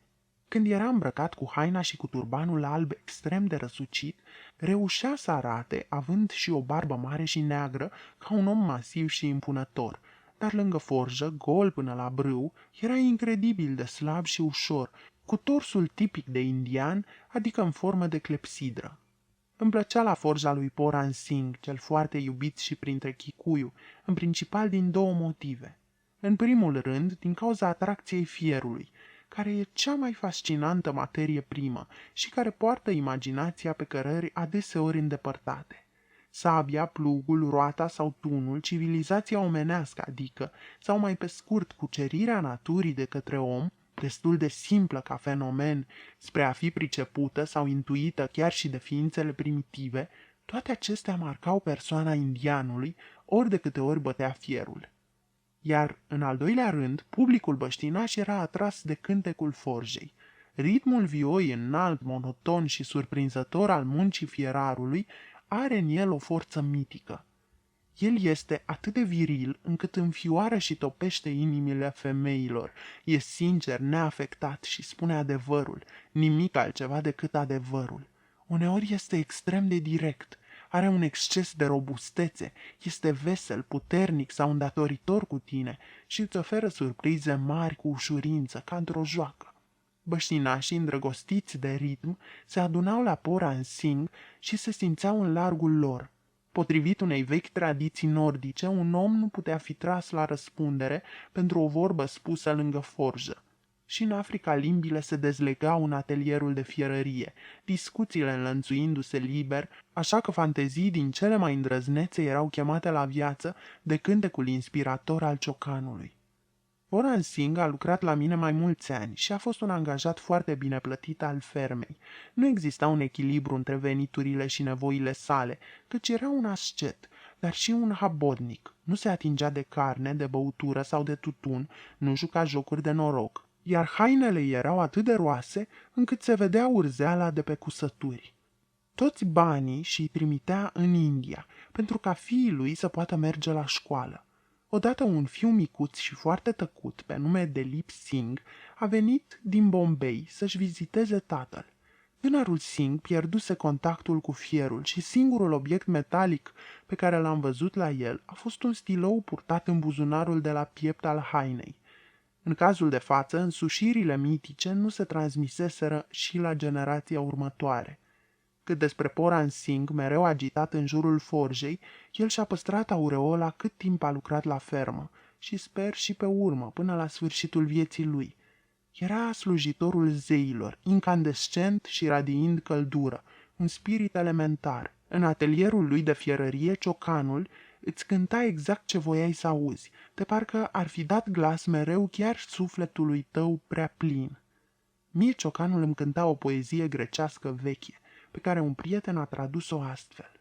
Ca un fierar izbita Eros cu ciocanul său, din semeția mea au sărit scântei, apoi m-a răcorit în lacrimi și în lamentații, ca fierul înroșit muiat în râu. O întâmplare ciudată.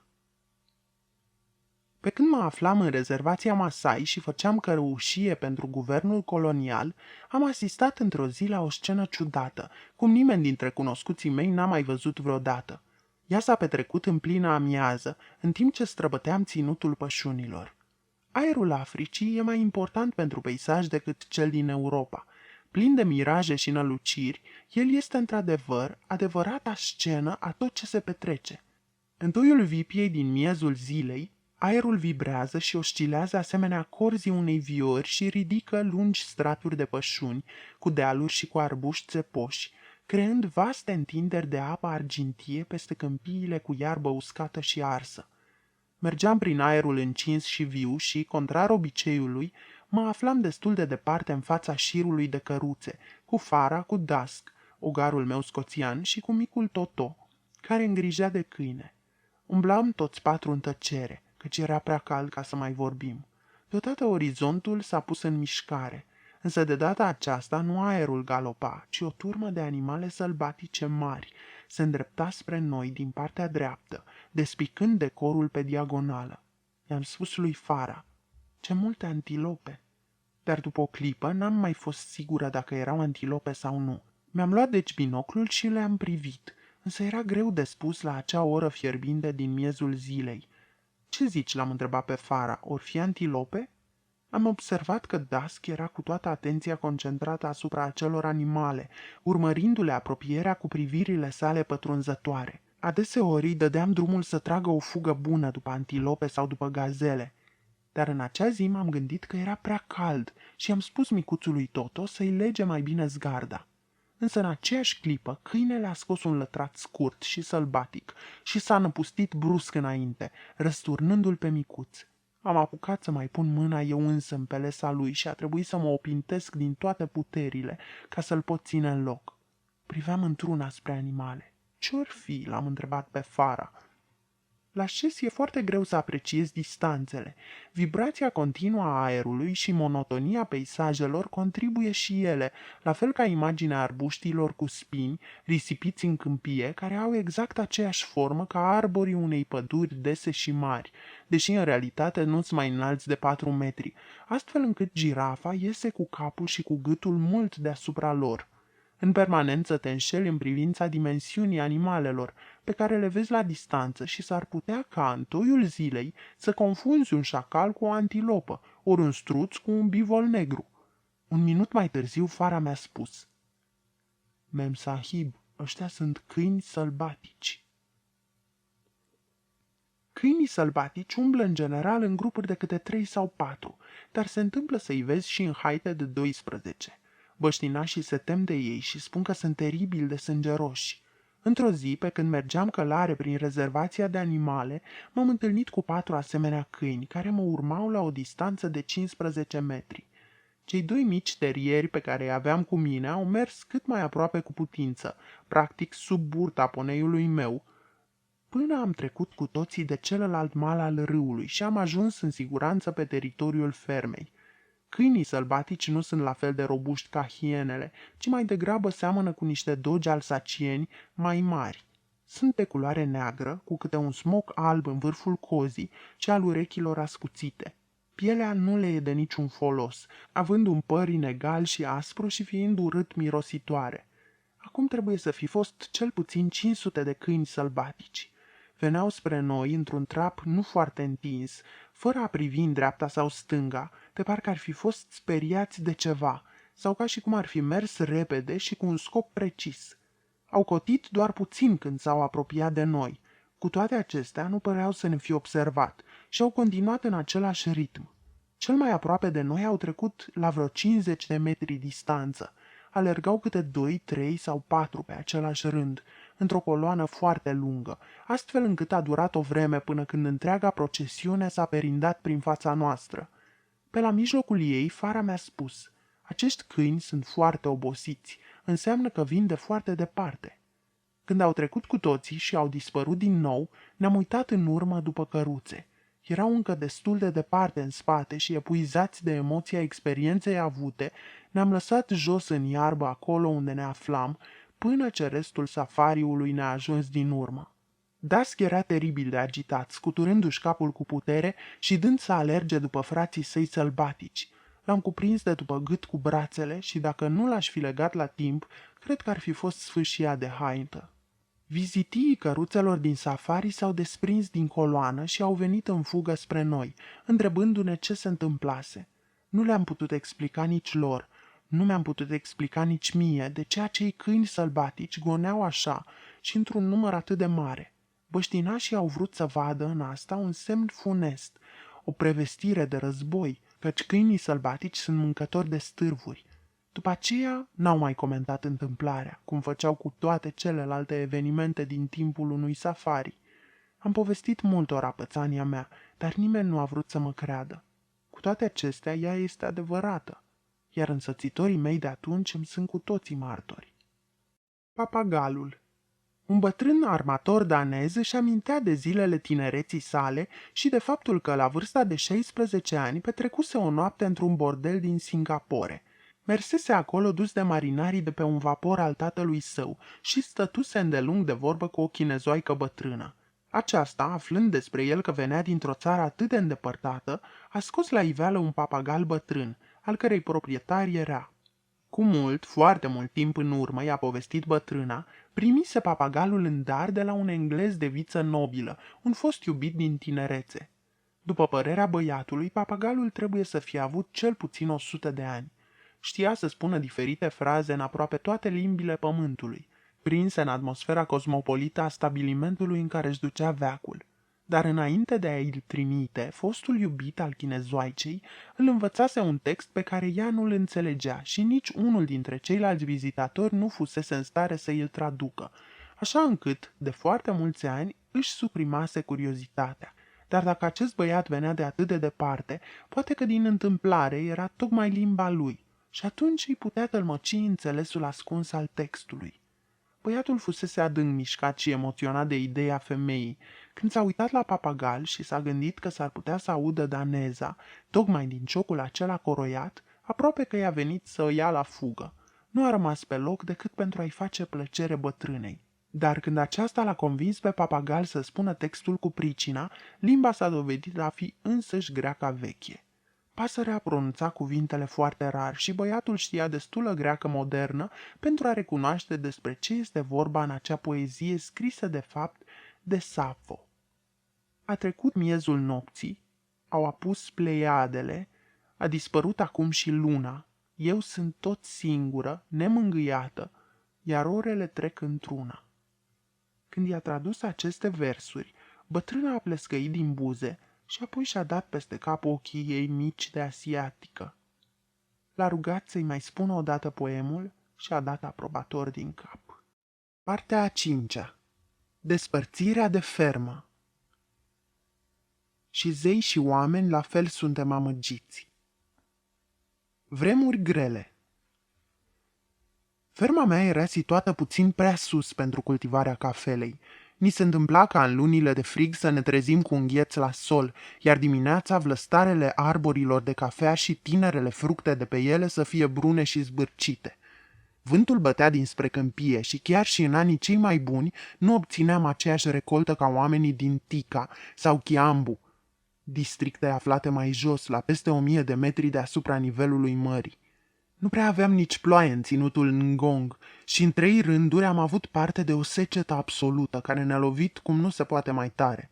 Într-un an, când a plouat cu mult peste medie, am cules 80 de tone de cafea, iar într-un an chiar mai ploios, aproape 90 de tone.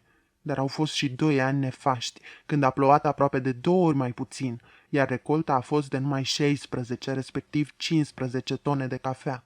Aceia au fost niște ani dezastruoși pentru noi. În același timp a scăzut și prețul cafelei. Unde înainte primeam 100 de lire pe tone, acum primeam doar 60-70. Peste fermă s-au abătut vremuri grele. Nu ne puteam plăti datoriile și nu erau nici bani pentru viața de zi cu zi. Ai mei de acasă, care aveau acțiuni investite în recolte, îmi scriau și îmi spuneau că era mai bine să vând domeniul. M-am gândit la tot soiul de formule pentru salvarea fermei. Într-un an am încercat să plantez cânepă pe terenul rămas necultivat. Să crești cânepă e un lucru admirabil, dar cere multă îndemânare și experiență. Am apelat la un refugiat belgian care să mă sfătuiască ce era de făcut și când acesta m-a întrebat pe cât pământ aveam de gând să cultiv cânepă, iar eu i-am spus că pe 300 de acri, a exclamat pe dată: "Ça, madame, c'est imposible." Așa ceva, doamnă, e imposibil, nota traducătorului. Puteam cultiva cu succes 5 acri sau chiar 10, era el de părere, dar nu mai mult. Totuși, cu numai 10 acri nu rezolvam nimic, așa că am cultivat 150.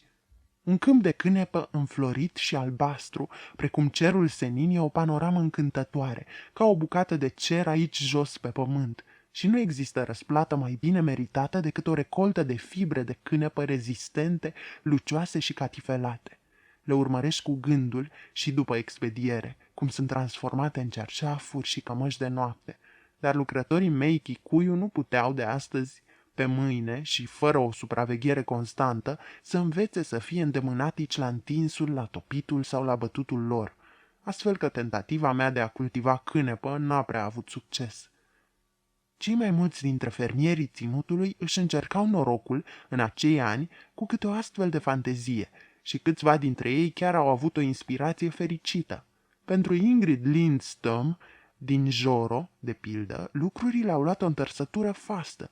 Când eu nu mai eram în Africa și după ce ea însăși muncise ca o sclavă mai bine de 12 ani în grădina de zarzavaturi, la porci, la curcani, la tufele de ricin sau la soia, după ce le văzuse părăginindu-se pe rând și plânsese din cauza lor, și-a salvat ferma pentru sine și pentru familie, hotărând să planteze piretru, care se vindea în Franța, unde se folosea la fabricarea parfumurilor.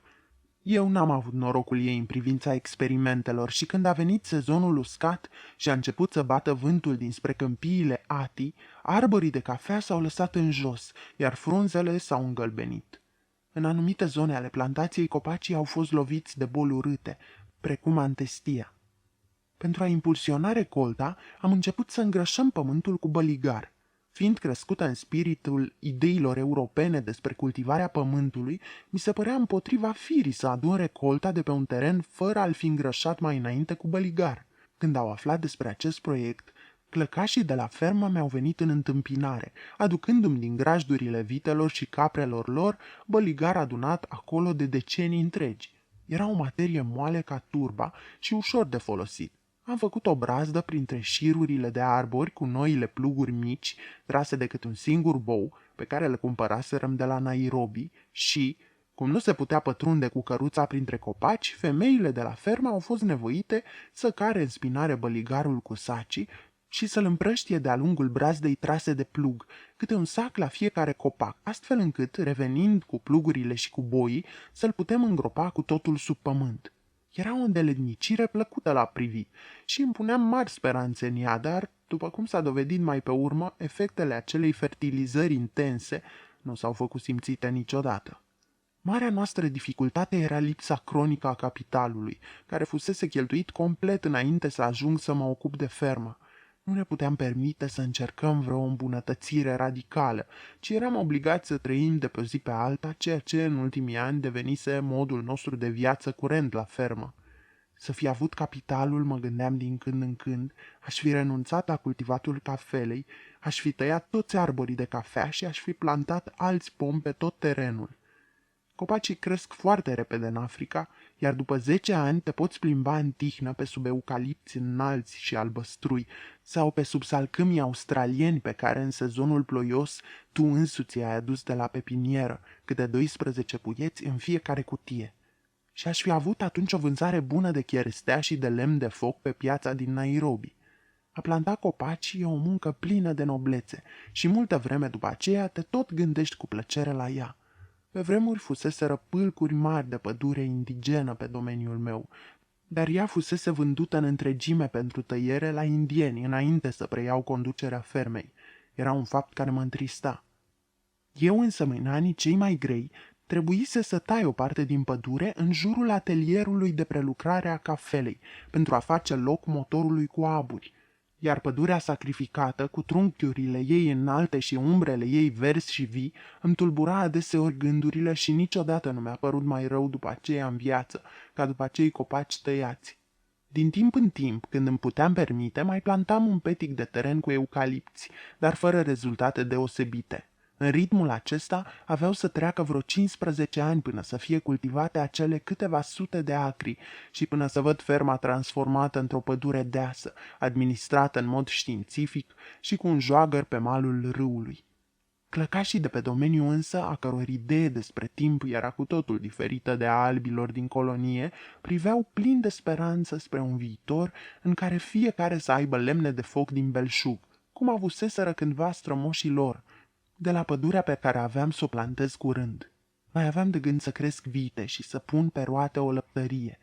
Eram situați într-o zonă expusă, ceea ce însemna că ținutul era bântuit de febra aftoasă de pe coasta de est a Africii și, dacă voiai să crești rase încrucișate, trebuia să ai și un loc pentru deparazitarea vitelor, ceea ce face cu atât mai grea concurența cu crescătorii de vite aflați mai departe, în interiorul țării, care trăiesc în zone neexpuse, dar pe de altă parte Nairobi era atât de aproape încât puteam în fiecare zi trimite laptele cu mașina la piață.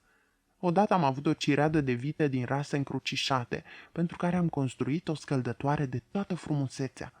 Dar am fost nevoit să le vindem și scăldătoarea secată și năpădită de ierburi arăta ca ruina scufundată și răsturnată a unui castel fantomă. Mai târziu, când seara, la ora mulsului, porneam pe jos până la grajdul lui Mogi sau al lui Caninu, ca să mai simt odată în nări dulce aroma a vacilor, încercam o strângere de inimă la gândul că nu mai aveam și eu grajduri cu vite și o lăptărie proprie. Când călăream pe șes, în mintea mea îl vedeam spuzit, ca pe un câmp de flori, de nenumărate vaci bălțate. Dar asemenea planuri au devenit tot mai străine de mine, pe măsură ce anii se scurgeau, iar până la urmă s-au pierdut cu totul în ceață. În fond, nu mi-ar fi păsat prea mult dacă aș fi câștigat ceva de pe urma cafelei și aș fi putut menține ferma pe linia de plutire. Este o mare povară să ții de una singură o fermă.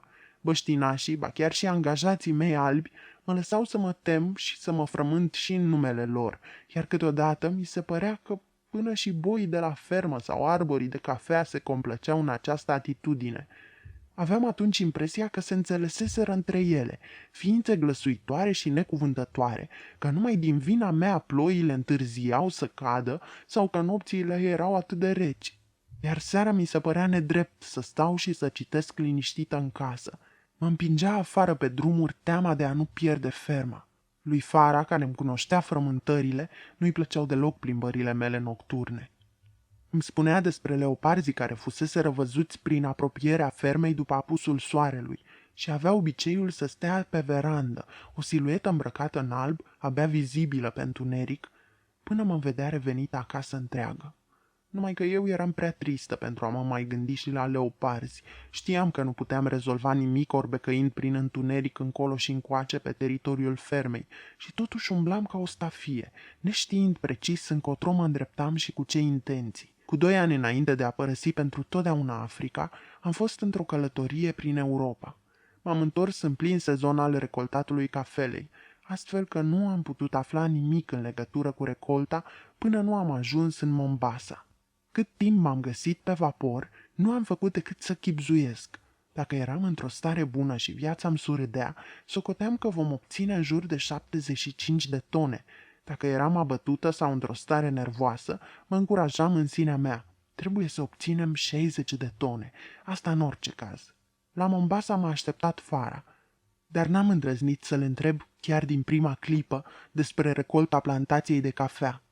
O vreme am vorbit despre tot felul de alte lucruri în legătură cu viața la fermă, dar seara, înainte de a mă retrage la culcare, nu am mai rezistat și l-am întrebat câte tone de cafea se strânseseră în total de data aceasta.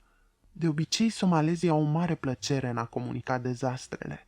Acum însă Fara nu arăta deloc bucuros, ci sobru din calea afară, stând în picioare lângă pragul ușii. A închis ochii pe jumătate și și-a lăsat capul pe spate, când, înghițindu-și amărăciunea, mi-a spus 40 de tone, mem sahib. În clipa aceea am știut că nu vom putea continua așa. Culoarea și viața s-au scurs din lumea înconjurătoare. Camera întunecoasă și sufocantă a hotelului din Mombasa, cu podeaua ei de ciment, cu capătul patului din fier forjat și plasa pentru țânțari uzată, a căpătat o cumplită semnificație ca simbol al lumii. Fără un singur ornament sau amănunt de înfrumusețare a vieții omenești din interiorul ei. Nu am mai spus niciun cuvânt și nici Fara n-a întrerupt tăcerea, ci s-a retras și a dispărut ca un ultim prieten de pe această lume.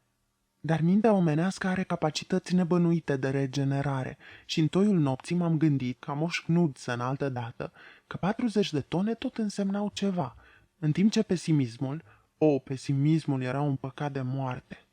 Și în orice caz, mă întorceam acasă, aveam să cotesc pe alee încă o dată. Oamenii mei mă așteptau și prietenii vor veni să mă vadă. Peste vreo 10 ore urma să zăresc din tren către sud-est, proiectată pe cerul de azur, silueta albastră a colinelor Ngong. În același an și lăcustele s-au abătut asupra ținutului nostru. Se auzea că ar fi venit din Abisinia. După 2 ani de secetă acolo, o apucaseră spre sud și pustiau în calea lor tot ce însemna vegetație. Înainte de a sosi la noi, zvonuri ciudate au început să umble despre ce pagube cumplite lăsaseră în urmă. Colonii au trimis mesageri vecinilor dinspre sud ca să le vestească invazia lăcustelor. Cu toate acestea, prea mare lucru n-aveai ce face, chiar dacă erai prevenit la timp. La toate fermele din ținut, oamenii au pregătit mormane de lemne și grămezi de tulpini de porumb, gata să le dea foc când vor veni lăcustele și la ei. Și-au mai trimis clăcași cu cratițe și conserve goale să bată în ele și să urle tare ca să sperie lăcustele și să le alunge. Dar nu a fost decât un respiro scurt, căci oricât de mult le-ar fi speriat fermierii, lăcustele nu puteau rămâne în aer la nesfârșit, încât tot ce-și dorea fiecare dintre ei era să le gonească spre următoarea fermă, în sud, și cu cât erau gonite de la mai multe ferme, cu atât erau mai flămânde și mai disperate, când, până la urmă, se așezau totuși undeva și făceau popas. Eu însă mi-aveam spre sud câmpiile întinse ale rezervației Masai. încât tot ce puteam spera era să le mențin în aer și să le îndrept cu grijă peste râu, trimițându-le pe capul masailor. Veniseră deja 3 sau 4 mesageri de la colonii vecini ca să mă vestească de apropierea lăcustelor, însă o vreme nu s-a întâmplat nimic și am început să cred că nu era decât o alarmă falsă. Într-o după-amiază m-am dus călare până la duca noastră, un fel de fermă-magazin în care erau diverse bunuri, administrată pentru zilierii fermei și pentru clăcașii de pe întreg domeniul de fratele mai mic al lui Fara, pe nume Abdulai. Duca era situată la drumul cel mare și un indian într-o șaretă trasă de un catâr, care trecea la trap prin fața ei, s-a ridicat în picioare și mi-a făcut semn. Când tocmai se afla în dreptul meu, fiindcă nu se putea apropia de mine, luând-o direct peste câmpie. Se îndreaptă lăcustele spre domeniul dumneavoastră, doamnă, mi-a spus el când s-a apropiat de mine. Am mai auzit asta de multe ori, am răspuns, dar până acum încă nu le-am văzut. Poate că nu-i dracu chiar atât de negru pe cât le place oamenilor să-l vadă. Fiți amabilă și întorceți-vă, doamnă, m-a îndemnat indianul. M-am întors și am văzut pe toată întinderea orizontului spre nord o umbră cenușie pe cer, ca un zid compact de fum, ca un oraș arzând, ca o metropolă cu milioane de locuitori vomitându-și fumul în văzduh. Mi-am recitat în gând într-o clipită, sau ca un nor subțire urcând pe cer. Ce e asta?" am întrebat. Lăcustele," a spus indianul. Am văzut câteva lăcuste, cred că nu mai mult de 20, pe cărarea ce traversa câmpia, în timp ce mă întorceam spre casă. Trecând pe lângă locuința administratorului fermei, l-am avertizat să aibă totul pregătit pentru a le întâmpina. Apoi am privit amândoi spre nord și am văzut că fumul negru urcase ceva mai sus. Din când în când, o lăcustă zbura pe lângă noi prin aer, sau se lăsa să cadă la pământ și începea să se târască încet. A doua zi dimineață, când am deschis ușa casei și am privit afară, am văzut că tot peisajul din jur avea o culoare palidă și ternă. Copacii, gazonul, aleea, tot ce puteai cuprinde cu ochii era acoperit de această vopsea, ca și cum peste noapte un strat de zăpadă groasă și decolorată s-ar fi lăsat peste tot decorul. Erau lăcustele. În timp ce stăteam în ușă și le priveam, peisajul a început să vibreze tot și să se deformeze. Lăcustele se deplasau pe jos și se ridicau în aer, așa că în câteva minute insectele au bătut toate din aripi, iar roiul s-a pus deodată în mișcare. Cu acel prilej nu au produs stricăciuni prea mari. Nu poposiseră pe pământul nostru decât pentru o noapte. Le-am văzut de aproape. Aveau cam 4 centimetri lungime, erau gri maronii sau roz și lipicioase la pipăit. Îndistruseseră câțiva copaci masivi de pe alee, doar așezându-se pe crengile lor, și când priveai acești copaci căzuți și ți aminteai că fiecare lăcustă în parte nu cântărea decât a 10-a parte dintr-o uncie, începeai cu timiditate să intuiești ce cifre astronomice se aflau în joc. Lăcustele au revenit, timp de 2-3 luni. Ferma a fost supusă repetatelor lor atacuri. Am renunțat în scurt timp să le speriem, fiindcă efortul era inutil, iar pe deasupra și tragicomic.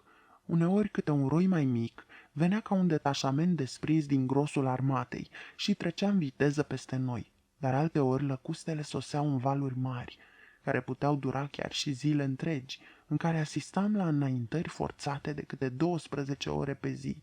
Când ajungeam în miezul roiului, era ca un viscol în Danemarca. Furtuna vuia și scrâșnea amarnic. Pale de vânt mânioase te încolțeau de sus, de jos, din dreapta, din stânga, precum niște lame subțiri de oțel sclipind în soare, dar întunecându-l totodată. Lăcustele formează un gen de cordon, de la sol până în vârful coroanei copacilor, în spatele căruia aerul e curat. Ți se lovesc de față, ți intră în încălțăminte, în mâneci și după gât. Vârtejul din jurul tău te amețește și te umple de o furie și o disperare îngrețoșate când vezi cât sunt de multe. Individul din cadrul acestei gloate nu contează în niciun fel. Omoară-l și ai să vezi că nimănui nu-i pasă. După ce lăcustele trec și se îndepărtează spre orizont, ca o dâră lungă de fum tot mai rar, senzația de dezgust față de obrazul și mâinile tale, pe care s-au frecat cu sutele, persistă multă vreme. O mulțime de păsări urmau avansarea roiului, se învârteau pe deasupra lui și se lăsau pe câmp de îndată ce lăcustele se opreau, trăind împărătește pe seama hoardei. Acum era ceasul berzelor și al cocorilor, mari profitori de prin partea locului. Câteodată lăcustele se așezau la fermă. Ele nu produceau pagube mari în plantația de cafea, căci frunzele acestor arbori, care se aseamănă oarecum cu foile de dafin, sunt mult prea tari ca să le poată roade. Nu reușeau decât să distrugă aici colo cât un copac, atât. Dar imaginea lanurilor de porumb era jalnică după o invazie a lăcustelor.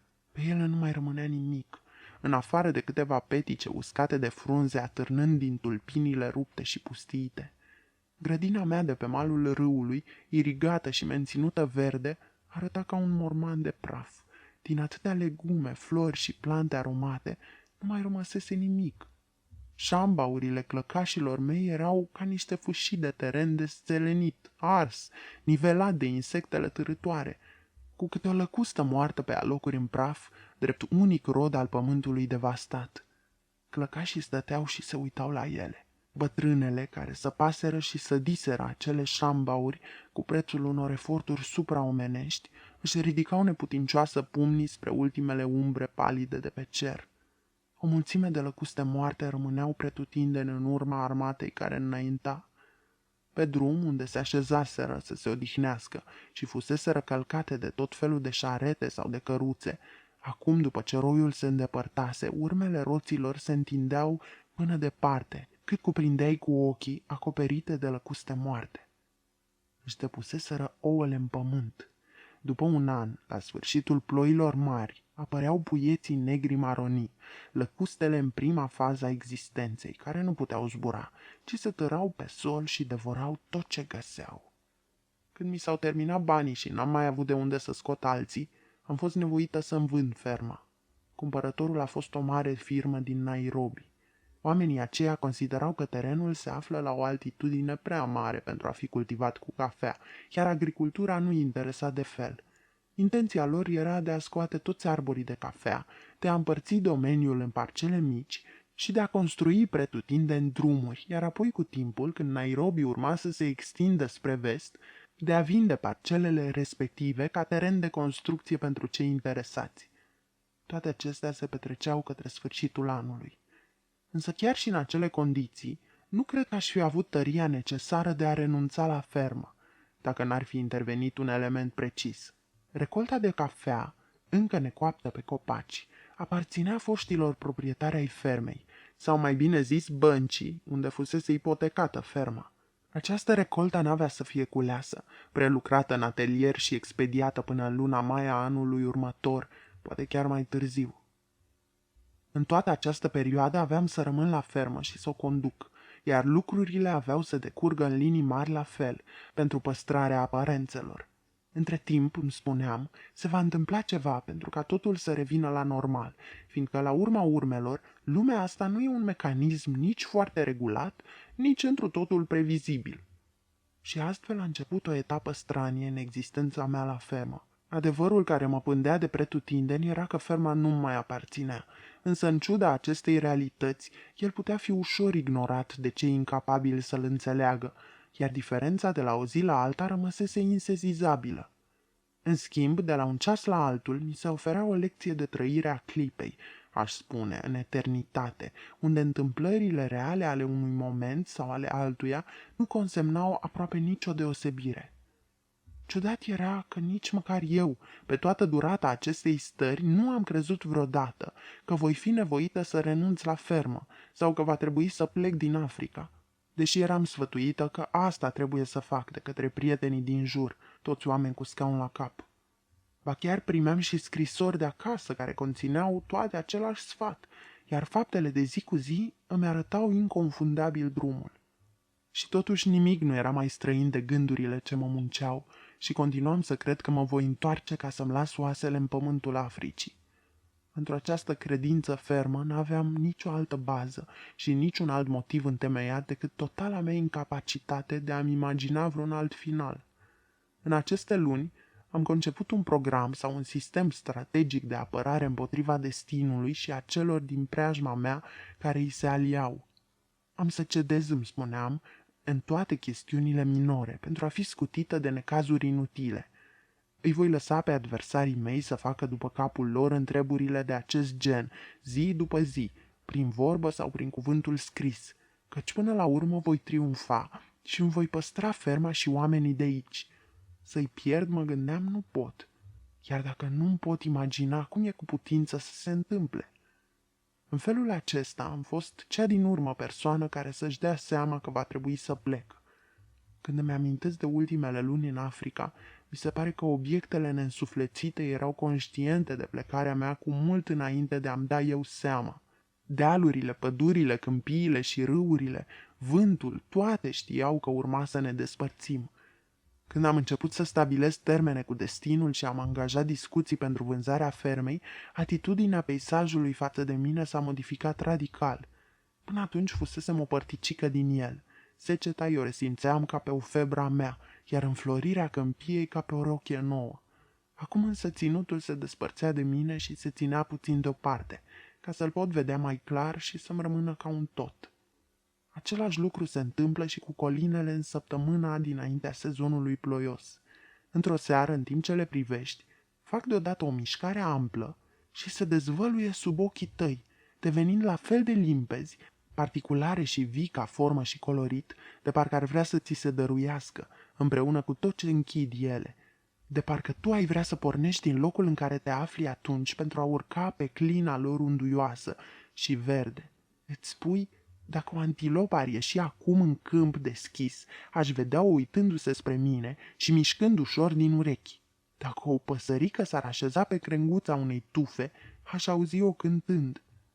În luna martie, între coline, gestul acesta de abandon înseamnă că se apropie vremea ploilor, dar pentru mine acum el însemna despărțire.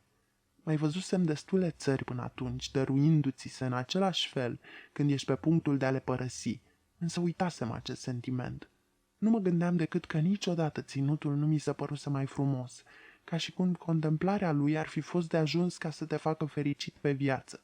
Lumina și umbra își împărțeau decorul. Văzduhul era brăzdat de curcubeie. Când eram în compania albilor din Nairobi, a avocaților sau a oamenilor de afaceri, a prietenilor mei plini de sfaturi bune, sentimentul izolării de toți îmi provoca o stare ciudată, uneori o senzație aproape fizică, și încercam un gen de sufocare. Mă consideram a fi, dintre ei toți, unica ființă rezonabilă. Însă odată sau de 2 ori mi s-a întâmplat să reflectez că, dacă aș fi fost nebună printre oameni întregi la minte, cred că aș fi încercat exact aceeași stare. Băștinașii de la ferma mea, cu realismul sobru atât de propriu firii lor, erau pe deplin conștienți de situația în care mă aflam, ca și de starea mea de spirit, de parcă le-aș fi analizat-o în detaliu sau aș fi descris-o într-o carte pe înțelesul lor. Cu toate acestea, căutau mai departe la mine un sprijin și un ajutor și nu au încercat deloc să-și aranjeze viitorul pe cont propriu. Încercau vrute și nevrute ca să mă facă să rămân și pentru asta inventau tot felul de planuri pe care mi le împărtășeau. După ce vânzarea fermei a fost perfectată, veneau și ședeau în jurul casei mele din zorii zilei și până noaptea. Dar nu atât pentru a vorbi cu mine, cât mai degrabă pentru a-mi urmări mișcările. Există un moment paradoxal în relația dintre un conducător și cei ce-l urmează, când aceștia văd limpede orice slăbiciune și scădere a lui și sunt în stare să-l judece cu corectitudine și obiectivitate, dar inevitabil se întorc spre el ca și cum fizic pe această lume nu putea fi ocolit. S-ar putea ca o turmă de oi să simtă exact același lucru față de ciobănaș. Ele au desigur mai multă știință și experiență a lucrurilor și a vremii, și totuși merg în urma lui, dacă e nevoie chiar și în abis. Localnicii Kikuyu priveau situația mai pozitiv decât mine, datorită cunoașterii lor mai intime a diavolului și a lui Dumnezeu, însă ședeau în jurul casei mele și așteptau porunca din partea mea, probabil discutând între ei pe marginea ignoranței și a neputinței mele fără pereche pe această lume. Vă veți imagina, poate, că prezența lor constantă în preajma casei, când știam că nu-i puteam ajuta, iar soarta lor îmi apăsa conștiința, era o povară greu de suportat. Ei bine, câtuși de puțin. Până la ultima clipă, cred, am aflat o stranie consolare și o ușurare unii în prezența altora. Înțelegerea dintre noi era mai profundă ca rațiunea. M-am gândit frecvent în acele luni la Napoleon și la retragerea lui din fața Moscovei. Se consideră în general că a trecut printr-un chin cumplit, văzându-și marea armată suferind și murind în prejurul lui, dar este de presupus că ar fi căzut pe loc răpus de soartă dacă n-ar fi avut armata în jur.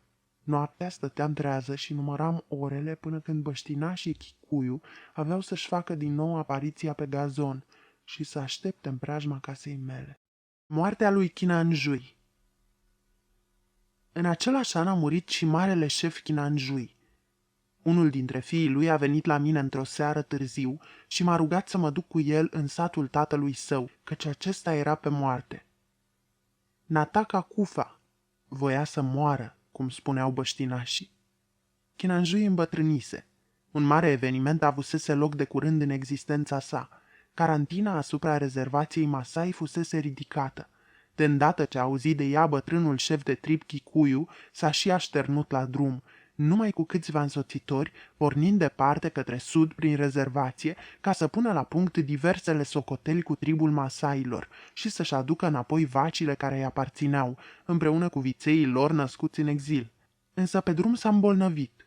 Din câte am reușit să înțeleg, fusese împuns de o vacă în pulpă, ceea ce reprezenta o cauză onorabilă din care putea muri un șef de trib Kikuyu, iar rana se cangrenase. Chinanjui fie stătuse prea mult la Masai, fie se simțise prea rău pentru drumul atât de lung de înapoiere, când și-a adus aminte și de casă. Probabil însă că era atât de pornit să-și adune toate vitele în jurul lui, încât nu se dădea plecat până nu le vedea pe toate strânse. De asemenea, probabil că se lăsase îngrijit de una dintre fetele sale măritate cu un Masai, până când se trezise în el o ușoară suspiciune legată de bunăvoința cu care fata voia să-i aline suferința.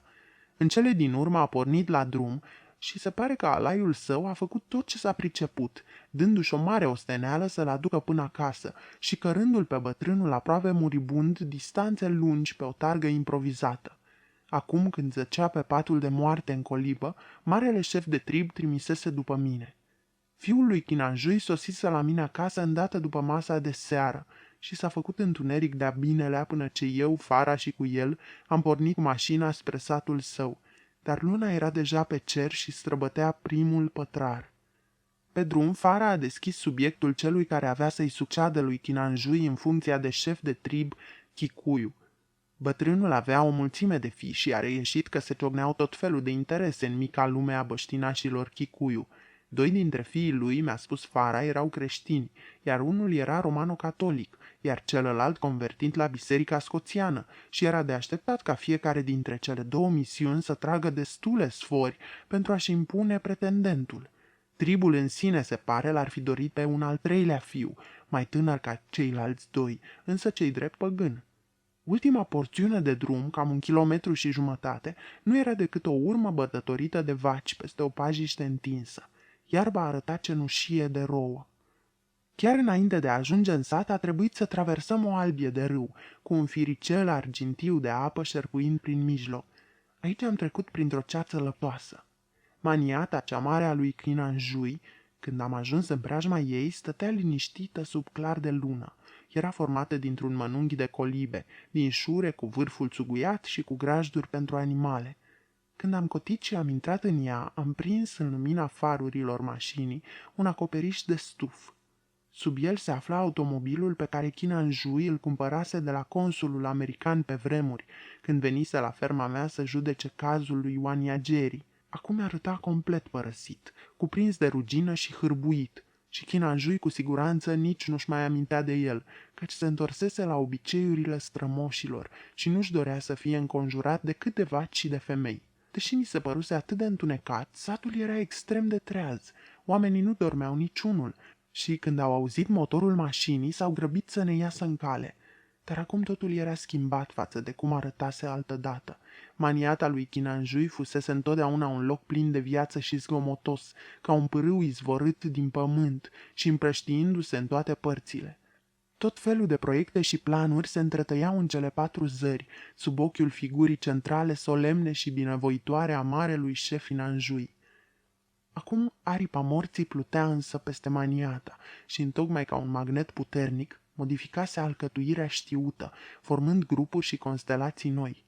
Bunăstarea fiecărui membru al familiei și al tribului era în joc, iar scenele și uneltirile ce se petreceau invariabil la căpătuiul unui rege muribund erau și aici în plină desfășurare, pe fondul mirosului tare al vacilor și sub lumina amoțită a lunii. Când ne-am dat jos cu toții din mașină, un băiat cu un felinar a venit să ne conducă înspre coliba lui Chinanjui și mulțimea de oameni ne-a însoțit, după care a rămas afară. Nu mai fusesem niciodată în locuința lui Chinanjui.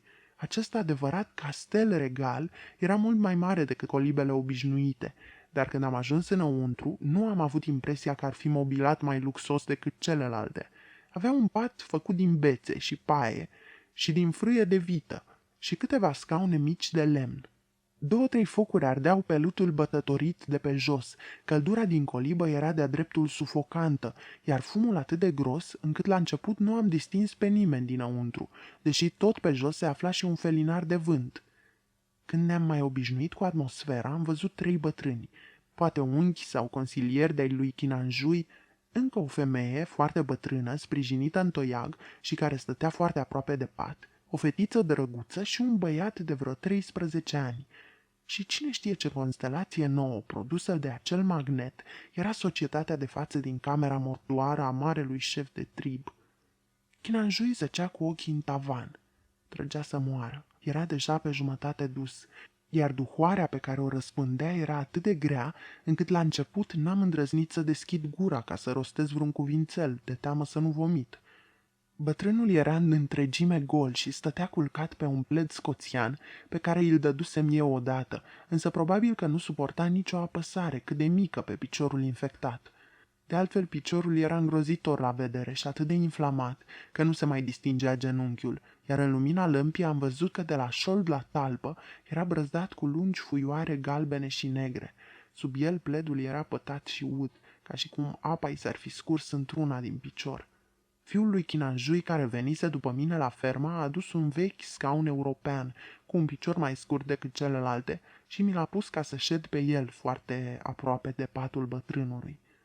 Capul și corpul lui Chinanjui erau atât de descărnate că toată structura scheletului său imens ieșea în evidență și semăna cu o statuie din lemn neagră și uriașă, cioplită de un cuțit grosolan.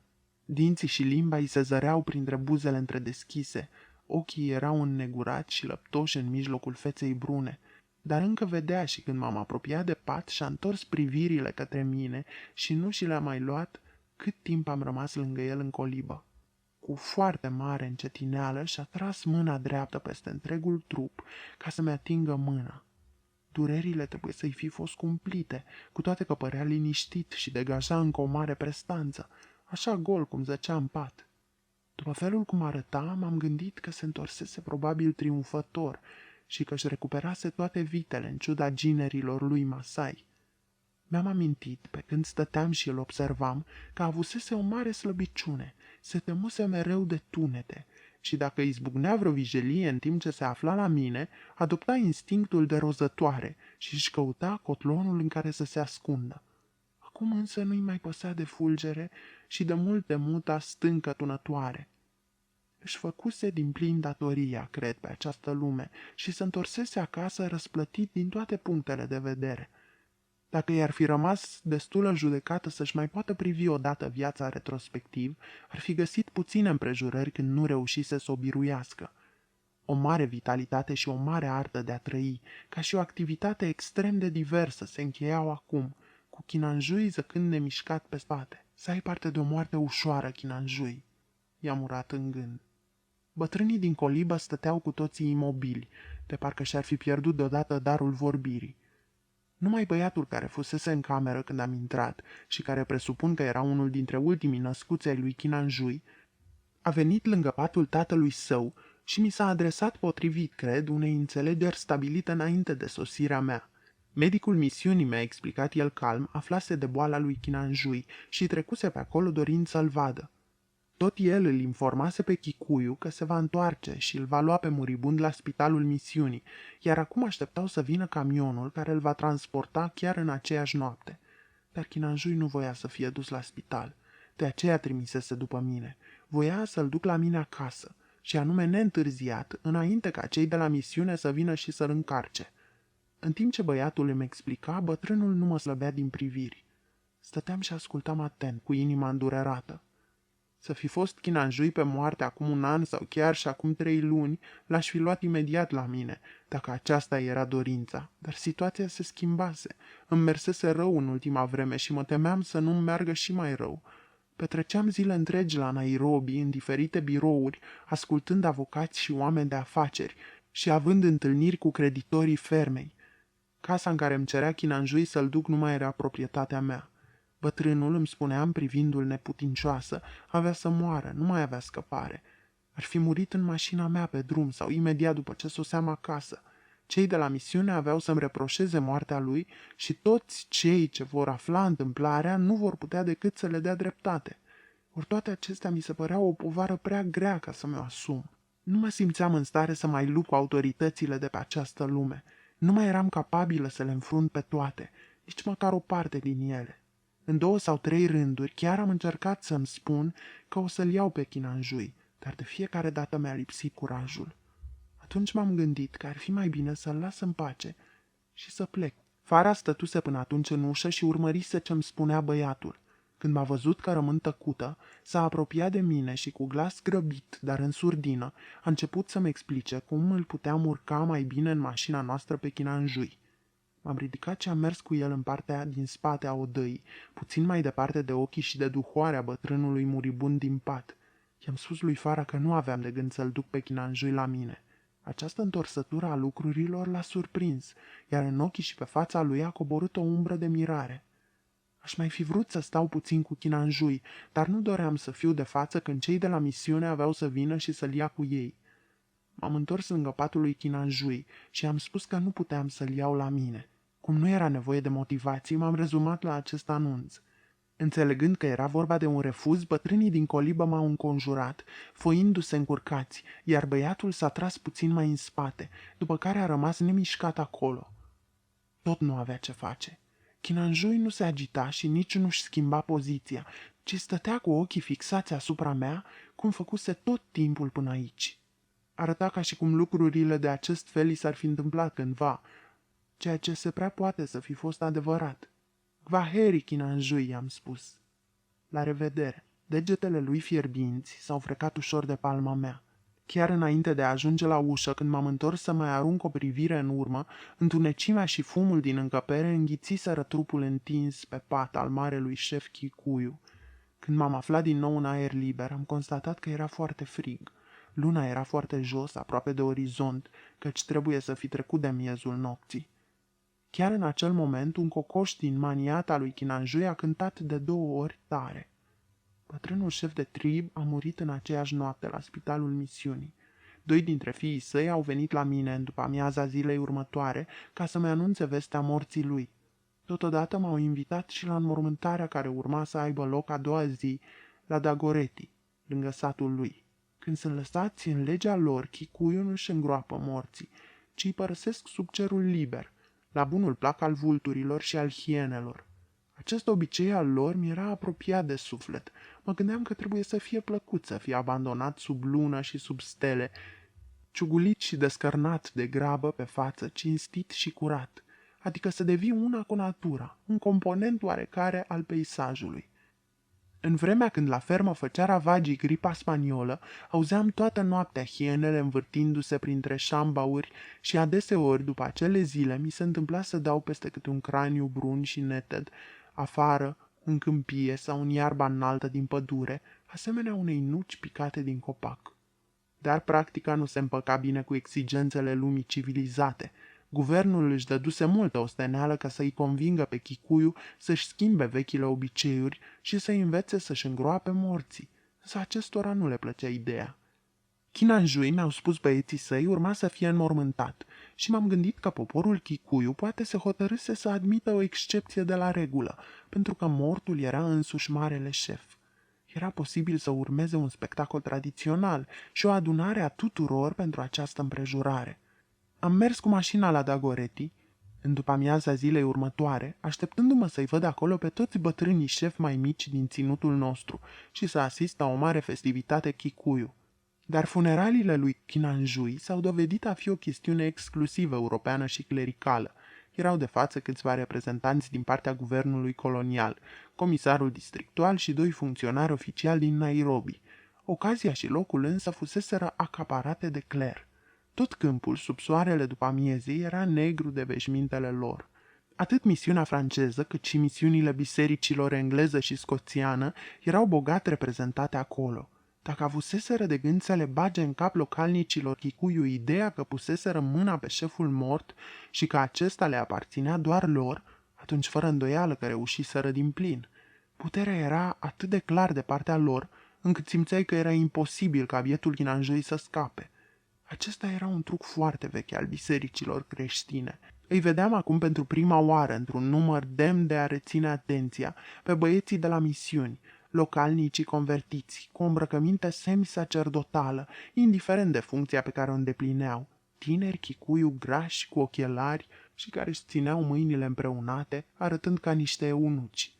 Probabil că cei 2 fii creștini ai lui Kinanjui erau și ei de față, lăsând la o parte neînțelegerile religioase pentru această zi solemnă, numai că eu nu-i cunoșteam. Veniseră și câțiva bătrâni șefi Kikuyu, inclusiv Cheoi, cu care eu am vorbit o vreme despre personalitatea lui Kinanjui, dar preferau să stea cu toții retrași în planul 2 al acestui măreț spectacol. Mormântul fusese săpat sub câțiva eucalipți înalți din câmpie, cu o sfoară întinsă în jurul lui. Fiindcă am sosit mult mai devreme, am nimerit aproape de mormânt, chiar lângă sfoară, de unde puteam vedea cum creștea și se așeza adunarea în jurul lui. Kinanjui a fost adus cu un camion de la misiune și coborât lângă groapă. Cred că nici când în viața mea nu am fost mai șocată și mai intrigată decât atunci la vederea lui. Fusese un bărbat înalt și îl țineam minte venind pe jos către ferma mea, înconjurat de consilieri. Mi-l aminteam chiar zăcând în pat, cu 2 nopți în urmă, în colibă. Însă coșciugul în care se afla acum era o cutie aproape pătrată și precis nu avea mai mult decât vreo 5 picioare în lungime. Nici n-am crezut că era un coșciug când mi s-a arătat în prima clipă. O fi, îmi spuneam eu, vreo cutie cu accesoriile de rigoare. Dar nu, era coșciugul lui Kinanjui. N-am înțeles niciodată de ce l-au ales pe acela. Poate că era în plus la misiunea scoțiană. Nu reușeam să-mi imaginez cum încăpuse Kinanjui și în ce poziție stătea înăuntru. Au așezat coșciugul pe pământ, nu departe de locul unde mă nimerisem eu. Pe acest coșciug se găsea o placă mare de argint, cu o inscripție care spunea, după cum am aflat pe urmă, că îi fusese dăruită de misiune marelui șef Kinanjui și avea gravat pe ea un text din Sfânta Scriptură. A urmat o lungă slujbă de înmormântare.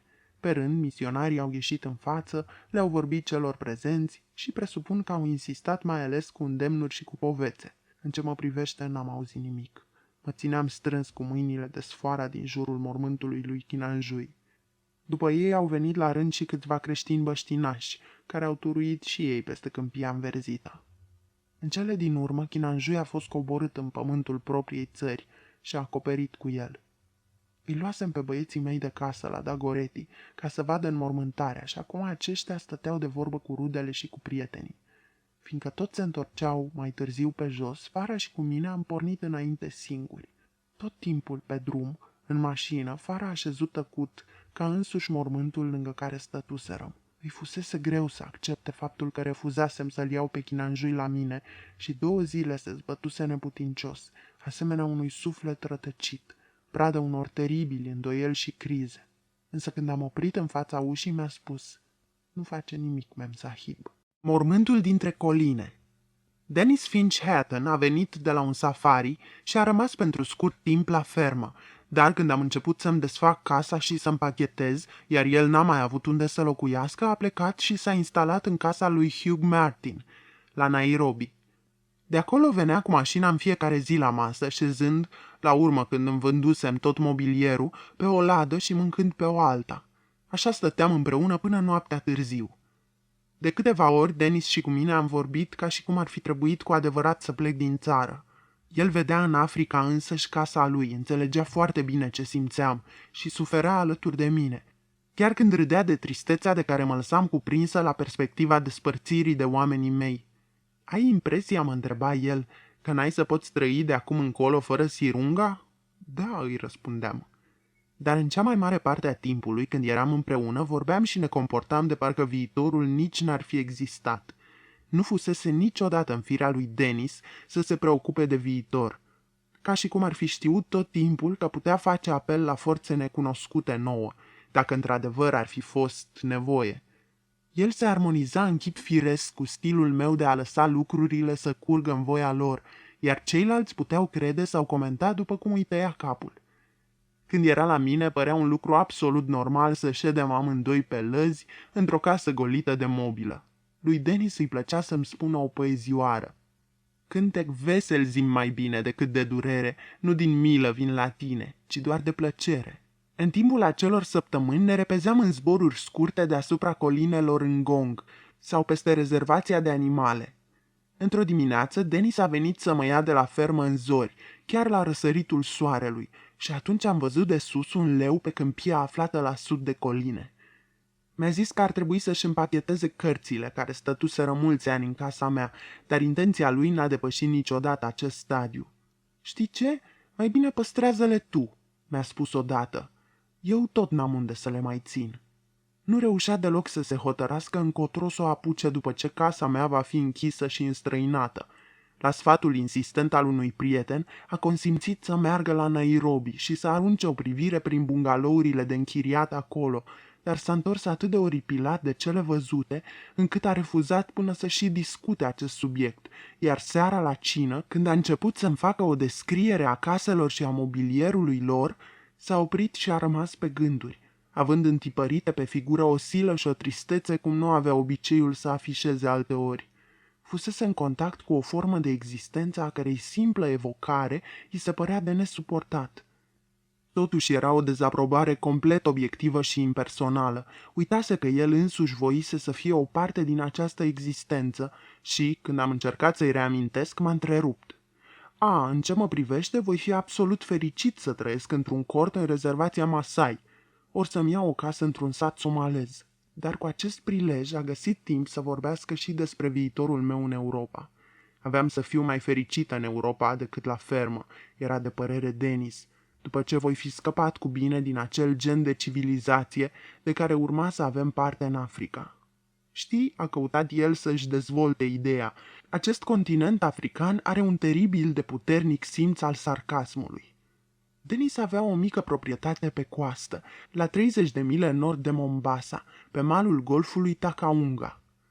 Aici se găseau ruinele unei vechi așezări arabe, cu un minaret foarte modest și un puț, o excrescență uscată de piatră gri pe pământul sărat al locului, iar în mijlocul ei câțiva manghieri bătrâni. Își construise o căsuță aici, unde am stat și eu într-un rând. Întregul decor avea o măreție divină, clară, pustie, marină, cu oceanul Indian în față, cu golful Takaunga spre sud și o coastă lungă, înaltă, neîntreruptă, din stâncă de coral gri și gălbui, ce se întindea cât cuprindeai cu ochii.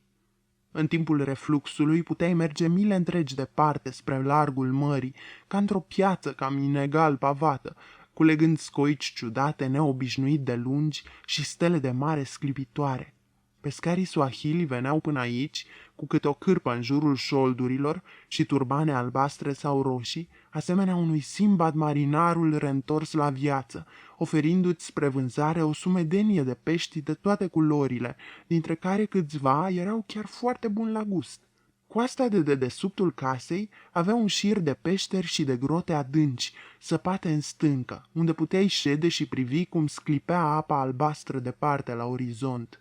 Când însă revenea fluxul, apa umplea grotele până la nivelul unde era construită casa și în stâncile poroase de coral, marea cânta și suspina într-un chip ciudat, de parcă pământul de sub tine ar fi prins viață. Valurile repezi înaintau mugind de-a lungul golfului Takaunga, cum ar înainta o armată pornită la atac. Era lună plină când am ajuns la Takaunga și frumusețea nopților liniștite și luminoase de aici era atât de desăvârșită încât sufletul ți se frângea sub apăsarea ei. Dormeam cu ușile larg deschise spre marea argintie de dedesubt. Briza caldă și jucăușă răsfira cu șoapta ei ușoară, câteva fire stinghiere de praf pe pardoseala casei. Într-o noapte, mai multe din dourile arabe s-au scurs la mică distanță de mal, alergând neauzite din cauza musonului ca un șirac de umbre întunecate sub transparenta lumină a lunii. Din când în când, Dennis vorbea de intenția de a-și face la Takaunga reședința stabilă din Africa și de a porni de aici în expedițiile de safari. Când i-am mărturisit că voi fi nevoită să plec de la fermă, mi-a oferit această casă a lui, tot așa cum și el locuise între timp la mine. Dar albii nu pot trăi prea multă vreme pe malul mării, dacă nu-și pot crea un anumit confort, iar pentru mine Takaunga era prea jos și avea o climă prea fierbinte. În luna mai a anului, când am plecat din Africa, Dennis s-a dus la Takaunga pentru o săptămână. Spunea că vrea să construiască o casă ceva mai mare și să planteze niște manghieri. A mers cu aeroplanul și plănuia ca la întoarcere să zboare cu o escală la Voi, în ideea de a vedea dacă nu erau ceva elefanți pe acolo pentru un eventual safari. Îi auzise pe băștinaș vorbind despre o turmă de elefanți care veniseră în zona Voii de undeva dinspre apus și mai ales despre un mascul imens, de 2 ori cât unul obișnuit, ce rătăcea de unul singur printre hățișuri. Dennis, care se considera un om extrem de rațional, era cuprins din când în când de un fel de toane și presimțiri ciudate și sub influența acestor stări devenea taciturn mai multe zile în șir, iar uneori câte o săptămână întreagă, deși nu-și dădea seama, ba chiar tresărea surprins când întrebam ce e cu el. În ultimele zile dinaintea călătoriei a avut un nou moment de absență, ca și cum ar fi fost cufundat într-o contemplare adâncă, dar când am încercat să abordez subiectul, a râs de mine și și-a revenit. L-am rugat să mă lase să vin cu el, căci mă gândeam ce frumos ar fi să mai văd odată marea. La început a fost de acord, după care s-a răzgândit și m-a refuzat. Nu putea să mă ia. Drumul de întoarcere de la Voi avea să fie foarte greu, era posibil să aterizeze forțat, să înnopteze în hățișuri, astfel că mai necesar îi era să-și ia un băiat băștinaș cu el. I-am amintit că afirmase odată că aeroplanul fusese cumpărat ca să mă plimbe pe mine deasupra Africii. Da, într-adevăr, a recunoscut el, așa spusese. Și dacă existau elefanți la Voi, avea să mă ducă și pe mine, ca să ne uităm amândoi la ei. După ce va fi stabilit unde era un loc de aterizare bun și unde puteam ridica un cord. A fost singura dată când l-am rugat pe Denis să mă ia cu el în aeroplan și când a refuzat să o facă. A pornit la drum într-o zi de vineri.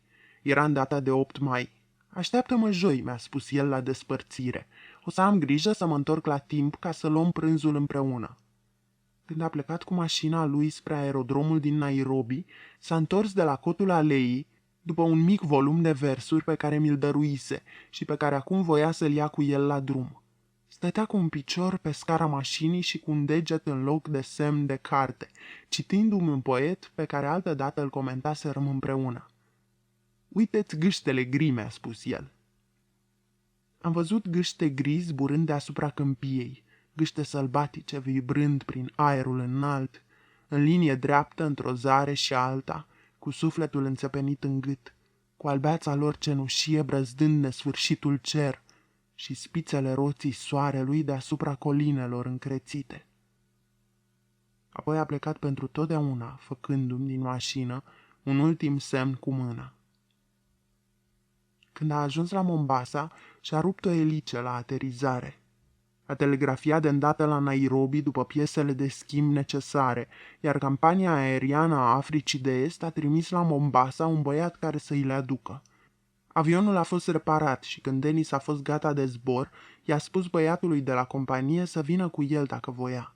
Dar băiatul n-a vrut să vină. Acest băiat era obișnuit cu avioanele și zburase cu o mulțime de aviatori, ba chiar și cu Dennis în câteva rânduri. Iar Dennis era un pilot excelent și avea un renume bun între băștinași în această privință, ca și în multe altele.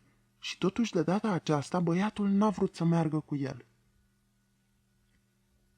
La multă vreme după aceea, când s-a întâlnit cu Farah la Nairobi și au stat de vorbă pe îndelete despre cele întâmplate atunci, el i-a mărturisit lui Farah. Nici pentru 100 de rupii nu m-aș fi suit cu Boana Bedar atunci în avion. Umbra destinului, pe care Dennis însuși o simțise în ultimele zile la Ngong, a fost văzută atunci mai clar de tânărul băștinaș, astfel că Dennis l-a luat la voi pe micul Camau, servitorul său. Bietul Camau era îngrozit de zbor. Îmi dezvăluise cândva la fermă că din clipa când se desprindea de sol, nu-și mai privea decât picioarele până revenea pe pământ. Într-atât era de înfricoșat să arunce măcar o privire afară din avion, ca să vadă ce era în jurul lui de la o asemenea înălțime. L-am așteptat pe Denis joi și mi-am făcut socoteala că pleca de la voi în zorii zilei și că zbura probabil vreo 2 ore până ajungea la Ngong. Dar când am văzut că nu mai venea și mi-am adus aminte că aveam treburi la Nairobi, m-am suit în mașină și am plecat de grabă în oraș. De câte ori am fost bolnavă în Africa sau foarte îngrijorată, am suferit de un gen aparte de idee obsesivă. Mi se părea că tot ceea ce mă înconjura era în pericol sau expus riscurilor și că, în mijlocul acestui dezastru, eu însă mi eram plasată necorespunzător și, drept urmare, toți mă priveau cu neîncredere și cu teamă. Acest coșmar era de fapt o reminiscență din timpul războiului, căci atunci, timp de câțiva ani, lumea din colonie mă crezuse simpatizantă pro-germană și mă tratase cu multă suspiciune. Această suspiciune izvora din faptul că, în inocența mea totală, la scurtă vreme înainte de începutul războiului, fusesem la Naivașa să cumpăr cai pentru generalul von Lettow-Vorbeck, aflat în Africa Germană de Est. Mă rugase când călătorisem împreună spre Africa, pe vapor, în urmă cu 6 luni, să-i cumpăr 10 iepe de prăsilă abisiniene. Dar imediat după sosirea în colonie am avut alte griji și am uitat complet de rugămintea lui, astfel că abia mai târziu, după ce mi-a tot scris despre acele iepe, m-am dus până la urmă la Naivașa, să-i le cumpăr și să terminăm afacerea. Însă la scurt timp după aceea a izbucnit războiul și iepele n-au mai plecat din Kenya. Dar eu nu am putut scăpa de acuzația că în ajunul războiului mondial cumpărasem cai pentru armata germană. Suspiciunea, în ce mă privea, nu a ținut totuși până la sfârșitul războiului. Ea s-a stins în momentul când fratele meu, care se înrolase ca voluntar în armata engleză, a primit Victoria Cross după atacul de la Amiens, la nord de Roy. Notă: Victoria Cross, cea mai înaltă medalie britanică decernată pentru curaj în fața dușmanului. Instituită de regina Victoria în 1856, Victoria Cross era în general turnată din metalul tunurilor rusești capturate de englezi în războiul Crimeei, 1853-1858. Ea reprezenta o cruce de Malta pe o panglică purpurie, cu inscripția pentru vitejie, nota traducătorului. Evenimentul a apărut menționat și în ziarul East African Standard, sub titlul Un decorat victorios din Africa de Est.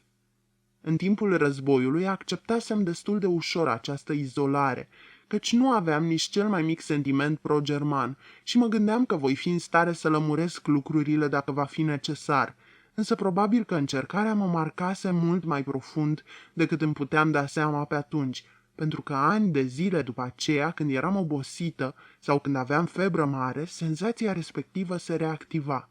În timpul ultimelor mele luni petrecute în Africa, când tot ce făceam îmi ieșea pe dos, mă cuprindea câteodată un fel de beznă și chiar mă temeam de ea, ca un soi de rătăcire a minții. În acea joi, pe când mă aflam la Nairobi, coșmarul a pus atât de brusc stăpânire pe mine și cu atâta acuitate, încât am început să mă întreb dacă nu cumva înnebunisem de-a binelea. Plutea cumva parcă o tristețe adâncă asupra orașului și a oamenilor pe care îi întâlneam, iar în mijlocul acestei tristeți generale, toată lumea mă evita. Nimeni nu se oprea să stea de vorbă cu mine, iar prietenii, când mă vedeau, se urcau în mașini și plecau grăbiți. Până și domnul Duncan, băcanul scoțian de la care cumpăram mâncare atâția ani și cu care dansasem odată la un bal mare ținut în casa guvernului din Nairobi, m-a privit cu un fel de teamă când am intrat în prăvălia lui și a dispărut fără un cuvânt pe ușă. Începeam să mă simt în acest oraș la fel de singură ca pe o insulă pustie. Îl lăsasem pe Fara la fermă ca să-l primească pe Denis, așa încât acum n-aveam cu cine schimba o vorbă. Chicuiul nu sunt de niciun folos în asemenea situații, fiindcă ideile lor despre realitate, ba chiar și realitatea însăși, sunt diferite de ale noastre. Urma să mă duc la prânz la Lady Macmillan și mă gândeam că voi găsi precis la ea niște albi cu care să stau de vorbă și lângă care să-mi recapăt echilibrul minții. Am mers cu mașina până la încântătoarea ei casă veche din cartierul Chiromo, cu capătul unei lungi alei străjuite de bambuși înalți, și am găsit pe invitați adunați deja acolo. Dar la Chiromo același lucru ca și pe străzile din Nairobi. Toată lumea părea cuprinsă de o tristețe ca de moarte și în clipa în care am apărut eu, discuția a încetat brusc. Am stat la masă lângă prietenul meu, domnul Balpet, care privea tot timpul în jos și care n-a schimbat nici măcar câteva cuvinte cu mine. Am încercat să mă scutur de umbra care începuse să mă apese sâcâitor, punându-i întrebări despre ascensiunile lui în Mexic, însă părea să fi uitat acum complet de ele. Atunci mi-am zis în gând: n-ajung nicăieri cu oamenii ăștia, mai bine mă întorc la fermă. Probabil că între timp sosise și Denis acasă. O să vorbim și o să ne comportăm ca niște oameni rezonabili, iar eu o să-mi revin din starea asta, o să știu și o să înțeleg tot ce se întâmplă în jurul meu. Dar de îndată ce am terminat masa de prânz, Lady Macmillan m-a rugat să vin cu ea până în salonaș, unde mi-a spus că se produsese un accident la voi. Avionul lui Denis se prăbușise, iar Denis fusese ucis. Atunci s-a petrecut exact ce-mi închipuisem. La simpla rostire a numelui lui Denis, adevărul mi s-a dezvăluit deodată, așa că mi-am dat seama și am înțeles. Mai târziu, comisarul districtual din Voi mi-a scris, oferindu-mi detalii despre acest accident fatal. Denis a stat peste noapte la el și a plecat a doua zi în zori, cu servitorul la bord și având ca destinație ferma. După ce a decolat, s-a întors însă imediat, zburând foarte jos, la 200 de picioare altitudine. Deodată avionul a început să se legene, s-a învârtit în jurul axei și s-a năpustit ca o pasăre asupra prăzii. Cât s-a lovit de sol, a luat foc în aceeași clipă, iar oamenii care au fugit spre el au fost opriți de valul de căldură. După ce au adus crengi și pământ și le-au aruncat încercând să năbușe focul, iar incendiul a fost în fine stins, s-a constatat că aeroplanul fusese complet zdrobit, iar cei doi pasageri muriseră. Ani de zile după această întâmplare, colonia a resimțit moartea lui Denis ca pe o pierdere de neînlocuit. Un lucru frumos a ieșit atunci la iveală în atitudinea colonistului mediu față de el, un anumit respect pentru valorile ce depășeau înțelegerea obișnuită. Când vorbeau despre Denis, cel mai adesea oamenii o făceau ca despre un atlet. Îi comentau performanțele la cricket și golf, de care eu personal nu auzisem și despre care aflam abia acum. Apoi, după ce oamenii îl omagiau ca sportiv, adăugau că, desigur, fusese o minte strălucitoare. Ce-și aduceau aminte despre el era absoluta absența instinctului de conservare, altruismul desăvârșit și o sinceritate necondiționată pe care, în afara lui, n-am întâlnit-o decât la idioți. Într-o colonie, asemenea calități nu sunt în general considerate un model demn de imitat, dar după moarte ele pot fi admirate mai sincer decât în alte locuri. Băștinașii îl cunoscuseră pe Denis mai bine decât oamenii albi. Pentru ei, dispariția lui a însemnat o pierdere uriașă. Fiind la Nairobi și aflând de moartea lui Denis, am încercat să ajung cumva la Voi. Compania aeriană îl trimitea pe Tom Black să relateze despre accident și m-am dus urgent la aerodrom ca să-l rog să mă ia cu el, dar când am sosit la fața locului, avionul tocmai decola. S-ar fi putut ajunge și cu mașina, dar sezonul ploilor era întoi și trebuia să aflu mai întâi cum se prezentau drumurile până acolo.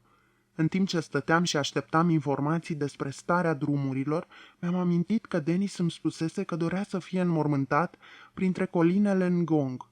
Mi s-a părut ciudat că nu mi-amintisem de acest amănunt până atunci, dar pur și simplu refuzasem gândul că Denis avea să fie înmormântat vreodată. Acum aveam subit impresia că fusesem trezită la realitate. Exista un loc undeva departe între coline, aproape de prima falie din rezervația de animale, pe care eu însămi, în vremea când credeam că voi trăi și voi muri în Africa, îl prezentasem odată lui Denis ca pe viitorul meu mormânt. Seara, pe când stăteam în fața casei și ne uitam către coline, mi-a spus că și lui i-ar plăcea să fie îngropat acolo. De atunci, uneori când ne duceam cu mașina către colinele Ngong, Denis spunea: "Hai să mergem la mormintele noastre." Odată, ridicând cortul după ce umblaserăm după bivoli, după amiaza, ne-am dus pe jos până la acea costișă, cu gândul să o studiem mai îndeaproape. Panorama ce ni se deschidea în acel loc era infinită. În lumina amurgului vedeam și Mount Kenya și Kilimanjaro. Denis a mâncat o portocală, întins pe iarba înaltă, și a spus că n-ar mai pleca de acolo. Propriul meu loc de veci era puțin mai sus. Din amândouă aceste puncte, casa mea se vedea în pădure, la mare distanță spre est.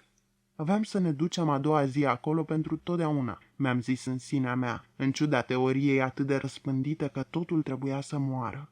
Aflând de accidentul lui Denis, Gustav Moore a venit de la ferma lui până la a mea, dar negăsindu-mă aici a pornit să mă caute prin Nairobi. La scurtă vreme după aceea, Hugh Martin a apărut și el și ni s-a alăturat. Le-am povestit despre dorința lui Denis și despre locul său de veci între colinele Ngong, iar ei au telegrafiat la Voi. Înainte de a mă întoarce la fermă, m-au informat că trupul lui Denis va fi adus cu trenul de dimineață, urmând ca înmormântarea să aibă loc a doua zi după amiază, în locul dorit de el, între coline, cu condiția ca până atunci să mă îngrijesc să fie săpat mormântul. Gustav Moore m-a condus înapoi la fermă, unde a rămas peste noapte, pentru a mă putea ajuta a doua zi. Trebuia să ajungem pe coline înainte de răsăritul soarelui, ca să alegem locul de veci și să săpăm mormântul din timp. Toată noaptea a plouat, iar a doua zi dimineața, când am pornit la drum, era o burniță fină. Urmele roților de căruțe erau pline de apă. Mersul cu mașina către coline semăna cu o ascensiune în nori. Nu se vedeau nici câmpia în stânga noastră jos, nici pantele sau vârfurile colinelor în dreapta noastră sus. Băieții de casă care veneau după noi într-un camion au dispărut în urmă, la numai 10 metri, iar ceața a devenit din ce în ce mai deasă, pe măsură ce drumul urca. După o tăbliță indicatoare ne-am dat seama când am intrat în rezervația de animale și am mai mers câteva sute de metri, după care am coborât din mașină, am lăsat camionul cu băieții de casă pe drumul mare, până când aveam să găsim locul pe care ni-l fixaserăm. Aerul dimineții era atât de rece, încât ne usturau mâinile. Mormântul nu trebuia să fie prea departe de drum și nici într-un loc prea abrupt, ca să poată urca până acolo și un camion. Am mers o vreme împreună discutând despre ceață, după care ne-am despărțit și am apucat-o pe poteci diferite. Câteva secunde mai târziu nu ne mai vedeam unul pe celălalt. Ținutul măreț al colinelor s-a deschis cu multă reticență în fața mea, apoi s-a închis pe dată la loc. Ziua era ca o zi ploioasă în orice țară din nordul Europei. Fara mă însoțea cu o pușcă udă în mână. Se temea să nu nimerim peste vreo ciradă de bivoli. Obiectele care apăreau deodată și foarte aproape în fața noastră arătau neobișnuit de mari. Frunzele crengilor cenușii de măslini sălbatici și iarba mai înaltă decât un stat de ombi curau de apă și aveau un miros pătrunzător. Deși purtam haine de ploaie și cizme de cauciuc, în câteva clipe am fost ciuciulete, de parcă m-aș fi bălăcit îmbrăcată în râu. Era o liniște adâncă aici, între aceste dealuri, și doar câteodată, când ploaia se întețea, venea un fel de șoaptă din toate părțile. Deodată ceața s-a despărțit și am văzut o fâșie albastră și indigo de pământ în fața și în urma mea, ca o tăbliță de scris la școală. Trebuie să fi fost unul dintre piscurile înalte din depărtare, dar după o clipă ea a fost acoperită de valul de ploaie și de norul de ceață. Am mers într-una, până la urmă însă m-am oprit. N-aveam ce face aici până nu se limpezea vremea. Gustav Moore a strigat de 3 sau 4 ori ca să descopere unde sunt. Apoi s-a apropiat cu ploaia și roindu-i pe mâini și pe față. Mi-a spus că rătăcisem prin ceață amândoi aproape un ceas și că dacă nu mă hotăram acum unde avea să fie mormântul, nu mai apucam să-l săpăm la timp. Dar nu-mi dau seama unde suntem, i-am spus, și nu-l putem îngropa într-un loc unde stâncile blochează perspectiva. Hai să mai așteptăm puțin. Am rămas în picioare, tăcuți în iarba înaltă, iar eu mi-am aprins o țigară. Când am terminat-o, ceața s-a răspândit puțin, iar o limpezime rece și palidă a început să umple universul. După 10 minute ne-am putut da seama unde ne aflam. Câmpia se întindea de desutul nostru și puteam urmări șoseaua pe care veniserăm, cum șerpuia încoace și încolo, suind pe clina dealurilor, cum ajungea în dreptul nostru și cum, șerpuind mai departe, își urma drumul tot mai sus. Spre sud, la mare distanță, sub norii mereu schimbători, se întindeau poalele albastru închis și ferfenițe ale lui Kilimanjaro. Când ne-am întors înspre nord, lumina a devenit mai intensă. Razele palide ale soarelui s-au strecurat pieziși printre nori și o dungă de argint strălucitor s-a lăsat pe coama lui Mount Kenya. Deodată mult mai aproape, sub noi și spre răsărit, s-a văzut o mică pată roșie pe fondul verde și gri al pădurii, singurul punct roșu din peisaj. Acoperișul de țigle al casei mele, ridicându-se solitar în mijlocul unui luminiș. Nu trebuia să mergem mai departe, eram exact unde trebuia. Un moment mai târziu, ploaia a reînceput. La vreo 20 de metri mai sus, față de locul în care ne aflam, se găsea o terasă naturală îngustă, scobită în coama dealului. Aici am marcat locul de vece al lui Dennis cu ajutorul unei busole, orientându-l dinspre est spre vest.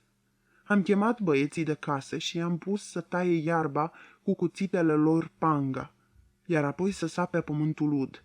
Mori a luat pe câțiva cu el ca să facă drumul pentru camion, de la șosea până la mormânt. Au nivelat asperitățile de pe sol, au tăiat crengi din hățișul învecinat și le-au așternut pe jos, căci terenul era foarte alunecos. Nu s-a putut aduce drumul chiar până la mormânt, fiindcă în apropierea acestuia panta era cam abruptă.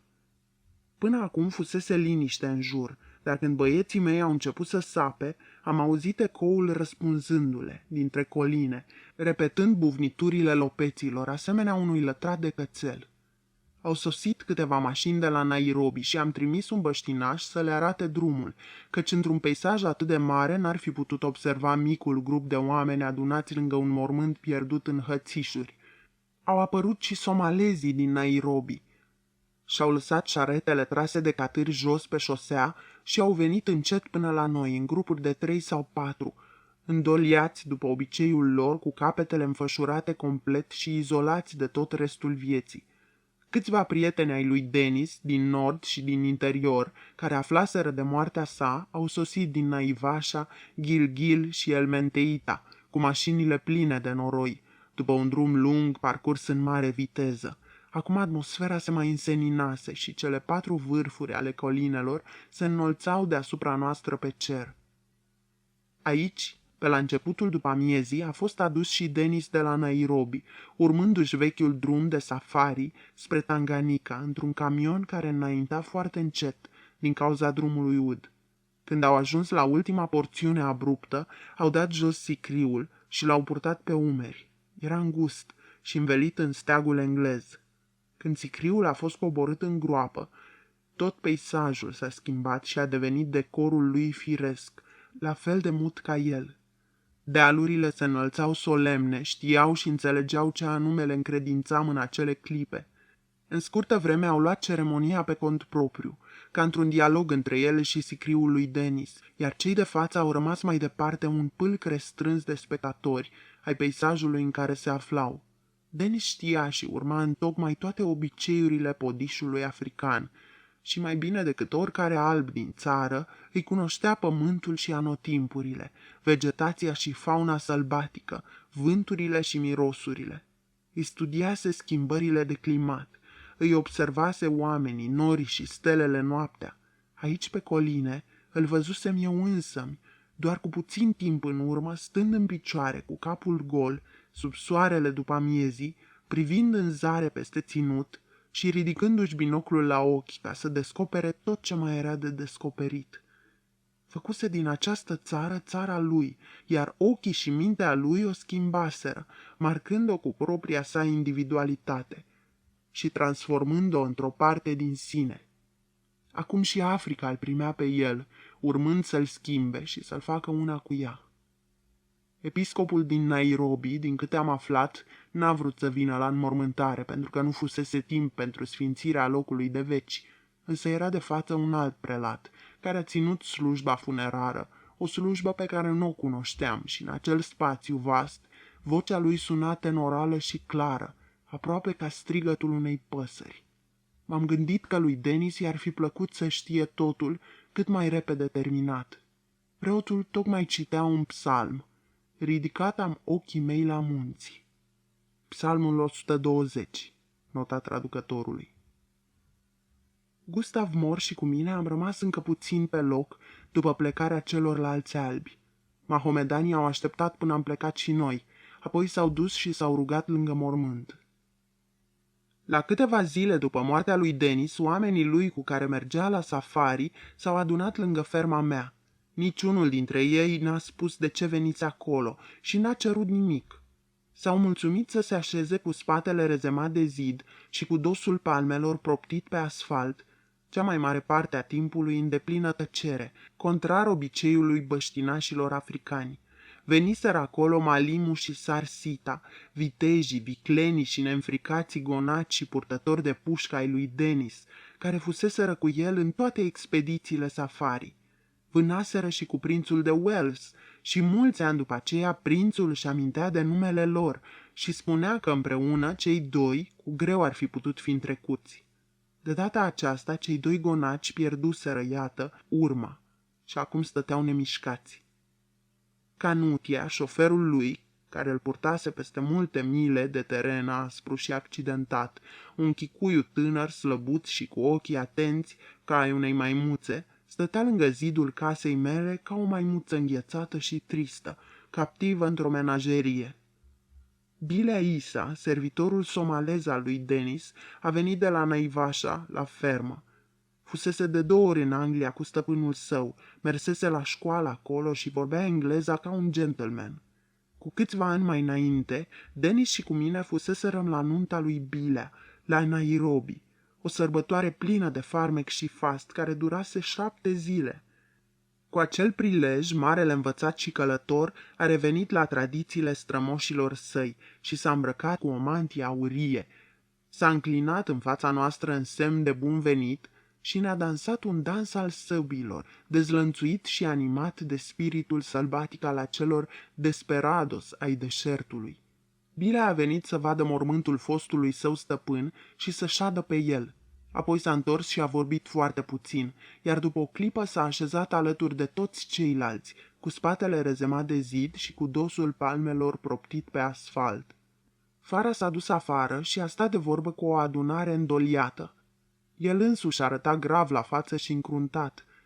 N-ar fi fost chiar așa de rău, mi-a spus el la un moment dat, că o să plecați din țară, dacă măcar ar fi rămas bedar. Oamenii lui Denis au stat cam o săptămână, după care, pe rând, s-au făcut nevăzuți. Mergeam adesea cu mașina să văd mormântul lui Denis.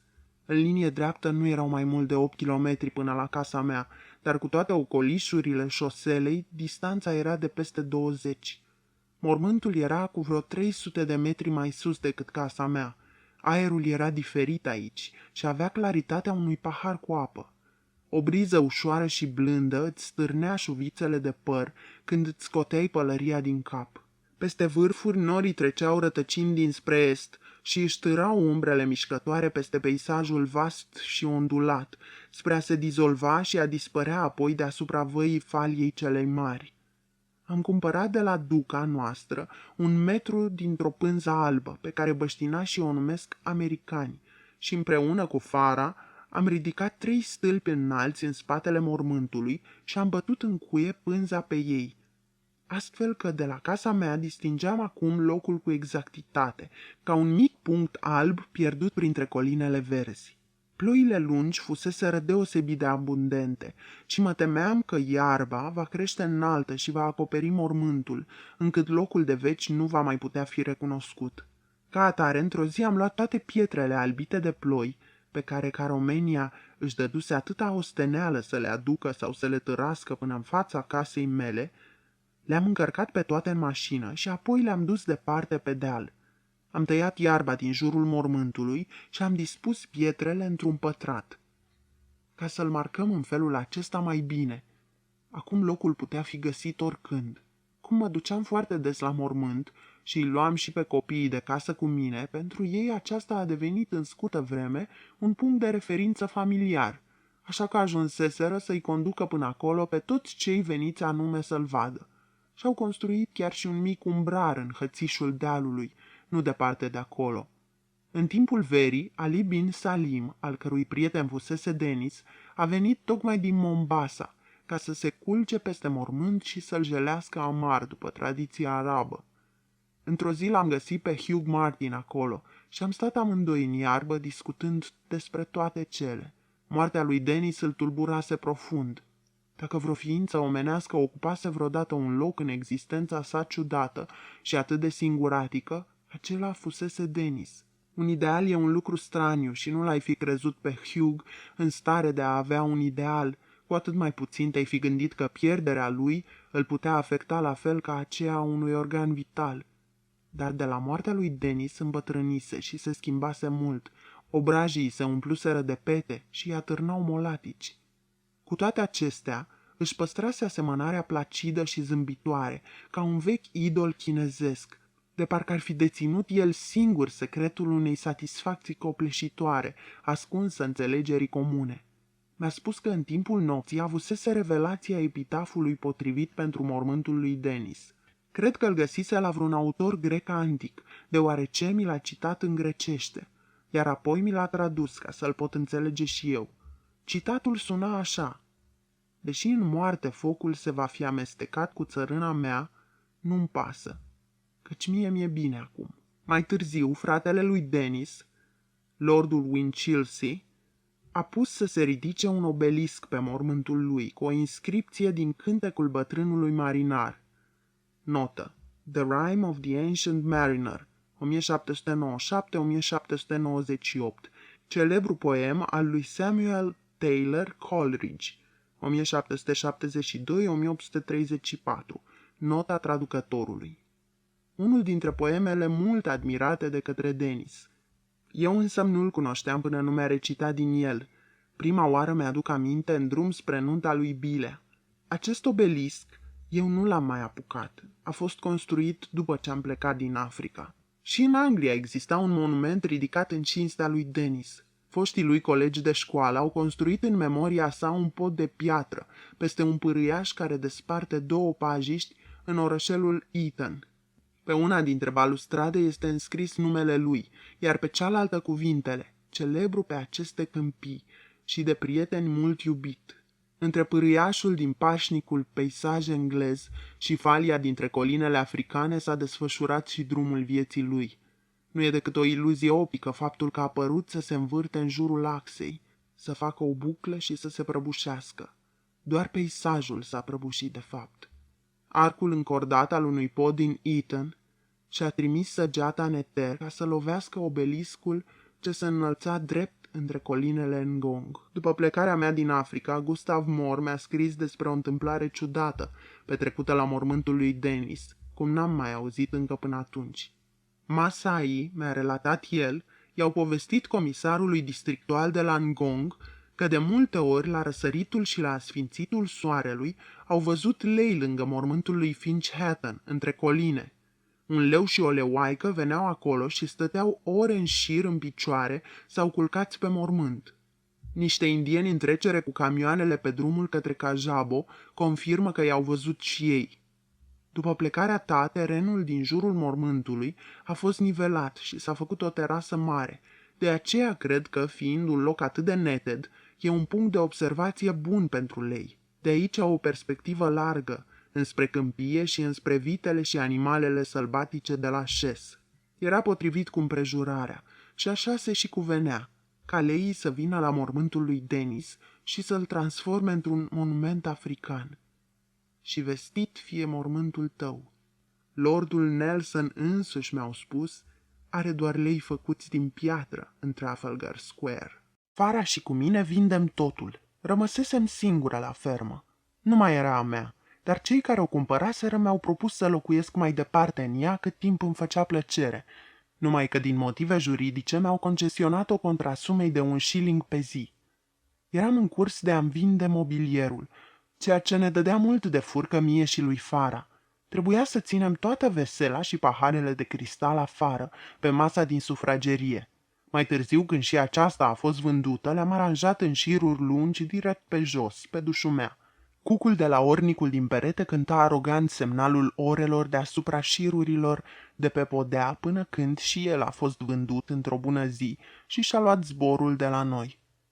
Apoi am vândut paharele de cristal, însă în timpul nopții m-am gândit mai bine și a doua zi dimineață m-am dus cu mașina la Nairobi ca să o rog pe doamna care le cumpărase să fie de acord cu anularea vânzării. N-aveam unde depozita aceste pahare, dar degetele și buzele prietenilor mei le atinseseră în decursul timpului și mi oferiseră minunate vinuri pe care să le beau din ele. Aceste pahare păstrau încă ecoul discuțiilor de la masă și de aceea nu voiam să mă despart de ele. La urma urmei mă gândeam, era oricând foarte ușor de spart. Aveam un vechi paravan de lemn pictat cu figuri de chinezi, de negri și de sultani, cu câini în lesă de vânătoare pe care îl țineam lângă șemineu. Acolo, serile, când focul ardea voios, figurile ieșeau în relief și îmi serveau drept ilustrații la poveștile pe care îi le istoriseam lui Denis. După ce am stat și l-am privit vreme îndelungată, l-am strâns și l-am așezat pe fundul unei lăzi, unde figurile de pe el pot sta deocamdată în liniște, ca să se odihnească o vreme. Cam în același timp, Lady Macmillan termina muzeul memorial Macmillan de la Nairobi, pe care îl construise în amintirea soțului ei, Sir Northrop Macmillan. Era o clădire frumoasă și impresionantă, cu o bibliotecă și săli de lectură. Lady Macmillan venea acum în vizită pe la mine. Stătea și vorbea cu tristețe despre zilele de demult. Tot ea mi-a cumpărat cea mai mare parte a mobilierului vechi danez pe care îl adusesem de acasă, pentru biblioteca memorială. Eram mulțumită să știu că înțeleptele și primitoarele comode și scrinuri aveau să rămână împreună, într-o ambianță de cărți și de iubitori de studiu, ca un mic anturaj de doamne care în vremurile tulbure ale Revoluției își găseau refugiu într-o universitate. Propriile mele cărți le-am împachetat în lăzi, apoi am șezut și am mâncat pe ele. Când ești într-o colonie, cărțile joacă în viața ta un rol cu totul diferit decât în Europa. Există o întreagă latură a vieții tale de care numai ele se pot ocupa. Și pe această bază, în funcție de calitatea lor, te simți mai recunoscător sau mai indignat față de ele decât ai putea fi vreodată în țările civilizate. Personaje fictive din cărți aleargă alături de calul tău pe domeniul fermei și te însoțesc prin lanurile de porumb. Singure, pe cont propriu, ca niște soldați inteligenți, își găsesc imediat încartiruirea care să le convină cel mai bine. În dimineața de după noaptea în care am citit Galben de Crom, notă, Chrome Yellow, roman al scriitorului englez Aldous Huxley, 1894-1964, publicat în 1921, nota traducătorului. Și nu auzisem încă de numele autorului, ci alesesem la întâmplare cartea îndughiana unui librar din Nairobi, dar am fost atât de fericită de parcă aș fi descoperit o nouă insulă verde în ocean. Tocmai mergeam călare prin rezervația de animale, când un mic duicher, notă, mica antilopă africană din specia Cephalopus, nota traducătorului, mi-a sărit în față, transformându-se într-o clipă în cerbul ce avea să fie vânat de Sir Hercules, cu soția și haita lui de 30 de ogari negri și roșcovani. Toți eroii lui Walter Scott erau la ei acasă în ținutul nostru și îi puteai întâlni la orice pas. La fel și Ulise cu echipajul său și, în mod paradoxal, mai multe personaje ale lui Racine. Peter Schlemihl, notă, eroul nuvelei omonime a scriitorului german Adalbert von Chamisso, 1781-1838. Umbla peste coline cu cizmele lui de 7 leghe, iar clovnul Agheb, albina de miere, trăia în grădina mea de lângă râu. Alte lucruri din casă au fost și ele vândute, împachetate sau expediate, astfel încât locuința mea, în cursul acestor luni, a devenit das Ding an sich, la fel de nobilă ca un craniu dezgolit, un loc răcoros și larg în care să sălășluiești, cu un ecou puternic și cu iarba de pe gazon crescând până la pragul ușii. În cele din urmă n-au mai rămas niciun fel de obiecte prin camerele care, după opinia mea, păreau în această stare mai potrivită pentru locuit decât fuseseră înainte. I-am spus lui Fara, așa ar fi trebuit să fie tot timpul. Fara m-a înțeles cât se poate de bine, căci somalezii au în ei un simț acut al ascezei. În toată această perioadă era hotărât să mă ajute în tot ce făceam, dar începea să se trezească în el adevăratul somalez, așa cum îl cunoscusem cu ani de zile în urmă la Aden, când fusese trimis să mă aștepte acolo, la prima mea sosire în Africa. Era foarte preocupat acum de încălțămintea mea uzată și mi-a mărturisit că avea să se roage la Dumnezeu în fiecare zi ca să mă țină totuși măcar până ajungeam la Paris. În timpul acestor ultime luni, Fara a purtat zilnic cele mai frumoase haine pe care le avea și avea o mulțime, pieptare arabe brodate cu fir auriu pe care îi le dăruisem eu, o foarte frumoasă vestă de uniformă roșie cu dantele aurite, primită de la Barclay Cole, apoi tot felul de turbane din mătase în cele mai expresive culori. În general le ținea pe toate în lăzi și nu le scotea la iveală decât la ocazii deosebite. Însă acum îmbrăca tot ce avea mai frumos. Mergea cu un pas înapoi a mea pe străzile din Nairobi sau aștepta pe scările murdare ale clădirilor oficiale și ale birourilor avocățești, îmbrăcat ca regele Solomon în culmea strălucirii. Numai un somalez putea fi în stare de așa ceva. Venise acum în sfârșit vremea să mă ocup și de soarta cailor și a câinilor mei. Mă gândisem mereu că îi voi împușca, dar mulți dintre prietenii mei mi-au scris rugându-mă insistent să îi las la ei. După aceea, de câte ori mă plimbam călare și luam câinii la drum cu mine, mi se părea că nu era cinstit față de ei să-i împușc, doar aveau atâta viață și energie în ei.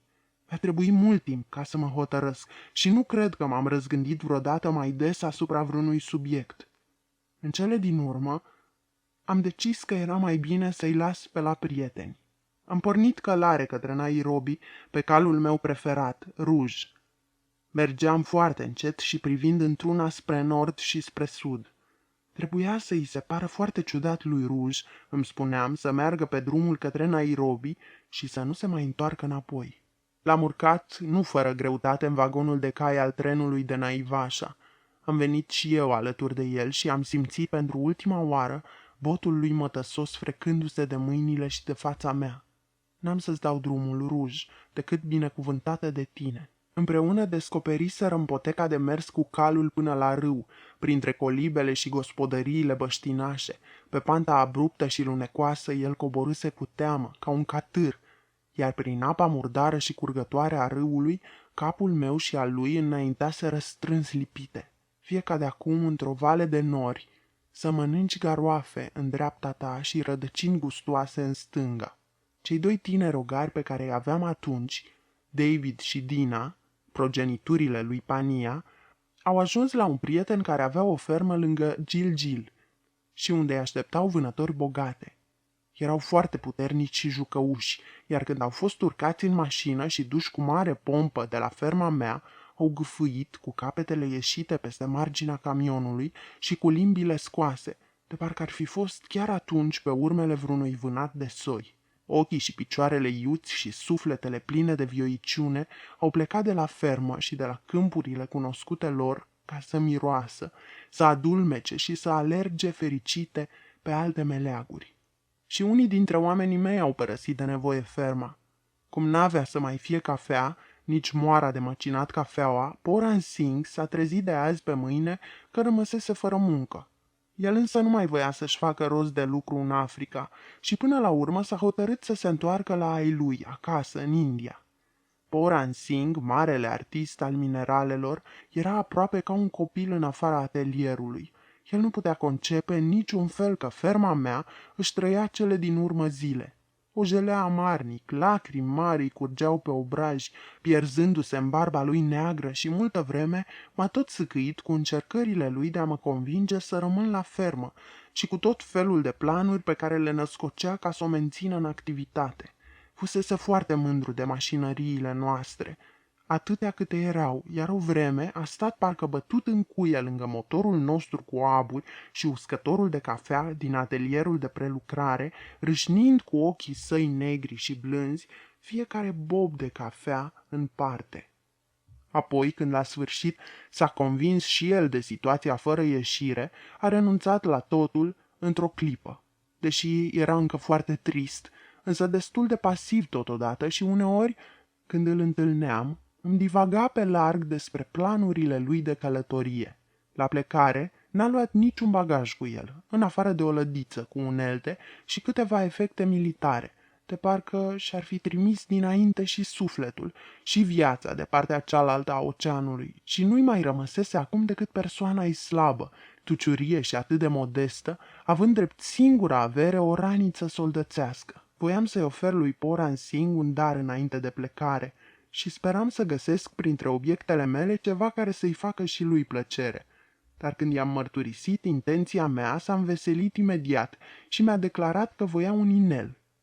N-aveam la ora aceea niciun inel și nici mijloacele financiare să-i cumpăr unul lui Poran Singh. Faptul se petrecuse deja cu câteva luni în urmă, pe vremea când Denis încă venea să cineze cu mine la fermă, și astfel, la una dintre aceste mese, i-am povestit în ce situație mă aflam. Odată, Denis îmi dăruise un inel abisinian din aur moale, care se putea strânge și lărgi în așa fel încât să se potrivească pe orice deget. A avut impresia că voiam să-i dau acel inel lui Poran Singh, cu atât mai mult cu cât îmi reproșa mereu că, ori de câte ori îmi oferea câte ceva, imediat mă grăbeam să-l dau mai departe angajaților mei de culoare. Ca să prevină această eventualitate, l-a luat de pe degetul meu și l-a pus pe al lui, spunând că avea să-l păstreze până la plecarea lui Poran Singh. Aceasta s-a petrecut cu câteva zile înainte ca Denis să-și ia zborul către Mombasa și astfel inelul a dispărut odată cu el. Până să plece Poran Singh, am reușit totuși să fac rost de bani suficienți din vânzarea mobilei ca să-i pot cumpăra la Nairobi inelul atât de mult dorit. Era din aur masiv și avea o piatră roșie mare care părea din sticlă. A fost atât de fericit încât l-am văzut lăcrimând din nou și cred că acest inel l-a ajutat să îndure mai ușor despărțirea de fermă și de mașinăriile ei. În ultima săptămână nu l-am mai scos de pe deget și ori de câte ori intra în casă, ridica mâna și mi-l arăta cu un surâs blajin și radios. În gara de la Nairobi, ultima imagine cu care am rămas a fost a unui braț subțire și negricios, care muncise cândva la forjă cu o viteză parcă furioasă. Era întins afară pe fereastra vagonului aglomerat și supraîncălzit, rezervat băștinașilor, în care Poran Singh se așezase pe lădița lui cu unelte, iar piatra roșie de la inel strălucea ca o steluță vie în timp ce se mișca în sus și în jos, în semn de rămas bun. Poran Singh s-a întors la Punjab, la familia lui. Nu o mai văzuse de ani de zile, dar membrii ei ținuseră întotdeauna legătura cu el, trimițându-i tot timpul fotografii pe care le păstra în căsuța lui de tablă ondulată de lângă atelierul de prelucrare a cafelei și pe care mi le arăta când treceam pe la el, plin de orgoliu și de duioșie. Mi-a scris câteva scrisori încă de pe vapor, în drum spre India. Toate începeau la fel. Stimată doamnă, la revedere! Ele continuau cu vești despre el și cu detalii despre diversele întâmplări din timpul călătoriei. La o săptămână după moartea lui Denis, într-o dimineață, mi s-a întâmplat un lucru foarte ciudat. Stăteam culcat în patul meu și mă gândeam la evenimentele ultimelor luni, încercând să înțeleg de fapt ce se petrecuse cu mine. Mi se părea că ieșisem oarecum din cursul normal al existenței umane și nimerisem într-un soi de vârtej în care nu ar fi trebuit să mă aflu. Oriunde m-aș fi îndreptat, pământul cedea sub mine, iar stelele cădeau de pe cer. M-am gândit atunci la poemul despre vikingul Ragnarok, unde este descrisă căderea stelelor de pe cer, și la acele versuri despre piticii care oftează adânc în peșterile lor din munți și mor de frică. Îmi ziceam că nu putea să fie doar o coincidență, ceea ce lumea numește îndeopște o suită de ghinioane, ci probabil că există undeva un principiu diriguitor. Dacă îl găseam, eram salvată. Iar căutând în locul potrivit, reflectam eu, coerența interioară a lucrurilor s-ar putea să mi se dezvăluie. Trebuie să mă ridic și să mai caut un semn, îmi spuneam. Mulți oameni consideră umblatul după o nesăbuință, mai ales pentru că îți trebuie o anumită stare de spirit ca să poți face una ca asta, și nu mulți sunt cei care s-au aflat vreodată într-o asemenea dispoziție. Dacă, fiind în această stare, îți dorești să descoperi neapărat un semn, răspunsul nu va întârzia să-ți vină. El va fi consecința firească a marii tale dorințe de a-l primi.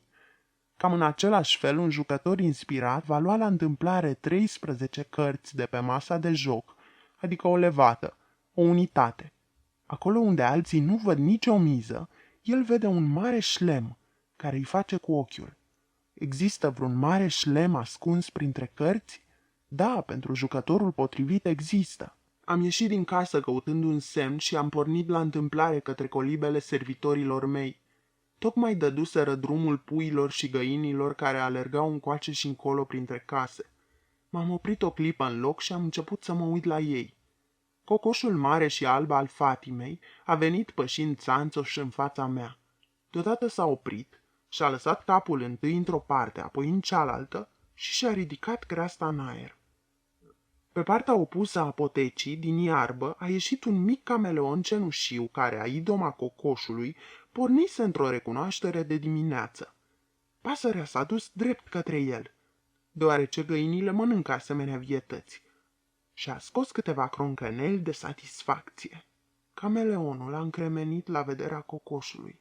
Era și înfricoșat, dar în același timp și foarte viteaz, și-a înfipt picioarele mai bine în pământ, a căscat gura cât a putut de mare și, vrând să-și sperie adversarul, și-a propulsat limba brusc în formă de treflă în direcția cocoșului. Acesta a rămas o clipă luat parcă pe nepregătite. Apoi, hotărât și iute, a lovit fulgerător cu ciocul, asemenea unui ciocan, smulgându-i cameleonului limba din gură. Toată întâlnirea dintre cei doi n-a durat mai mult de 10 secunde. Am gonit cocoșul Fatimei de acolo, după care am luat o piatră și am ucis cameleonul, fiindcă nu putea trăi fără limbă. Cu ea prindea insectele care îi serveau drept hrană. Atât de tare m-am speriat de scena la care asistasem, căci fusese un lucru groaznic și formidabil, deși redus la o scară miniaturală, încât m-am dus și m-am așezat pe scaunul de piatră de lângă zidul casei, unde am rămas vreme îndelungată, iar fara mi-a adus ceaiul acolo și l-a lăsat pe masă. Priveam în jos către pietre și nu îndrăzneam să-mi ridic privirea, într-atât de mult mi se părea că lumea aceasta devenise un loc foarte periculos. Încet, foarte încet, în cursul următoarelor zile, am avut revelația că primisem de fapt cel mai spiritual răspuns cu putință la întrebarea pe care mi-o pusesem. Ba chiar într-un mod ciudat, fusesem distinsă și onorată. Puterile către care mi îndreptasem plânsul îmi respectaseră demnitatea mai mult decât o făceam eu însămi. Și ce alt răspuns mi-ar fi putut da? Categoric, momentul nu era nimerit pentru cocoloșeală, iar ele se hotărâseră să închidă ochii la dorința mea. Marile puteri râseseră de mine, cu un ecou dintre coline venind în urma acestui râs, și făcuseră, printre trompete, printre cocoși și cameleoni, ha, ha! Iar eu am fost mulțumită că ieșisem la plimbare în acea dimineață, la timp pentru a-l salva pe cameleon de la o moarte lentă și foarte chinuitoare. Probabil cam în aceeași vreme, deși înainte de a-mi vinde caii, a venit la mine Ingrid Lindström, de la ferma ei din Joro, ca să stăm câteva zile împreună. A fost un gest frumos din partea ei, căci știam cât îi era de greu să-și părăsească ferma și să plece. În dorința de a face bani pentru a avea cu ce plăti pământul lor de la Njoro, soțul ei se angajase în Tanganyika, la o companie de sisal, și în acel moment a suda acolo, la o altitudine de 700 de metri, ca și cum Ingrid l-ar fi transformat în sclav, iar asta doar în interesul fermei. Prin urmare, ferma era condusă doar de ea. Își extinsese ogrăzile cu păsări de curte și grădinile de zarzavat, își cumpărase porci și pui de curcă, pe care nu-i mai putea părăsi prea ușor, nici măcar pentru câteva zile. Cu toate acestea, de dragul meu, și-a lăsat întreaga gospodărie pe mâna fidelului Chemosa, ca să se poată repezi până la ferma mea, așa cum ar fi alergat în ajutorul unui prieten a cărui casă era în flăcări. De data aceasta, pe Chemosa nu l-a mai putut lua cu ea, ceea ce, dată fiind situația existentă, cred că a fost un mare avantaj pentru Fara.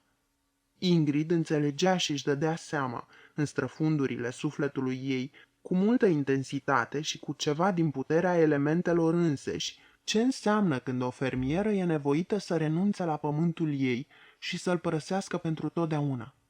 Cât timp a fost Ingrid la mine, n-am discutat nici de trecut, nici de viitor și nu am amintit numele niciunui prieten sau cunoscut, ci ne-am concentrat exclusiv asupra dezastrului din acel moment. Ne-am plimbat împreună pe întreg cuprinsul fermei, numind diversele obiecte cu voce tare când am trecut pe lângă ele, pe fiecare în parte, de parcă am fi făcut un inventar mental al fermei, sau Ingrid, în numele meu, ar fi strâns material pentru o carte de plângere amare, pe care să o pună în fața destinului. Ea știa îndeajuns de bine din proprie experiență că nu există o asemenea carte, dar ideea că ea ar putea fi scrisă făcea parte din modul de viață al femeilor de pe acest pământ. Ne-am dus împreună la țarcul boilor și ne-am așezat pe gard, numărând împreună boii în timp ce intrau pe poartă. Fără cuvinte, am arătat spre ei. Și boii ăștia, iar Ingrid, tot fără cuvinte, mi-a confirmat. Da, boii ăștia. Și i-a notat în carte. Apoi ne-am dus către grajduri ca să dăm zahăr la cai. Și după ce l-au terminat pe tot, mi-am întins palmele mele murdare și lipicioase, arătându-i-le lui Ingrid și plângând. Caii ăștia? Ea mi-a răspuns cu un oftat adânc. Da, caii ăștia. Și i-a notat și pe ei în carte. În grădina mea de pe malul râului nu s-a putut împăca de fel cu ideea că eram nevoită să împărăsesc plantele dragi pe care le adusesem din Europa și afrând pur și simplu mâinile de mila mentei, a salviei și a lavandei, și chiar a revenit la ele ceva mai târziu, de parcă ar fi căutat o modalitate prin care să le pot lua cu mine înapoi acasă. Ne-am petrecut după amiezele contemplând împreună mica mea cireadă de vaci autohtone, care pășteau pe gazonul din fața casei. Le-am luat pe rând, amintindu-le vârsta, caracteristicile și cantitatea de lapte pe care o dădeau fiecare, iar Ingrid ignea și striga la auzul cifrelor, de parcă ar fi fost rănită de fiecare în parte. Le-a examinat pe rând cu grijă, nu cu un ochi de cumpărător, căci vacile le reveneau băieților mei de casă, ci pentru a cântări și a evalua paguba mea la pierderea lor. I-a îmbrățișat pe vițelușii cu acel miros dulceag. După o luptă îndelungată, reușise și ea să aibă câteva vaci cu viței la fermă și acum, contrar oricărei rațiuni și împotriva voinței sale, privirile ei adânci, pătrunzătoare și furioase, mă învinuiau că îi părăseam tocmai pe acești viței. Un bărbat aflat lângă un prieten lovit de soartă și care în sinea lui și-ar repeta: "O, Doamne, bine că nu sunt eu!" s-ar simți, cred, îndeajuns de rușinat și ar încerca să-și reprime sentimentul. Cu totul diferit stau lucrurile între două femei, care sunt prietene, și dintre care una își manifestă profunda compasiune pentru necazul celeilalte. E un adevăr de la sine înțeles că prietena mai norocoasă își va repeta într-una: "O, Doamne, bine că nu sunt eu!" Ceea ce nu provoacă vreun sentiment ostil între cele două, ci dimpotrivă, le apropie și mai mult, dând un caracter mai personal ceremonialului compasiunii. Cred că bărbații nu pot nici prea ușor, nici cu prea mult elan să invidieze pe alți bărbați sau să li se considere superiori. Dar nu încape în discuție că mireasa triumfă asupra domnișoarelor de onoare, iar vizitatoarele unei lăuze o invidiază pe mama noului născut. Și nici una din părți nu se simte mai rău din acest motiv. O femeie care a pierdut o sarcină îi poate arăta unei prietene hăinuțele copilului care n-a fost să fie, conștientă că prietena își va repeta în sinea ei: "O, Doamne, bine că nu sunt eu." Și pentru amândouă ar fi o atitudine firească și potrivită. La fel a fost cu Ingrid și cu mine. În timp ce ne plimbam pe terenul fermei, știam că se gândea la ferma ei, mulțumind din suflet cerului că o mai avea și agățându-se de ea cu toate puterile, drept care ne-am împăcat de minune. Deși eram îmbrăcate amândouă în pantaloni și haine cachi uzate, eram de fapt un cuplu mitic de femei, învăluite una în alb, cealaltă în negru, formând o unitate complementară, ca două ursite ale vieții de fermier pe continentul african. Câteva zile mai târziu, Ingrid și-a luat rămas bun de la mine și a plecat cu trenul spre Njoro. Acum nu mai puteam ieși nici călare, iar plimbările fără câini deveniseră tăcute și cam anoste. Dar, slavă Domnului, îmi păstrasem mașina și eram bucuroasă că o mai aveam. căci în acele ultime luni îmi rămăseseră o mulțime de treburi de rezolvat. De pildă, soarta clăcașilor mei mă apăsa într-una pe conștiință. Cum oamenii care cumpăraseră ferma aveau de gând să desfințeze plantația de cafea, să parceleze tot domeniul și să-l vândă ca teren imobiliar, să înțelege că nu le mai trebuiau nici clăcași, iar de îndată ce vânzarea a fost perfectată, le-au dat tuturor un preaviz de 6 luni în care să-și facă bagajele și să se mute în altă parte. Pentru clăcași a fost o hotărâre neprevăzută și uluitoare, căci ei trăiseră mereu cu iluzia că acel pământ era al lor. Mulți dintre ei se născuseră aici, iar alții veniseră încă de mici cu părinții. Clăcașii mei știau că, pentru a rămâne la fermă, trebuiau să lucreze pentru mine 180 de zile pe an, în schimbul cărora erau plătiți cu câte 12 șilingi la fiecare 30 de zile. Toate aceste socoteli erau ținute strict în registrele fermei. Ei știau de asemenea că trebuiau să plătească impozitul pe colibe către guvernul colonial de câte 12 șilingi pe colibă, o povară destul de grea pe capul unui om care, neavând oricum prea mare lucru pe această lume, posedă doar vreo 2-3 căsuțe pe pământ, în funcție de numărul soțiilor, căci un bărbat chicuiu e obligat să asigure fiecarei soții câte o colibă, care să fie numai a ei. Din când în când, clăcașii mei fuseseră amenințați cu alungarea de pe domeniu, pentru câte o neregulă sau alta, încât probabil că simțeau deja că nu se mai aflau într-o postură foarte imbatabilă. Impozitul pe colibe le displăcea profund și când eram nevoită să-l strâng eu în numele guvernului colonial, îmi dădeau foarte mult de furcă și trebuia să le ascult ore întregi văicărelile. Cu toate acestea, ei priveau împrejurările existente ca pe vicisitudini obișnuite ale vieții și niciodată n-au renunțat la speranța de a le depăși cumva într-o bună zi. Dar nu-și imaginaseră că putea fi vorba și de un principiu universal profund, care, la momentul oportun, se va manifesta într-o manieră fatală și zdrobitoare pentru ei. O vreme s-au complăcut în a privi hotărârea noilor proprietari ai fermei ca pe un fel de sperietoare pe care, dând dovadă de mult curaj, o puteau ignora total. În anumite privințe, deși nu în toate, albii ocupă în mintea băștinașilor același loc care în mintea lor este ocupat de ideea de Dumnezeu. Odată am încheiat cu un negustor de cherestea indian un contract în care am întâlnit formula, un act al lui Dumnezeu. Cum nu mi era prea clar ce însemna asta, avocatul care redacta contractul a încercat să mă lămurească. Nu, doamnă," mi-a spus el, n-ați înțeles sensul exact al termenului. Tot ceea ce este complet imprevizibil și în neconcordanță cu regulile sau cu rațiunea este un act al lui Dumnezeu. Până la urmă, certitudinea preavizului de a părăsi domeniul i-a adus adeseori pe clăcași în grupuri întunecate în preajma casei mele. Ei simțeau că denunțarea înțelegerii dintre noi era o consecință a plecării mele de la fermă. Ghinionul meu sporea și se frângea și asupra lor, a tuturor. Fapt pentru care nu mă condamnau, căci totul fusese discutat și răzdiscutat între noi, ci mă întrebau doar unde puteau să se ducă. Am constatat, din mai multe puncte de vedere, că mi-era greu să le dau un răspuns. Potrivit legilor, băștinașii nu pot cumpăra pământul și nici nu există vreo altă fermă, după știința mea, atât de mare încât să angajeze clăcași. Le-am spus ce mi se spusese și mie când m-am interesat de posibilități, și anume că trebuiau să meargă în rezervația Chicuiu și să-și găsească pământ acolo. La care m-au întrebat cu îngrijorare dacă vor găsi suficient pământ în rezervație pentru a-și lua toate vitele cu ei. Și mai voiau să știe dacă puteau fi siguri că vor găsi toți pământ în același loc, astfel ca toată suflarea de la fermă să poată rămâne împreună, căci nu voiau să fie împrăștiați. Am fost surprinsă auzind că erau atât de hotărâți să rămână împreună, căci la fermă le fusese destul de greu să trăiască în pace și niciodată nu aveau de spus vorbe frumoase unii despre ceilalți.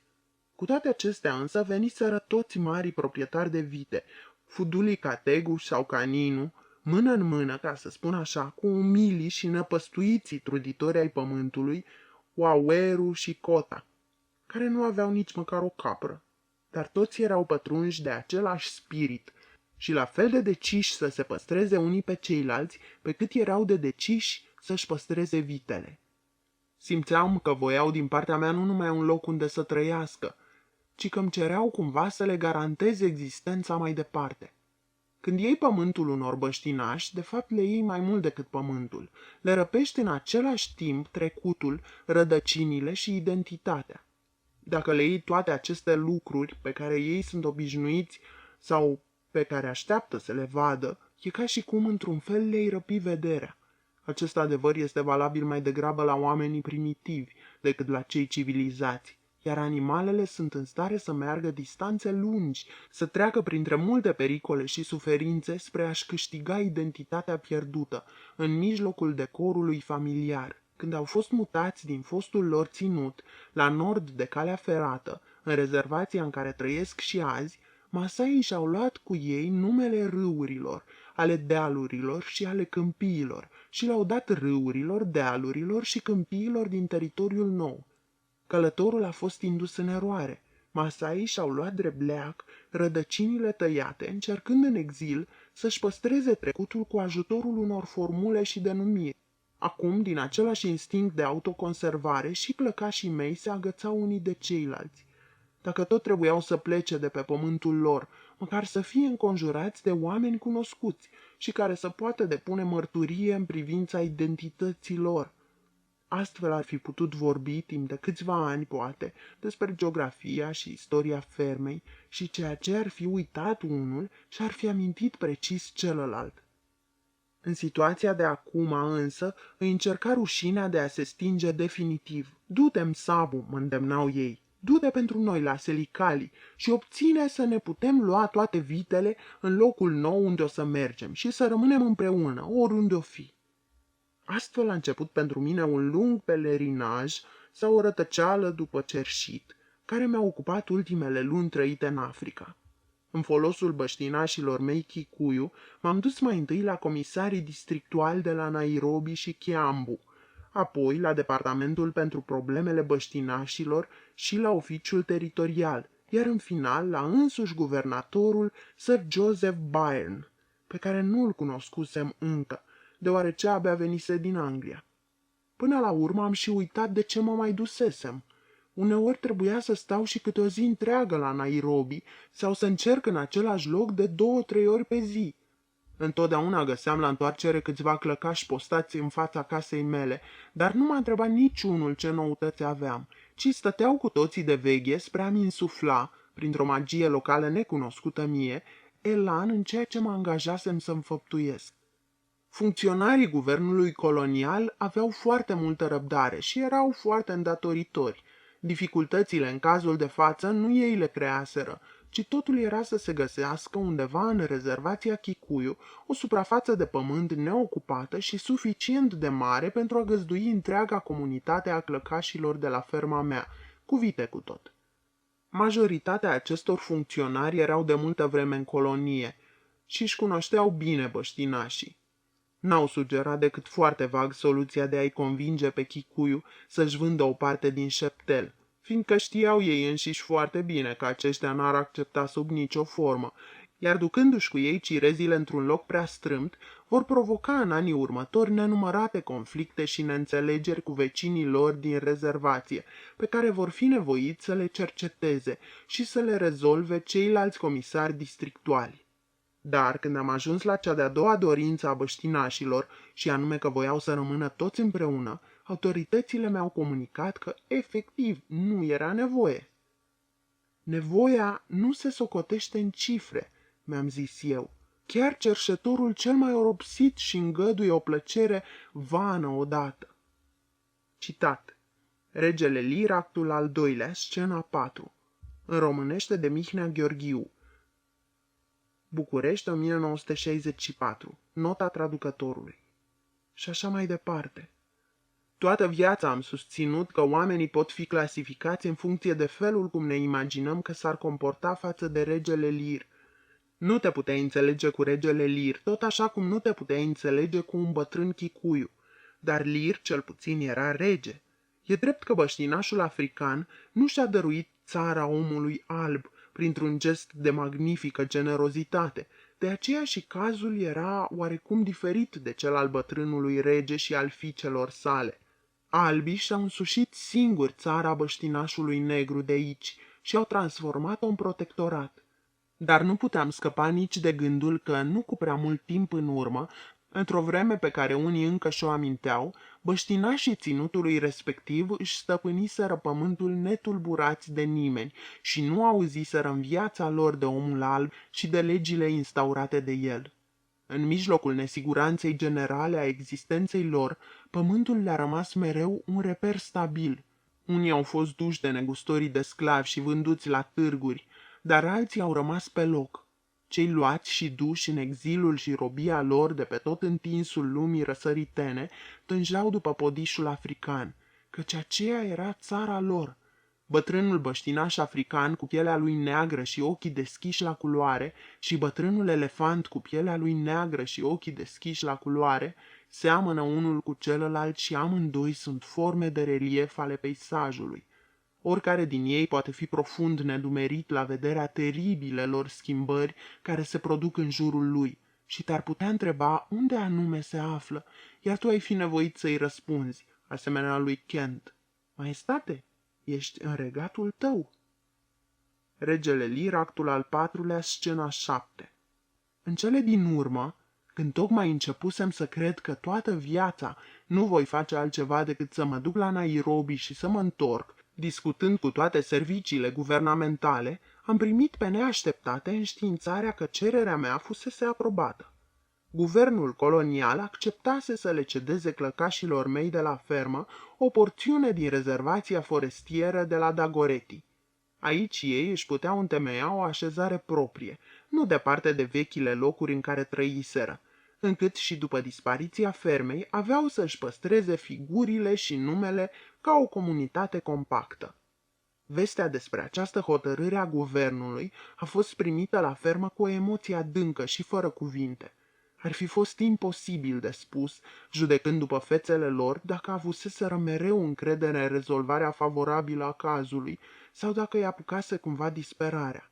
De îndată ce situația s-a clarificat, au trecut imediat la formularea unei sumedenii de cereri și de propuneri complicate și de cele mai diverse naturi, pe care însă am refuzat să le mai discut, indiferent cu cine. Au rămas mai departe de veche lângă locuința mea, privindu-mă însă acum într-un chip nou. Băștinașii au un anumit simț și o anumită încredere în destinul fast și, după acest prim succes al nostru, poate că începuseră să fie convinși că totul avea să fie iarăși bine, iar eu aveam să rămân la fermă. În ce mă privește, rezolvarea problemei viitorului pentru clăcașii mei au constituit o mare ușurare. Și de puține ori în viață am fost atât de mulțumită.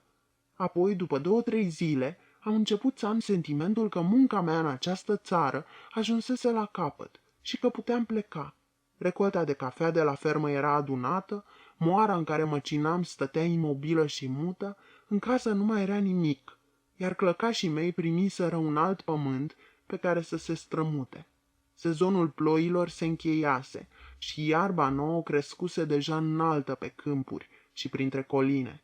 Planul asupra căruia mă hotărâsem la început, anume de a ceda în toate chestiunile minore pentru a putea păstra tot ce era de o importanță vitală pentru nimic, s-a încheiat cu un eșec total.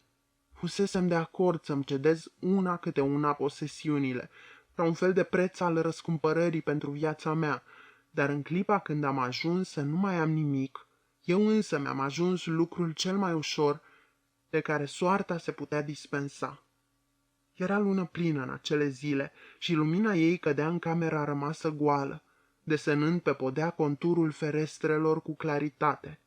Mă gândeam că luna privea probabil în locuința mea și se întreba cât timp mai aveam de gând să stau într-un loc de unde totul își luase zborul. A, nu, spunea însă luna, pentru mine timpul înseamnă foarte puțin. Aș fi dorit să mai rămân la fermă până îmi vedeam clăcașii instalați pe noul lor teritoriu, dar măsurătorile topometrice durau foarte mult și nu se putea spune cu siguranță când avea să se producă mutarea. Rămas bun. Tot atunci, bătrânii din împrejurimile fermei au luat hotărârea să țină o îngoma în cinstea mea. Aceste ngome ale bătrânilor fuseseră mari ocazii ceremoniale în trecut, însă acum se țineau rare ori și cât am stat în Africa, n-am avut norocul să asist la niciuna. Mi-ar fi plăcut măcar odată să văd o asemenea ngoma, căci băștinașii Kikuyu vorbeau cu mult respect despre ele. Era considerată o mare onoare pentru fermă ca bătrânii să-și țină dansul pe pământul ei și oamenii mei discutau despre această ngomă deja cu mult timp înainte ca ea să aibă loc. Până și Fara, care de obicei privea cam de sus asemenea sărbători băștinașe, a fost impresionat de data aceasta de hotărârea bătrânilor dansatori Kikuyu. Acești oameni sunt foarte bătrâni, Memsahib, mi-a spus el, sunt foarte, foarte bătrâni. Era curios să auzi cum tinerii lei Kikuyu vorbeau cu respect și cu venerație adâncă de apropiata desfășurare de forțe a bătrânilor dansatori. Un singur lucru nu știam eu legat de aceste ngome și anume că fuseseră interzise de guvernul colonial. Motivul interdicției nu-l cunoșteam. Băștinașii Kikuyu însă probabil că știau de ea, dar au preferat să o ignore, fie gândindu-se că în aceste vremuri de mare restriște puteau îndrăzni lucruri interzise în vremurile obișnuite, fie fiindcă uitaseră complet de acea interdicție în vârtejul puternicelor emoții puse în mișcare de apropiatul dans. Și nici nu le stătea în fire să păstreze tăcere în jurul îngomei plănuite. Când au sosit, bătrânii dansatori au oferit o imagine rară, inegalabilă și sublimă. Erau în total vreo 100 și au apărut în același timp, adunându-se probabil cu toții la o anumită distanță de casa mea. Bătrânii băștinași sunt oameni îndeajuns de friguroși, încât de obicei se înfășoară și se înfofolesc în blănuri și în tot felul de pături groase, însă de data aceasta erau goi, parcă spre a afirma solemn un adevăr formidabil al vieții. Podoabele și culorile de război erau distribuite cu multă discreție, dar câțiva dintre ei purtau pe cranile lor bătrâne și pleșuve uriașele cununi din pene de vultur negru, pe care le vezi mai ales arborate de tinerii dansatori. De fapt, nu aveau nevoie de nicio podoabă, căci erau ei înșiși impresionanți și nu se străduiau ca bătrânele frumuseți din sălile de baluri europene să-și iau o aparență tinerească, ci toată importanța și greutatea dansului, atât pentru ei cât și pentru privitori, constau în vârsta înaintată a protagoniștilor. Aveau pe ei un soi ciudat de semne, cum nu mai văzusem încă până atunci, niște linii trasate cu creta de-a lungul membrelor lor curbate, ca și cum, în austera sinceritate cu care se prezentau, voiau să-și marcheze clar sub piele oasele țepene și fragile. Mișcările lor, în timp ce avansau într-un marș lent, pregătitor, erau atât de stranii, încât mă întrebam la ce fel de dans aveam să asist. În timp ce stăteam și priveam așa, mi-a revenit în minte o fantezie, care mă mai îmbiase și alteori, că nu eu eram cea care pleca, fiindcă nu-mi stătea în putere să părăsesc Africa, ci ținutul acesta se retrăgea încet și grav dinspre mine, ca marea la ceasul refluxului. Iar procesiunea care trecea aici nu era decât cea a vânjoșilor dansatori tineri de ieri și de alaltăieri, care se ofileau sub ochii mei și se duceau pentru totdeauna. Plecau în stilul lor caracteristic, încet, printr-un dans. Oamenii erau alături de mine, iar eu alături de ei, toți mulțumiți, toți împăcați. Bătrânii nu vorbeau deloc, nici măcar unul cu celălalt, ci își cruțau toate forțele pentru efortul care avea să urmeze. Tocmai în clipa când eroii zilei se așezaseră în linie pentru dans, un ascari de la Nairobi a sosit la fermă cu o scrisoare pentru mine, în care mi se aducea la cunoștință că ngoma nu putea să aibă loc. N-am înțeles, căci pentru mine era un lucru cu totul neașteptat și a trebuit să citesc scrisoarea încă de 2 sau de 3 ori. Emisarul din capitală era și el atât de tulburat de importanța spectacolului pe care îl compromisese, că nici măcar n-a deschis gura către bătrâni sau către vreunul dintre băieții mei de casă. Cu atât mai puțin, nu s-a fudulit și nu a făcut pe grozavul, cum fac de obicei ascarii, atât de mulțumiți, altfel, să-și arate atotputernicia asupra restului băștinașilor. În toată perioada cât am trăit în Africa, n-am avut niciodată o clipă mai plină de amărăciune ca aceea de acum. Nu știusem că inima mea se poate răzvrăti într-un asemenea vârtej cumplit împotriva celor ce se întâmplau cu mine. N-am reușit nici măcar să articulez un cuvânt. Nimicnicia vorbelor mi era cât se poate de evidentă. Bătrânii Kikuyu stăteau și ei ca o turmă de oi bătrâne, cu ochii sub ploapele ridate fixați asupra chipului meu. Pur și simplu nu puteau în decurs de o singură secundă să renunțe la lucrul pentru care se pregătiseră sufletește atât de intens, iar unii dintre ei au încercat chiar vagi mișcări convulsive din picioarele lor bicisnice. Veniseră să danseze și nu plecau fără dans de acolo. În cele din urmă le-am spus că în goma lor fusese anulată. Această veste, știam prea bine, avea să capete în mintea lor un alt aspect, dar mi-era greu să ghicesc care anume. Poate își dădeau seama cât de inutilă era în aceste momente o îngoma, pentru simplul motiv că nu mai aveau în cinstea cui dansa, fiindcă eu încetasem să exist.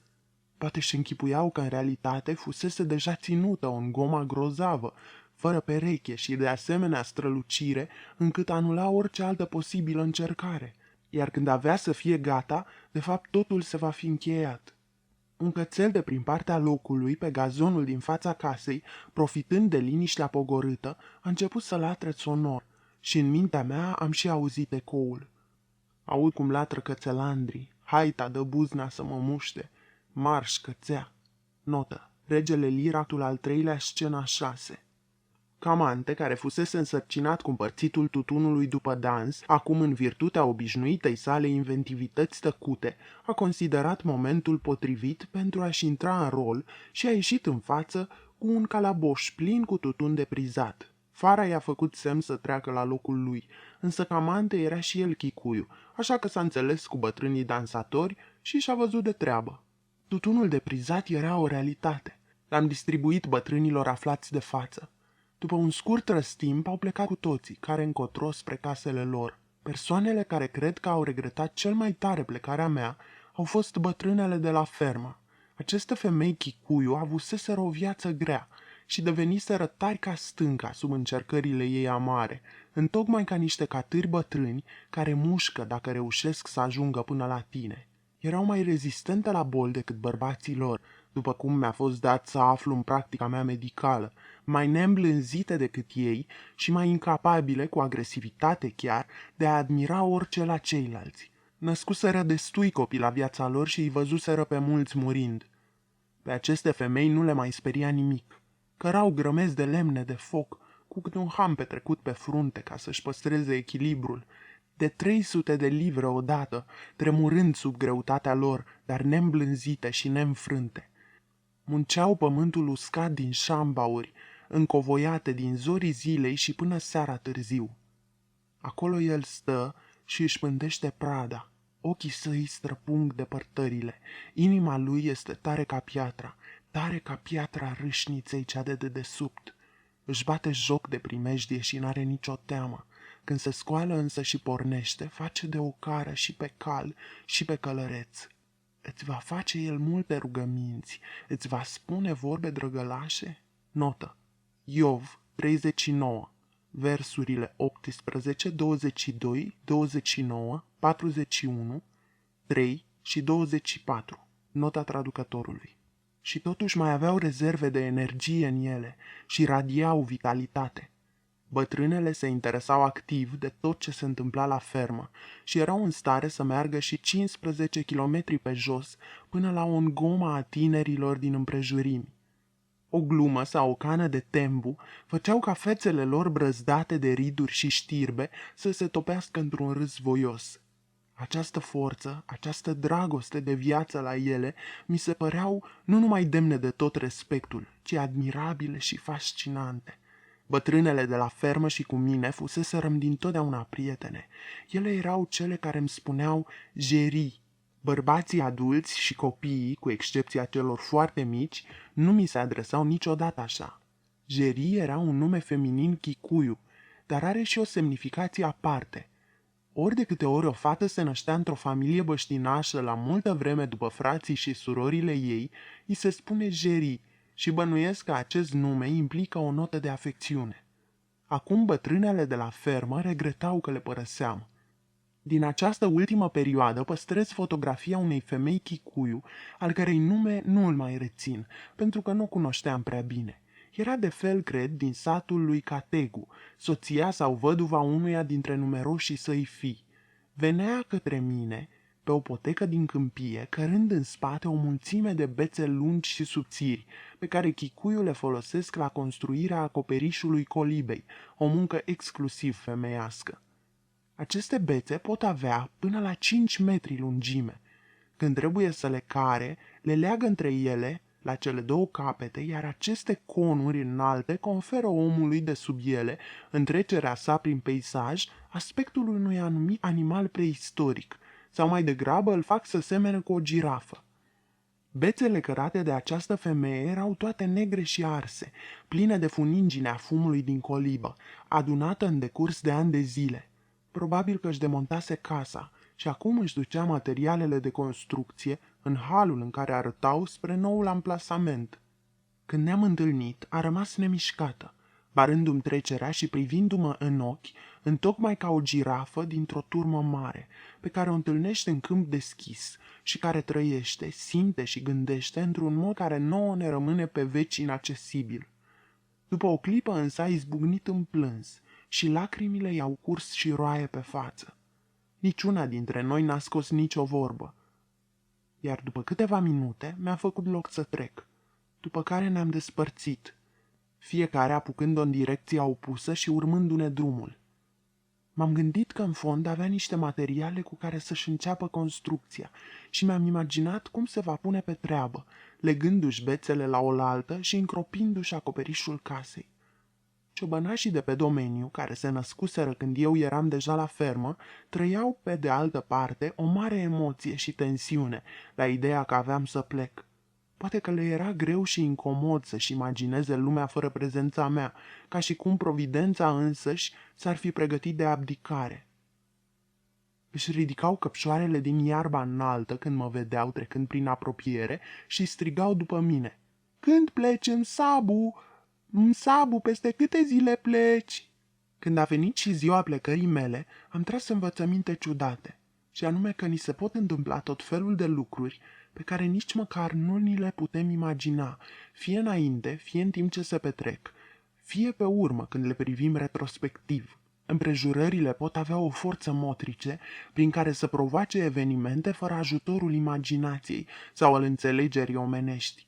În asemenea condiții, tu însuți rămâi în contact cu cele ce se întâmplă, urmărind mersul lucrurilor atent, de la o secundă la alta, ca un orb care se lasă condus și care pune un picior în fața celuilalt cu multă prudență, însă inconștient. Un lucru sau altul ți se întâmplă, iar tu le simți întâmplându-ți se, dar în afară de asta, n-ai nicio legătură cu ele și nicio cheie mai profundă spre cauza ori spre semnificația lor.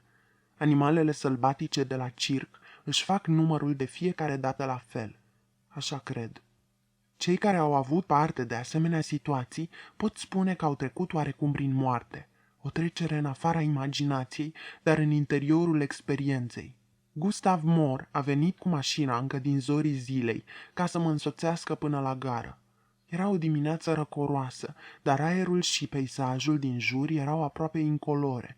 Gustav Mohr însuși arăta palid și clipea mereu, și mi-am amintit ce-mi povestise odată la Durban un capitan de baleniere norvegian, că norvegienii sunt neînfricați în fața unei furtuni, în schimb, sistemul lor nervos nu suportă o situație calmă. Am luat împreună ceaiul pe masa dintr-o piatră de moară, cum mai făcusem de atâtea alte ori până atunci. De aici, către vest, colinele din fața noastră, cu ușoare pânze de ceață prin văiugile dintre ele, trăiau cu multă gravitate încă un moment din multimilenara lor dăinuire. Îmi era la fel de frig de parcă aș fi fost acolo. Băieții mei de casă erau încă în locuința goală, dar, ca să spun așa, își mutaseră deja existența prin alte locuri, iar familiile și bruma de avere fuseseră trimise înainte. Femeile lui Fara, împreună cu Saufe, plecaseră cu o zi mai devreme cu un camion în colonia somaleză de la Nairobi. Fara avea să mă însoțească până la Mombasa, la fel ca băiatul cel mic al lui Juma, Tumbo, pentru că acesta își dorea cel mai mult și mai mult pe lume o călătorie cu trenul, iar când i s-a oferit, ca dar de adio, să aleagă între o vacă și un drum până la Mombasa, el a ales fără vreo urmă de ezitare drumul. Mi-am luat în fine rămas bun de la fiecare dintre ei în parte și în clipa când am ieșit din casă, deși fuseseră instruiți tot timpul să închidă ușile prin locuință, au lăsat de data aceasta ușa larg deschisă în urma mea. Era un gest cu totul tipic pentru gândirea băștinașă, ca și cum ar fi vrut să spună să mă întorc din nou, sau poate că voiau să sublinieze că nu mai aveau pentru cine să închidă ușile și că de acum înainte acestea puteau rămâne deschise spre toate cele 4 vânturi. Fara a condus mașina încet, în ritmul așezat al unei cămile, până am trecut și de cotul aleii, iar casa a dispărut în urma noastră. Când am ajuns în dreptul iazului de la fermă, l-am întrebat pe Mor dacă puteam să ne oprim o clipă și am coborât să fumez o țigară pe malul lui. Am zărit câțiva pești prin apă, care aveau să fie pescuiți și mâncați de niște oameni care habar n-aveau cine fusese Moș Knudsen și nu cunoșteau importanța în sine a peștilor din lacul acesta. Aici, Sirunga, nepoțelul clăcașului meu Caninu, care era epileptic, a apărut ca să-și ia rămas bun de la mine pentru ultima oară, căci în aceste zile o făcuse în mai multe rânduri, tot învârtindu-se prin jurul fermei. Când ne-am urcat din nou în mașini și am pornit la drum, a început să fugă după noi cât îl țineau picioarele, ca și cum vârtejul de praf stârnit l-ar fi luat pe sus și pe el, care era atât de mic, asemenea unei ultime scântei din focul aprins de mine. A alergat așa tot drumul, până în locul unde aleea de la fermă se unea cu șoseaua cea mare, și m-am temut că o să se țină după noi și după ce aveam să ajungem la șosea, dar s-a oprit la întretăiere, căci până la urmă era totuși un suflet al fermei. A rămas pe loc privind în urma noastră și i-am văzut silueta micuță cât timp am mai avut în raza vizuală aleea care ducea spre fermă. Pe drumul către Nairobi am zărit mai multe lăcuste în iarbă și chiar și pe șoseaua principală.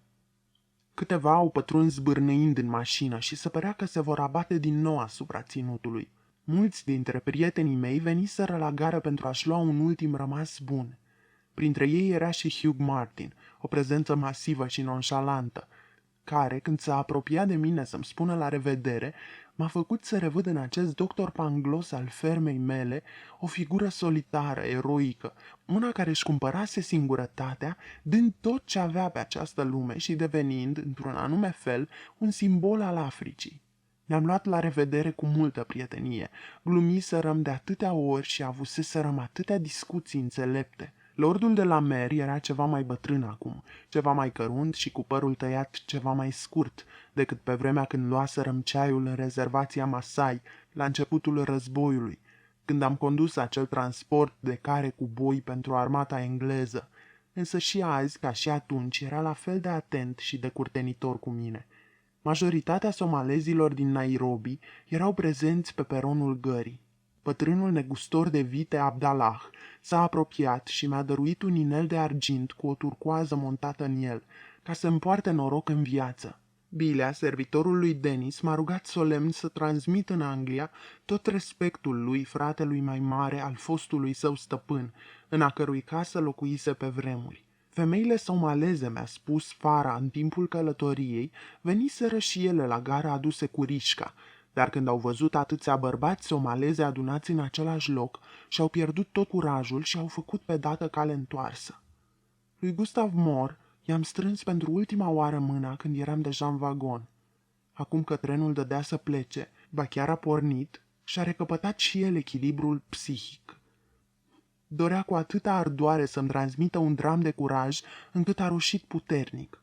Obrazul lui era cuprins de flăcări, iar ochii deschiși la culoare străluceau, fixându-mă intens. La halta Samburu, de pe calea ferată, am coborât din tren, în timp ce locomotiva se alimenta cu apă, și m-am plimbat cu Fara pe peronul gării.